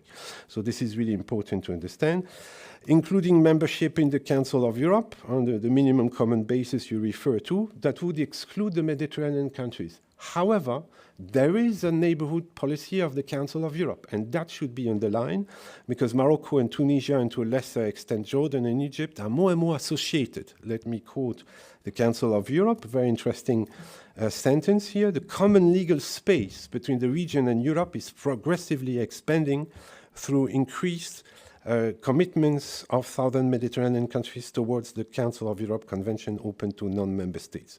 So there are three scenarios. Either we keep what we have now, but we have the empty chair policy of Azerbaijan and Turkey. But I mean, to me, it's important to have a framework for political dialogue and that it remains really not too institutionalized. There could be a danger of contamination effect. For example, what is going on in the Middle East. That we have to be aware of this. Second scenario, more institutionalized. Again, a link with the Council of Europe could be of interest. Scenario 3, enlarged European political community with a strong institutionalization. This is not going to work, I am afraid, in the current context. Last word, if you draw concentric cycle, never forget the one that is next to you. There is one with Russia that is called the Eurasian Economic Association. There is another one that is called the Shanghai Cooperation Organization. Have a look to the members, to the observers, and to the dialogue partners. Plenty of neighbors of neighbors here. So we should take into account, I think, concrete examples and also what is going on in the periphery. Thank you. Thank you so much, Erwan Lannon. Maybe who wants to answer? We have 5 minutes to discuss. Yes, thank you for all those valuable comments, and having heard the final comment, I think it was really a good idea to kind of fuse the two panels into one. Just very briefly on the first questions with regards to the rule of law and the non-differentiability of the rule of law, I think we all agree, and I think the question with regards to how to sanction it, I mean, that was what we discussed this morning also in the panel, and we basically saw the need then also to think about more, outer tiers of differentiated integration because of the problem of how to sanction a rule of law internally also. But I think with regards to what the definition of rule of law is, I think there is the definition in the treaties, and it is very clear that member states should at least comply with that. And as we also see, it's not only a value of Article 2, but we really see it as a constitutional principle. So I think that is something. Another thing, what we also were very aware of the fact that there is no exclusion clause in the treaties, and we also discussed it this morning why we did not choose to actually introduce or suggest an exclusion clause in the treaties. And this also links a bit to why we thought the willing member states that move ahead should not be then interfered with a member state that all of a sudden does not comply with the criteria anymore. And then the reversibility of that mechanism basically is that we also thought again of the population that is linked to that. So basically they should not be punished for a government that does not comply to the rules anymore, but it's then something that they can step out into the EU membership, but then maybe even re-enter the core of the willing. So I think there is a flexibility mechanism that is needed with regards to all the different differentiated integration mechanisms. With regards to our third, the first outer circle, the EFTA, the EEA, the DCFTA, we were very aware of the fact that all those things actually exist. Our attempt was rather to have it more systematized and institutionalized within the third dimension. And I think I'm going to leave it at that. Maybe just one additional comment. Teuter, I think you pointed to one very important political connection, and that is from the candidate country's perspective, as long as the EU is unable to implement its own rule of law commitment, if a member state deviates from it, then you lose credibility and the whole sort of conditionality you want to impose in the enlargement process, and it will be seen as we have to pass the obstacle once and then it doesn't matter, which is also a reason why we put this first chapter in such a central position and put so much thought into how to improve the EU internal mechanisms before enlargement, actually, or with enlargement at the latest, through a treaty reform attached to the enlargement treaty. That just as an additional political point. Over to you. Thank you. Thank you for raising this question of should the EPC be institutionalized or not. In the report, we do agree that it needs to move a little, and I think the outcome from Grenada tells you something, that at least the host country needs to be more implied in the agenda setting, sharing it, preparing it, organizing a working group, and blah, blah, blah. But I want to refer to something Professor Rosenberg said this morning, is that sometimes when the EU institution enter the room, they are too dominant. And then the other one who have something to say and a reason to be there, which is outside the logic of the EU, don't feel at ease at all. And this is, at least in the learning curve we are now today, something we need to take into account. So just make sure. But on the other hand, it's logic that if, for example, if you're going to discuss new technology or transport or energy, that somehow the Commission is there, because otherwise the participating member state would say, oh, I can't say anything because this is an EU competences. So we need to go in a light touch, step by step, making sure we don't lose the benefit of why the EPC is there. And for me, the main reason for the EPC to exist is, first, in the current context, of course, concrete step for cooperation on concrete policies as a learning tool, like we had it in this Franco-German working group in an atmosphere where obviously everybody says it doesn't work, but also for geostrategic reason. And this one cannot today be dominated by an EU institution, because then you would lose the agenda. And somehow I learned something last week that I want to repeat, which I think was worth being mentioning, is that somehow this EPC looks like learning what a multilateralism in the 21st century could look like. So it's a kind of laboratory, living laboratory of where we need to go.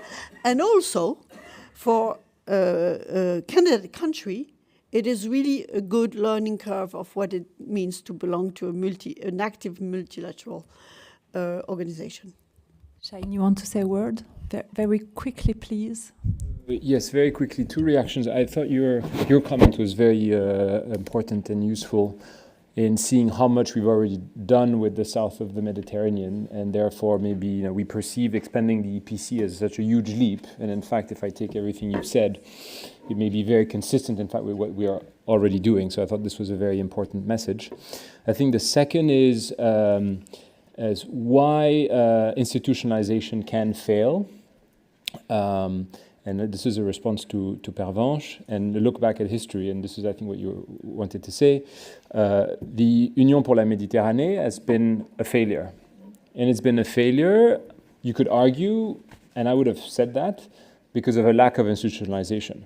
And in fact, what you were explaining to me in private is not a lack of institutionalization, it was probably because of a bad form of institutionalization. So I think having a real understanding of why did the Union pour la Méditerranée failed is very important. And my sense is that it failed, and this is a response to Pervenche, because it was not rooted enough in European institutions. It basically was something entirely ad hoc, which was indeed structured around a secretariat and all that, but something that was too marginal and didn't have enough financial resources and have enough clarity on its policy purpose to be a success. And I think this is what needs to be addressed with the EPC.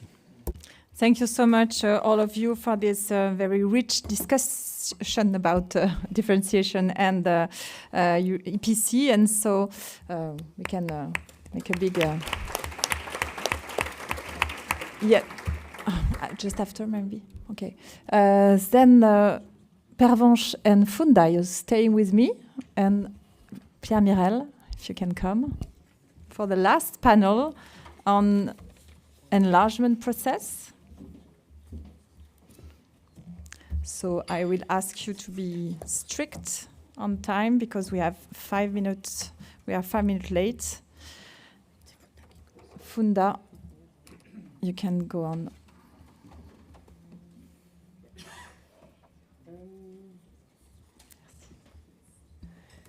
Yes, so now from differentiated integration to the enlargement question, although again, you know, our circles were not perceived as an alternative to enlargement, but rather thought from the inside out, just mentioning it again. With regards to the enlargement process, as mentioned this morning, this is also something that is not in the stricter sense of our mandate, but still something that's very necessary addition to our report.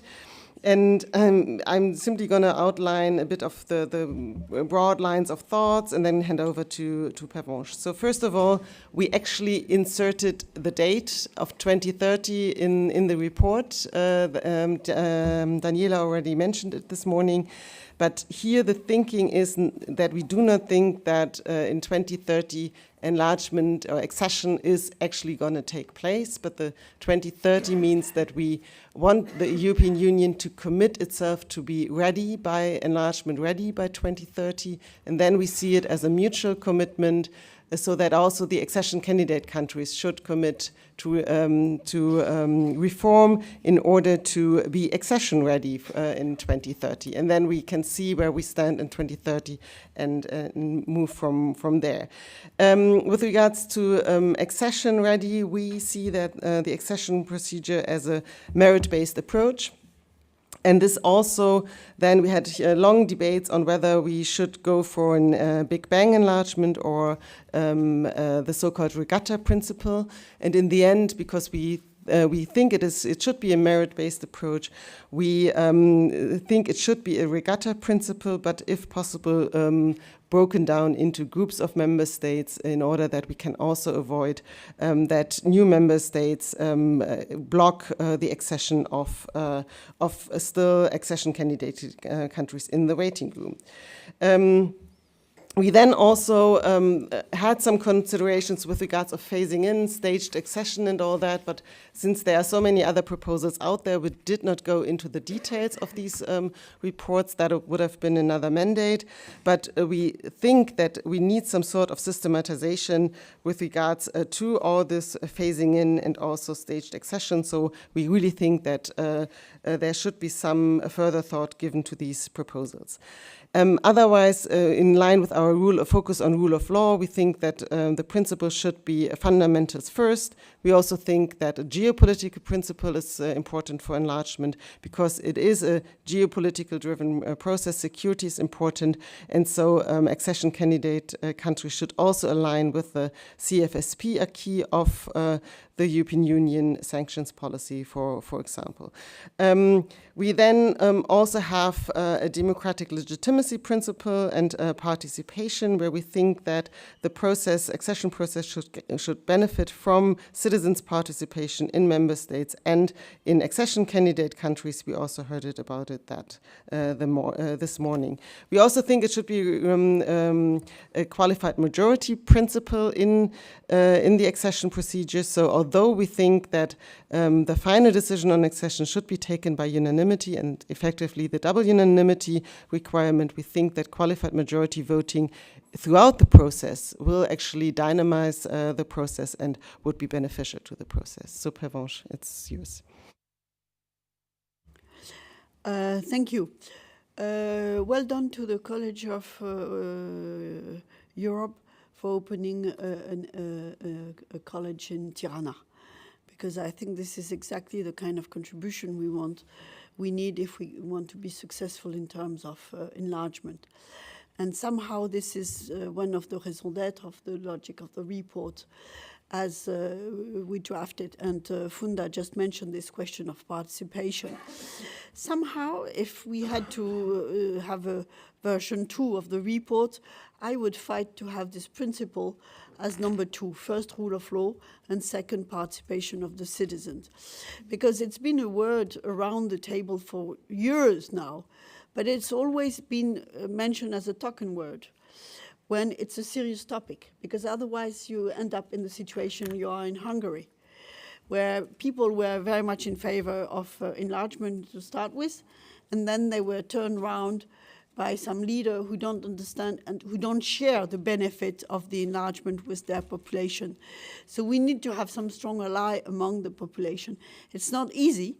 This is why also we insist, so we have a light touch in this, in the report, but we insist very much on this question behind the line of administrative and absorption capacity, because this is where exactly the rule of law can be built in the member states. So is it only in the hand of the Commission that does it?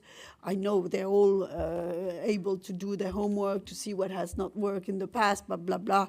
But I think they also need to join with national experts who do this job not in the theoretical environment in Brussels, but concretely in each member state, and are able to have this expertise capacity to help improving the catching up for a member state. The key of the report is to link the two. I hope you are convinced of this. And it's important that academic support, this is really in their hand. Regarding the enlargement themselves, they know they have to do it. So they say, okay, in the beginning, and then they leave it up to the Commission. And this is where you end up in a completely technocratical approach with no political on board. And this is where you lose your public opinion, which we cannot lose. So this link, this bridge, is absolutely of the essence. And this is not against history, because until Spain and Portugal joined the EU, we had the two in the same time. So it means it's possible. Just remember, the cohesion policy, it started there, when Delors invented the Programme Intégré Méditerranéen. That was the price for accession of Spain and Portugal. We just have the same challenge, plus once more, which is called geopolitics. So it's not a small business, but I think this is the way we can do it. And how to do it, I want to refer to what our legal expert, one of our legal experts, one is there, the other one is there, Franz said in a previous round table, saying there are some creativity inside the treaty. For example, when they conveyed the convention, there was nothing in the treaty, but they did the convention. So it's not because it's not in the treaty or because something is not in the treaty that you don't have room of maneuver. This is not true. And I think we should use all the room of maneuver to be successful for this enlargement with deepening of the EU. Thanks a lot, Pervenche. Pierre Mirel, we are listening to you for 7 minutes also. Thank you. Well, that's a great and timely report, so thank you very much to the group. Some comments, though, questions and additional suggestions. First and foremost, fundamentals first. I cannot agree more. It's not just me saying that, but to refer to participation of citizens is most of the civil society organizations and think tanks of the Balkans. There are many more discussions of this type in the Balkans than within the EU. It's amazing, you know, almost every 2-3 weeks you have debates in the context of enlargement, but yet on issues of the treaty as well. So this is, and all of them, and 2 days ago in Belgrade at the Security Forum, they repeated fundamentals first, rule of law first. Now, they also added, to be credible in the Western Balkans, one has to make sure that member states implement rule of law standards. Otherwise, credibility is zero, which is the case very largely today. For instance, Serbia, a good friend of the neighbor, Hungary.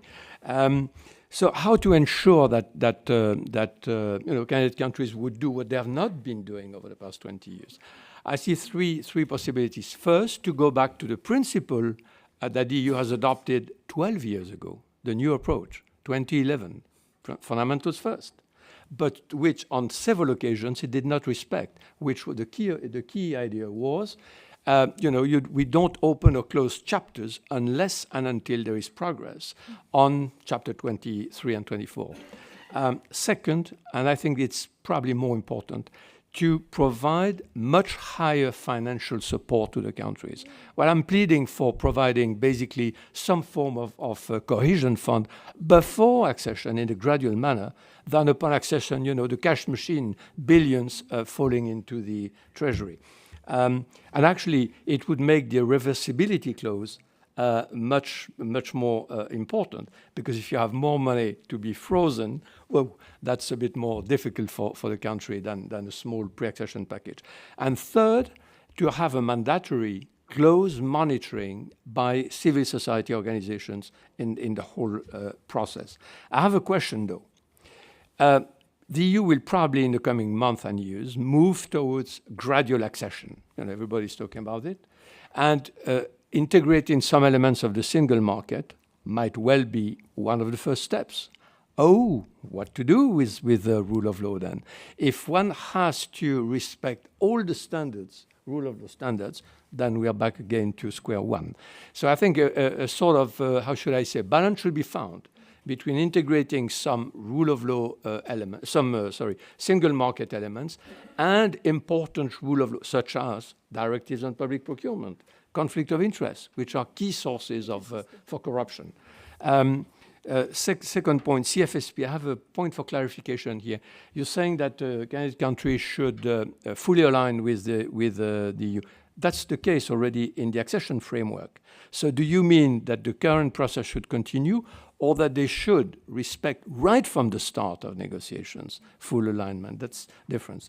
Conflict resolution. I suggest that the EU should reward steps that candidate countries are making to resolve bilateral issues. We never rewarded North Macedonia. They changed their name.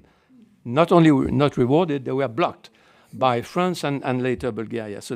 And conversely, I would say that budgetary conditionality should continue after accession to avoid backsliding, like Croatia today, refusing to implement the arbitration with Slovenia on the Piran Bay. So it's not just before accession, but including afterwards.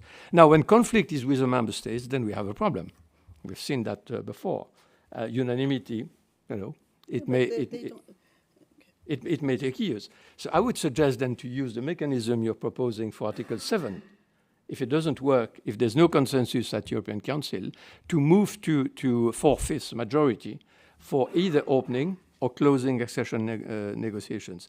Financial additional assistance, financial, I said it already. More technical, I'm not sure. The Court of Auditors in a report 2 years ago said the question is not to provide more assistance. They know how to do it.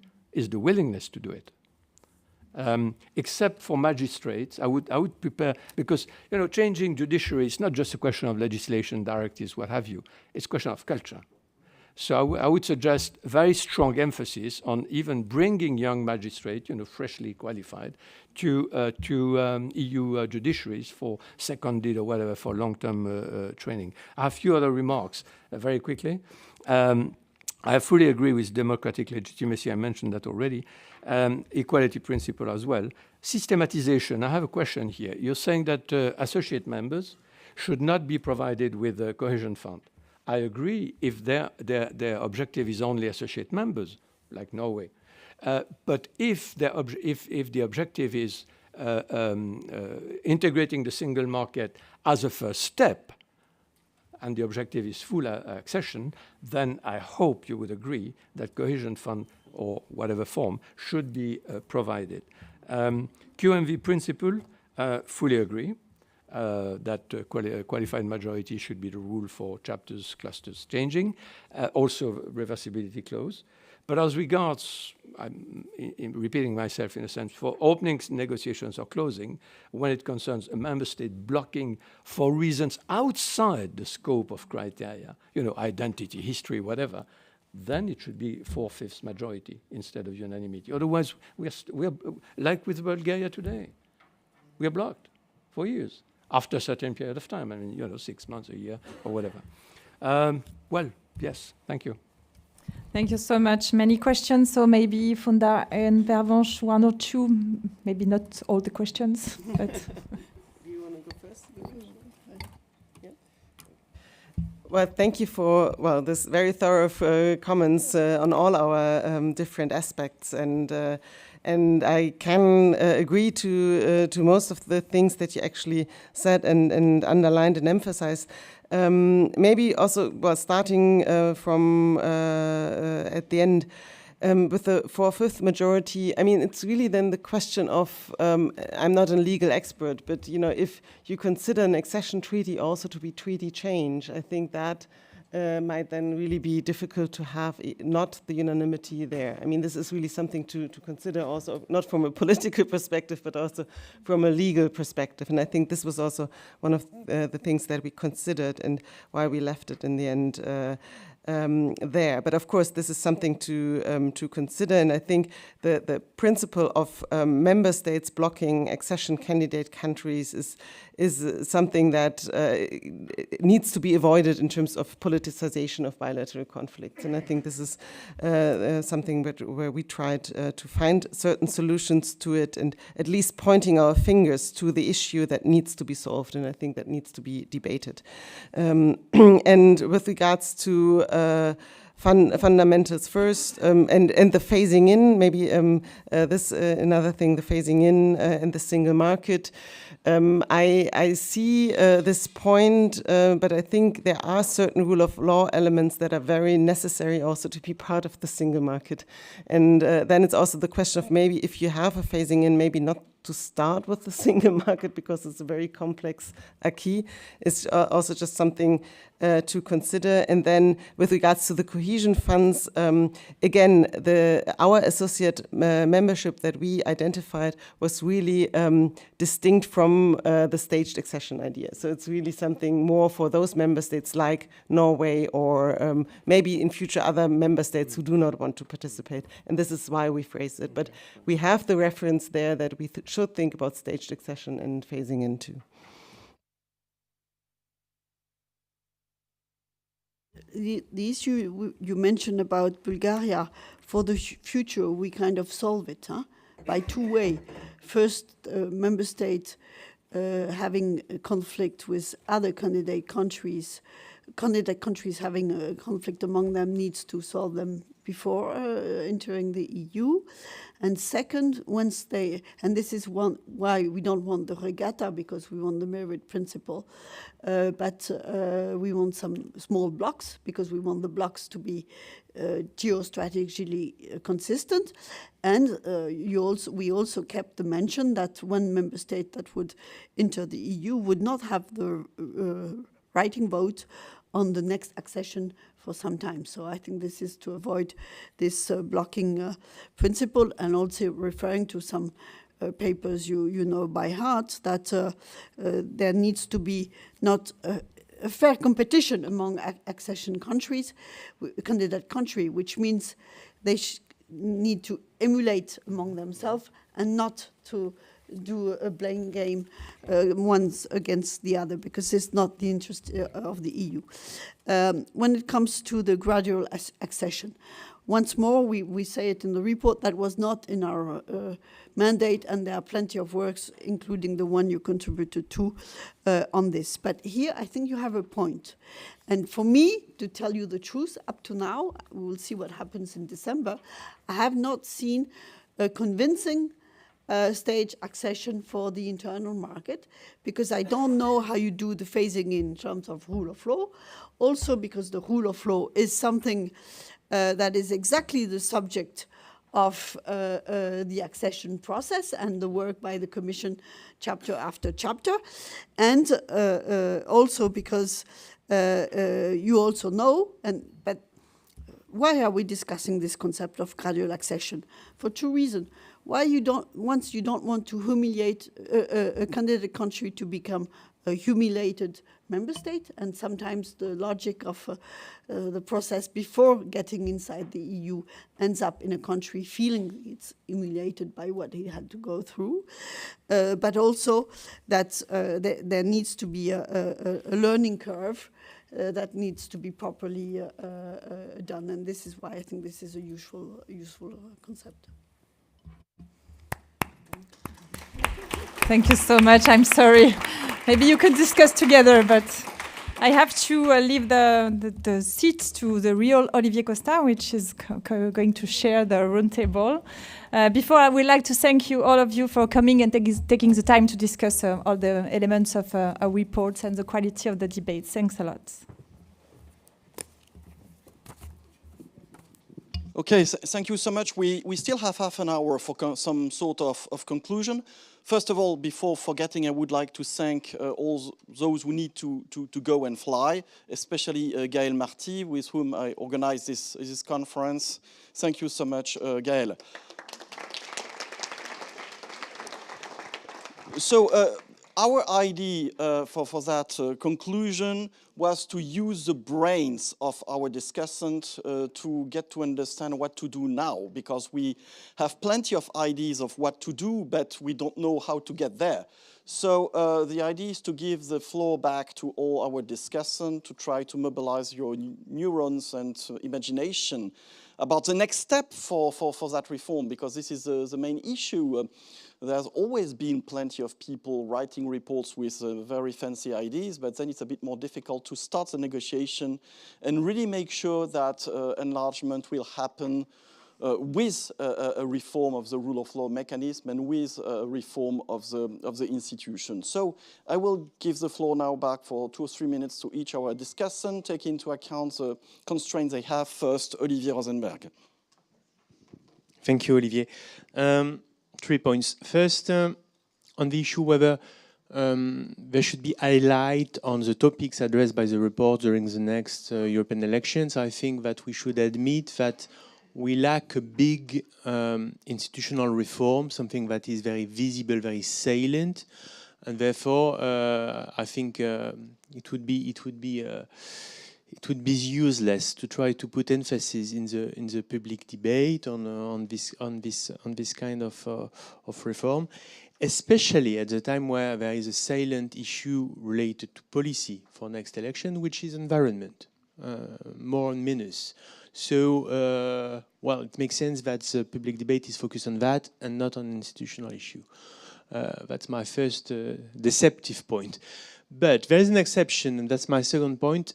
Maybe on the rule of law, there is something to say, really highlighting on the rule of law, enjoying also the momentum of what's happening in Poland. So there could be a possibility really to put emphasis on that.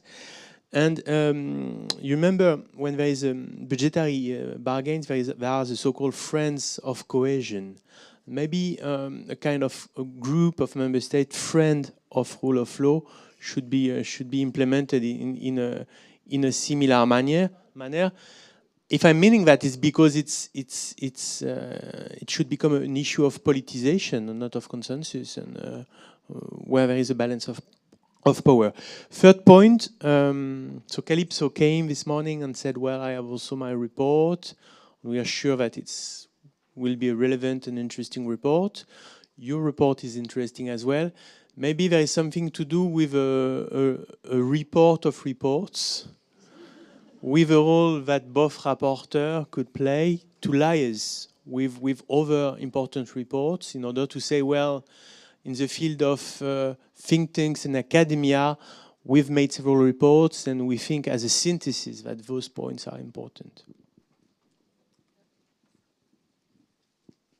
Thank you very much, Olivier. We already have a plan to fly all to Florence in the EY to discuss between reports. Teuta. Thank you very much. I have to catch a train as well, so indeed, apologies if I will leave a bit earlier. Yes, there are so many proposals and it is very good, and I enjoyed it very much to listen to the last one where there were some topics which actually are not solved, and I just care to mention that, for example, the dispute between North Macedonia and Bulgaria is not at all solved. The French proposal was just a temporary solution. The dust is under the carpet. So, and there is no guarantee that Bulgaria in the future, in the near future, will not raise the same concern again. So please just let's not be satisfied with these temporary solutions. So there is, this is why there is a real need to actually look into the unanimity, and if there is a possibility to actually jump into the possibility to leave this singular disputes apart. So this is one of the main topics which should be discussed and should be revised at the EU level, so that there are so many other countries which are risk to actually be blocked. I mentioned here my country, Albania, which most probably it will be blocked by Greece for the sea issues, which are now being treated in The Hague. So all these actually are real issues. So I would actually, at least for the moment, exclude the part of harmonizing the electoral laws. I do believe that it is quite complex to actually jump into such a debate, especially now that there will be next year the EU elections, or for the appointment of the Commission President. From one side, it is true that we would wish a stronger Spitzenkandidat, and on the other side, it is maybe considered very early for most of the member states to have stronger figures, political figures at the EU level. So I would mainly focus on those topics, on those which are proposed here, which have a high probability to be won, battles to be won. So the first, the qualified majority voting, which I see it as a very good proposal and much more realistic, and the size and structure of the EU institutions, and especially the role of the Council of the EU and its powers, and the weight of their decision-making powers. Thank you very much. I will leave the floor to the others. Thank you, Teuta, and I like very much your way of measuring the cost and benefits of reforms. This is something we have discussed quite a lot in our group, and that's why also why our reforms are not very fancy or innovative, because we don't want to propose things that are totally impossible. I now look at Ségolène. It's your turn to tell us what to do. Well, I'm a lawyer, so I'm not creative. And about perspective, I'm really bad about that. So I'm really sorry. I will mainly insist on what I think is the difficulties, which maybe is a way to underline what has to be thought before we can find a solution that maybe my colleagues will propose. Well, my main concern is really about how can we convince EU citizens that we need to enlarge the EU. Sorry to put that bluntly, but that's the main issue. And of course, for me, the main question, because I think there is really something paradoxical in your approach, and you can't do anything else, but in insisting on the fact that there is a danger for the rule of law, we risk convincing citizens that enlargement will increase the EU's fragility. So it's very difficult, and I guess it's a problem you constantly had. We have to underline the limits and the difficulties to propose solutions, but in proposing a solution, we insist on the fact that there is a risk. So, of course, it seems to me that really the emergency is to convince the governments, if really they want to push for the enlargement, that we have to restate the fundamentals first. Among them, and I'm speaking as a French, and having in mind what our French Minister of the Interior is currently saying, it strikes me that we haven't discussed the principle of primacy of EU law. And I think it should be restated that it is an essential principle of the EU construction, and governments should accept that and avoid proposing solutions to escape the primacy of EU law, as it is the case currently in the French discussion surrounding the reform of immigration law.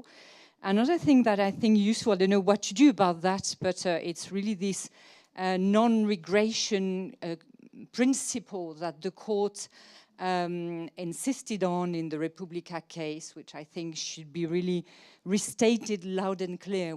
The fact that we respect the values of the EU and the rule of law it's not just a matter of something we have to respect when we want to become a member state, but that we have to promote, and that's the terms of the treaty.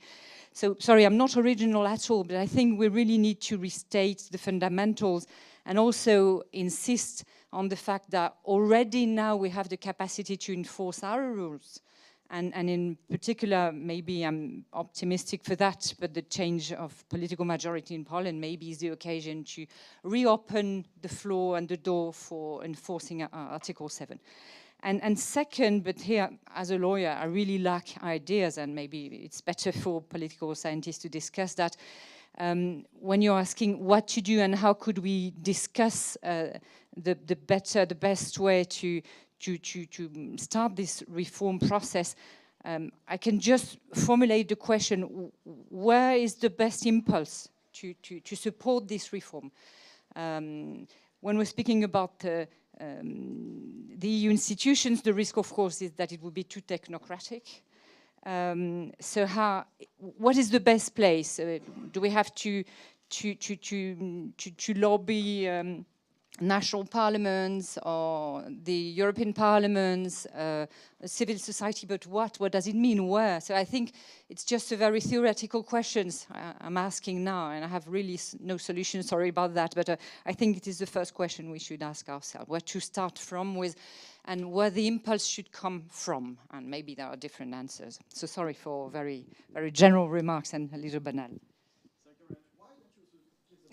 Sorry, Anne. Thank you, Olivier. Thank you to everybody. Yes, I think first we should not take the risk to see this excellent report and all the brainstorming which is inside put aside and forgotten. I think this is one of the main danger we have. I mean, we should at least keep it on the agenda and keep also its primacy of debate on the agenda. So how to do that? Well, maybe we should suggest, and it has also at one point to go into the civil society. For example, I was discussing with Christine, it's true that rule of law, very few people, apart from initiated, know what it means. So I think we should have some pedagogical learning about rule of law, I don't know, schools, conferences, to explain, because this is a core of your report, and I think it's valuable. Now, maybe to suggest a sort of... another danger is to keep the report in the academic field. Of course, it's its strength at the moment, but it could be also its weakness. At one stage, it has to go to the political sphere. So how to do this? Sensibilize political parties, sensibilize universities, sensibilize governments, different means. Why not to create, it's a concrete suggestion, why not to create a sort of long-term 2 years debate, a cycle of debate? Why not to have a big debate of this kind, for example, in Natolin? It could be good to discuss rule of law with a new government in Natolin.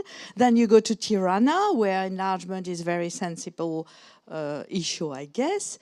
Back to Florence, maybe, and Bruges, les institutionnels. And to create debate, Now, I see a danger to put the issue into the sphere of the European elections. I see some advantages, I see some drawbacks. Advantages, yes, of course, make it known, make people aware, but it could monopolize the debate also in a not always the sense we want to go. We should be aware of the unpreparedness of people who will vote at the end of the day. Unpreparedness of people. And the impact of the war around. And it could be counterproductive in the results. So on this, I'm a bit skeptical.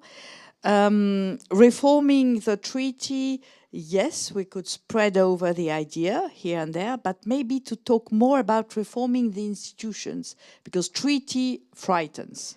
Institutions, it's ourselves, we need to improve, and I think it would be easier. Thank you. Thank you very much, Anne. We're going to create a TikTok channel to do short videos to explain the report. Maybe Dominique has something to say for us. Well, I'm not creative as well, and I see mainly the obstacles for reform and not the solution. Van Middelaar with Hans Grieber have also written a report saying that, well, the objective of enlargement and reform of the EU is both necessary but also impossible. And this is not very optimistic. I would say that to put the enlargement on the agenda of the next European election would be very risky politically, because it would give something to eat to the far right parties, and I think we should not do this. The politicians should not do this. The idea of gradual integration I think, is a good idea, because it gives a perspective for the candidate countries, but at the same time, enlargement can be not postponed, but it will be very progressive, and maybe it will smooth the fears.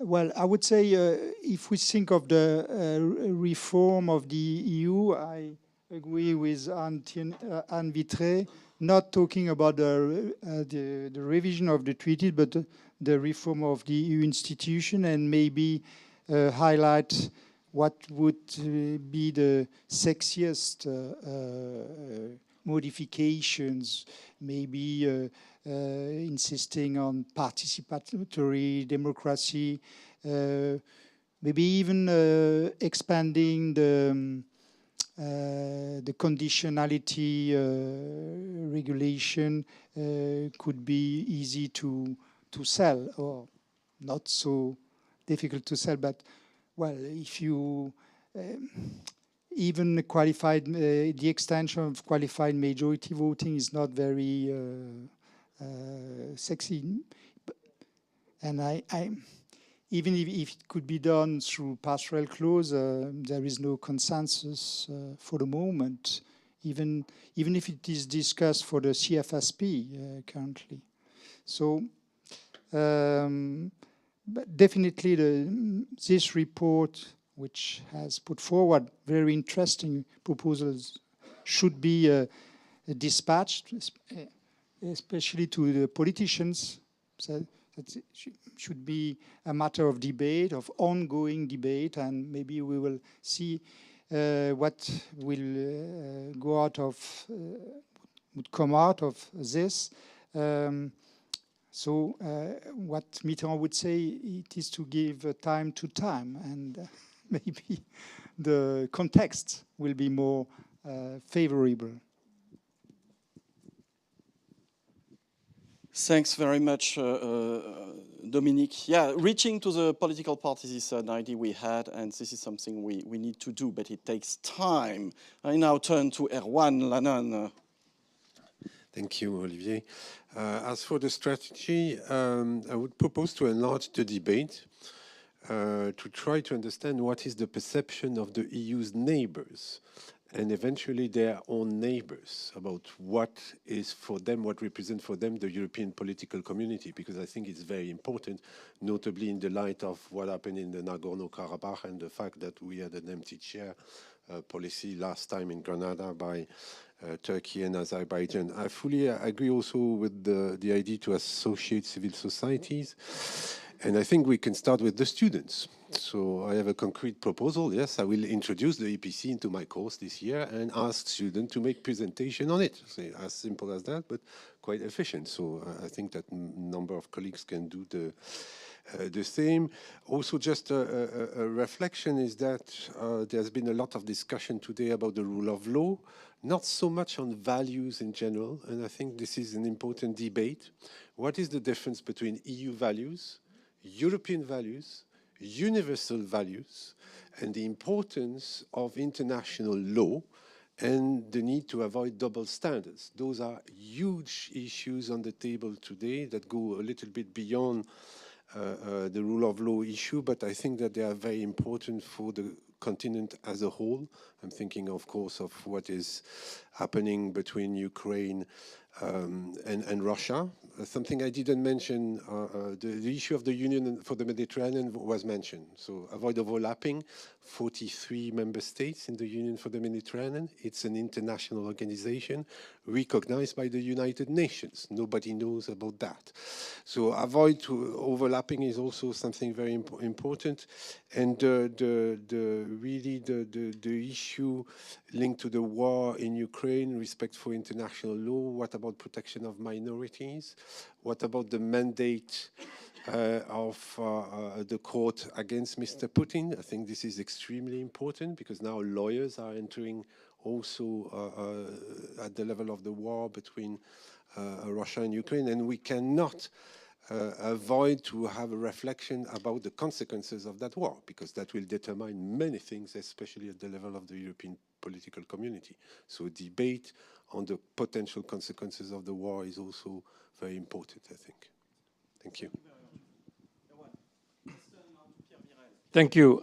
Three brief points. My main concern is how to convince citizens that the EU need to be enlarged. In France, I think it's right to say that until today, there are many people who believe that it's because of the fifth enlargement that there has been deindustrialization, or whatever you call it, where trade, statistics, whatever, would demonstrate that it's because of globalization, investments in China and elsewhere, much more than the fifth enlargement. But yet so I think unless and until there would be a report, not in the jargon of the Commission, prosperity, peace, blah, blah, blah, but very, very practical with trade figures, whatever, very difficult to convince people. And gradual integration, that's my second point, would help. Because then it would, you would not have the impression of sort of Big Bang or whatever, new members all of a sudden, but progressively accepting integration. In that context, to answer briefly to Pervenche, single market, the socio-economic situation in the Balkans today is very depressed. Migration is booming. To use an expression of a good friend, Dusan Relic, from SVP, he said the Balkans are enriching the EU today through trade, migration, etc. So, by sharing some elements of the single market, hopefully that should help boosting trade together with their own regional common market that is being implemented. My third point is I mentioned on the panel that most CSOs and think tanks strongly believe that rule of law should come first. But sometimes some of them, and even more politicians, also think and say openly that reforming the treaty is an argument to slow down again the accession process. I mean, you hear that so many times at basic law conferences. So I would consider my role here in starting to sell the report in the Balkans. In a month's time, I'll be in 2 conferences in the Balkans and explaining why it's important for them to join in a house that is functional and that respect the rule of law. Thank you. Thank you very much, Pierre. Now I turn to Jean-Paul Jacquet. Jean-Paul, dis-nous quoi faire, s'il te plaît.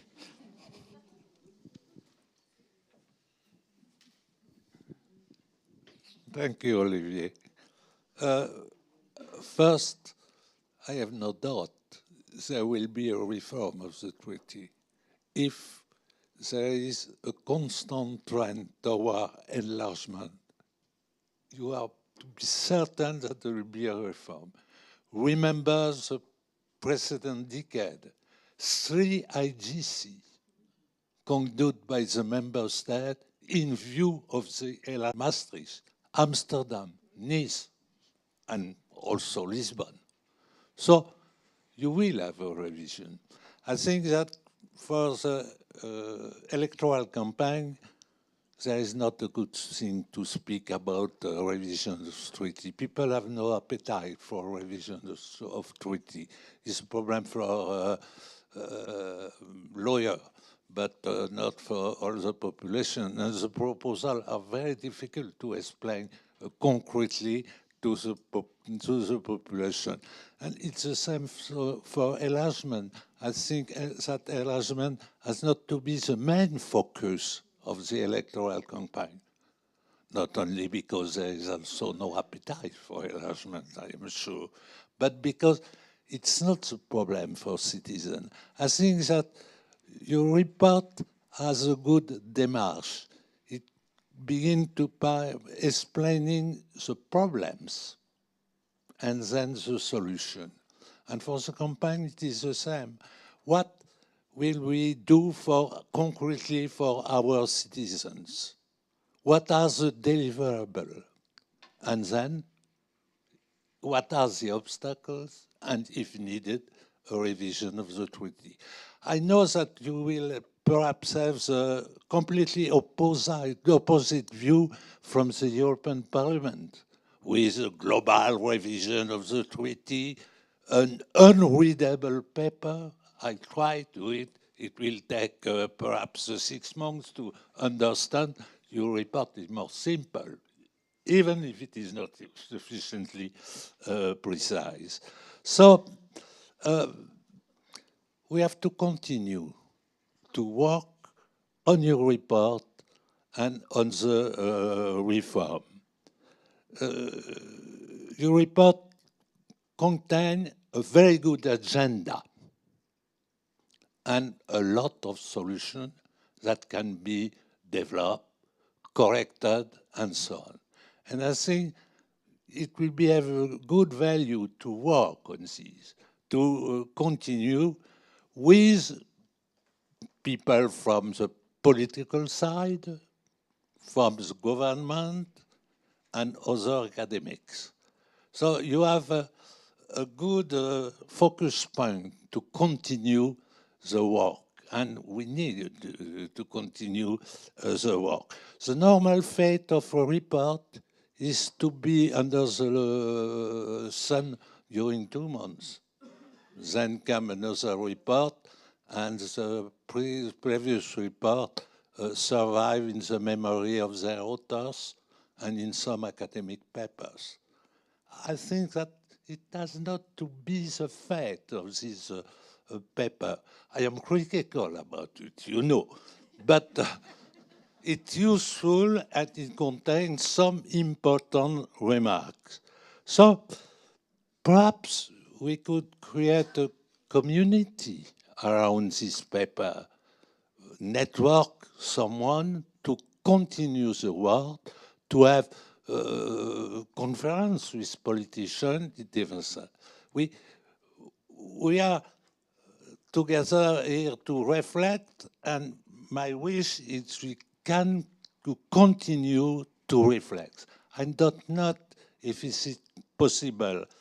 A great philosopher said, you can say, I am a dreamer, but I am not the only one.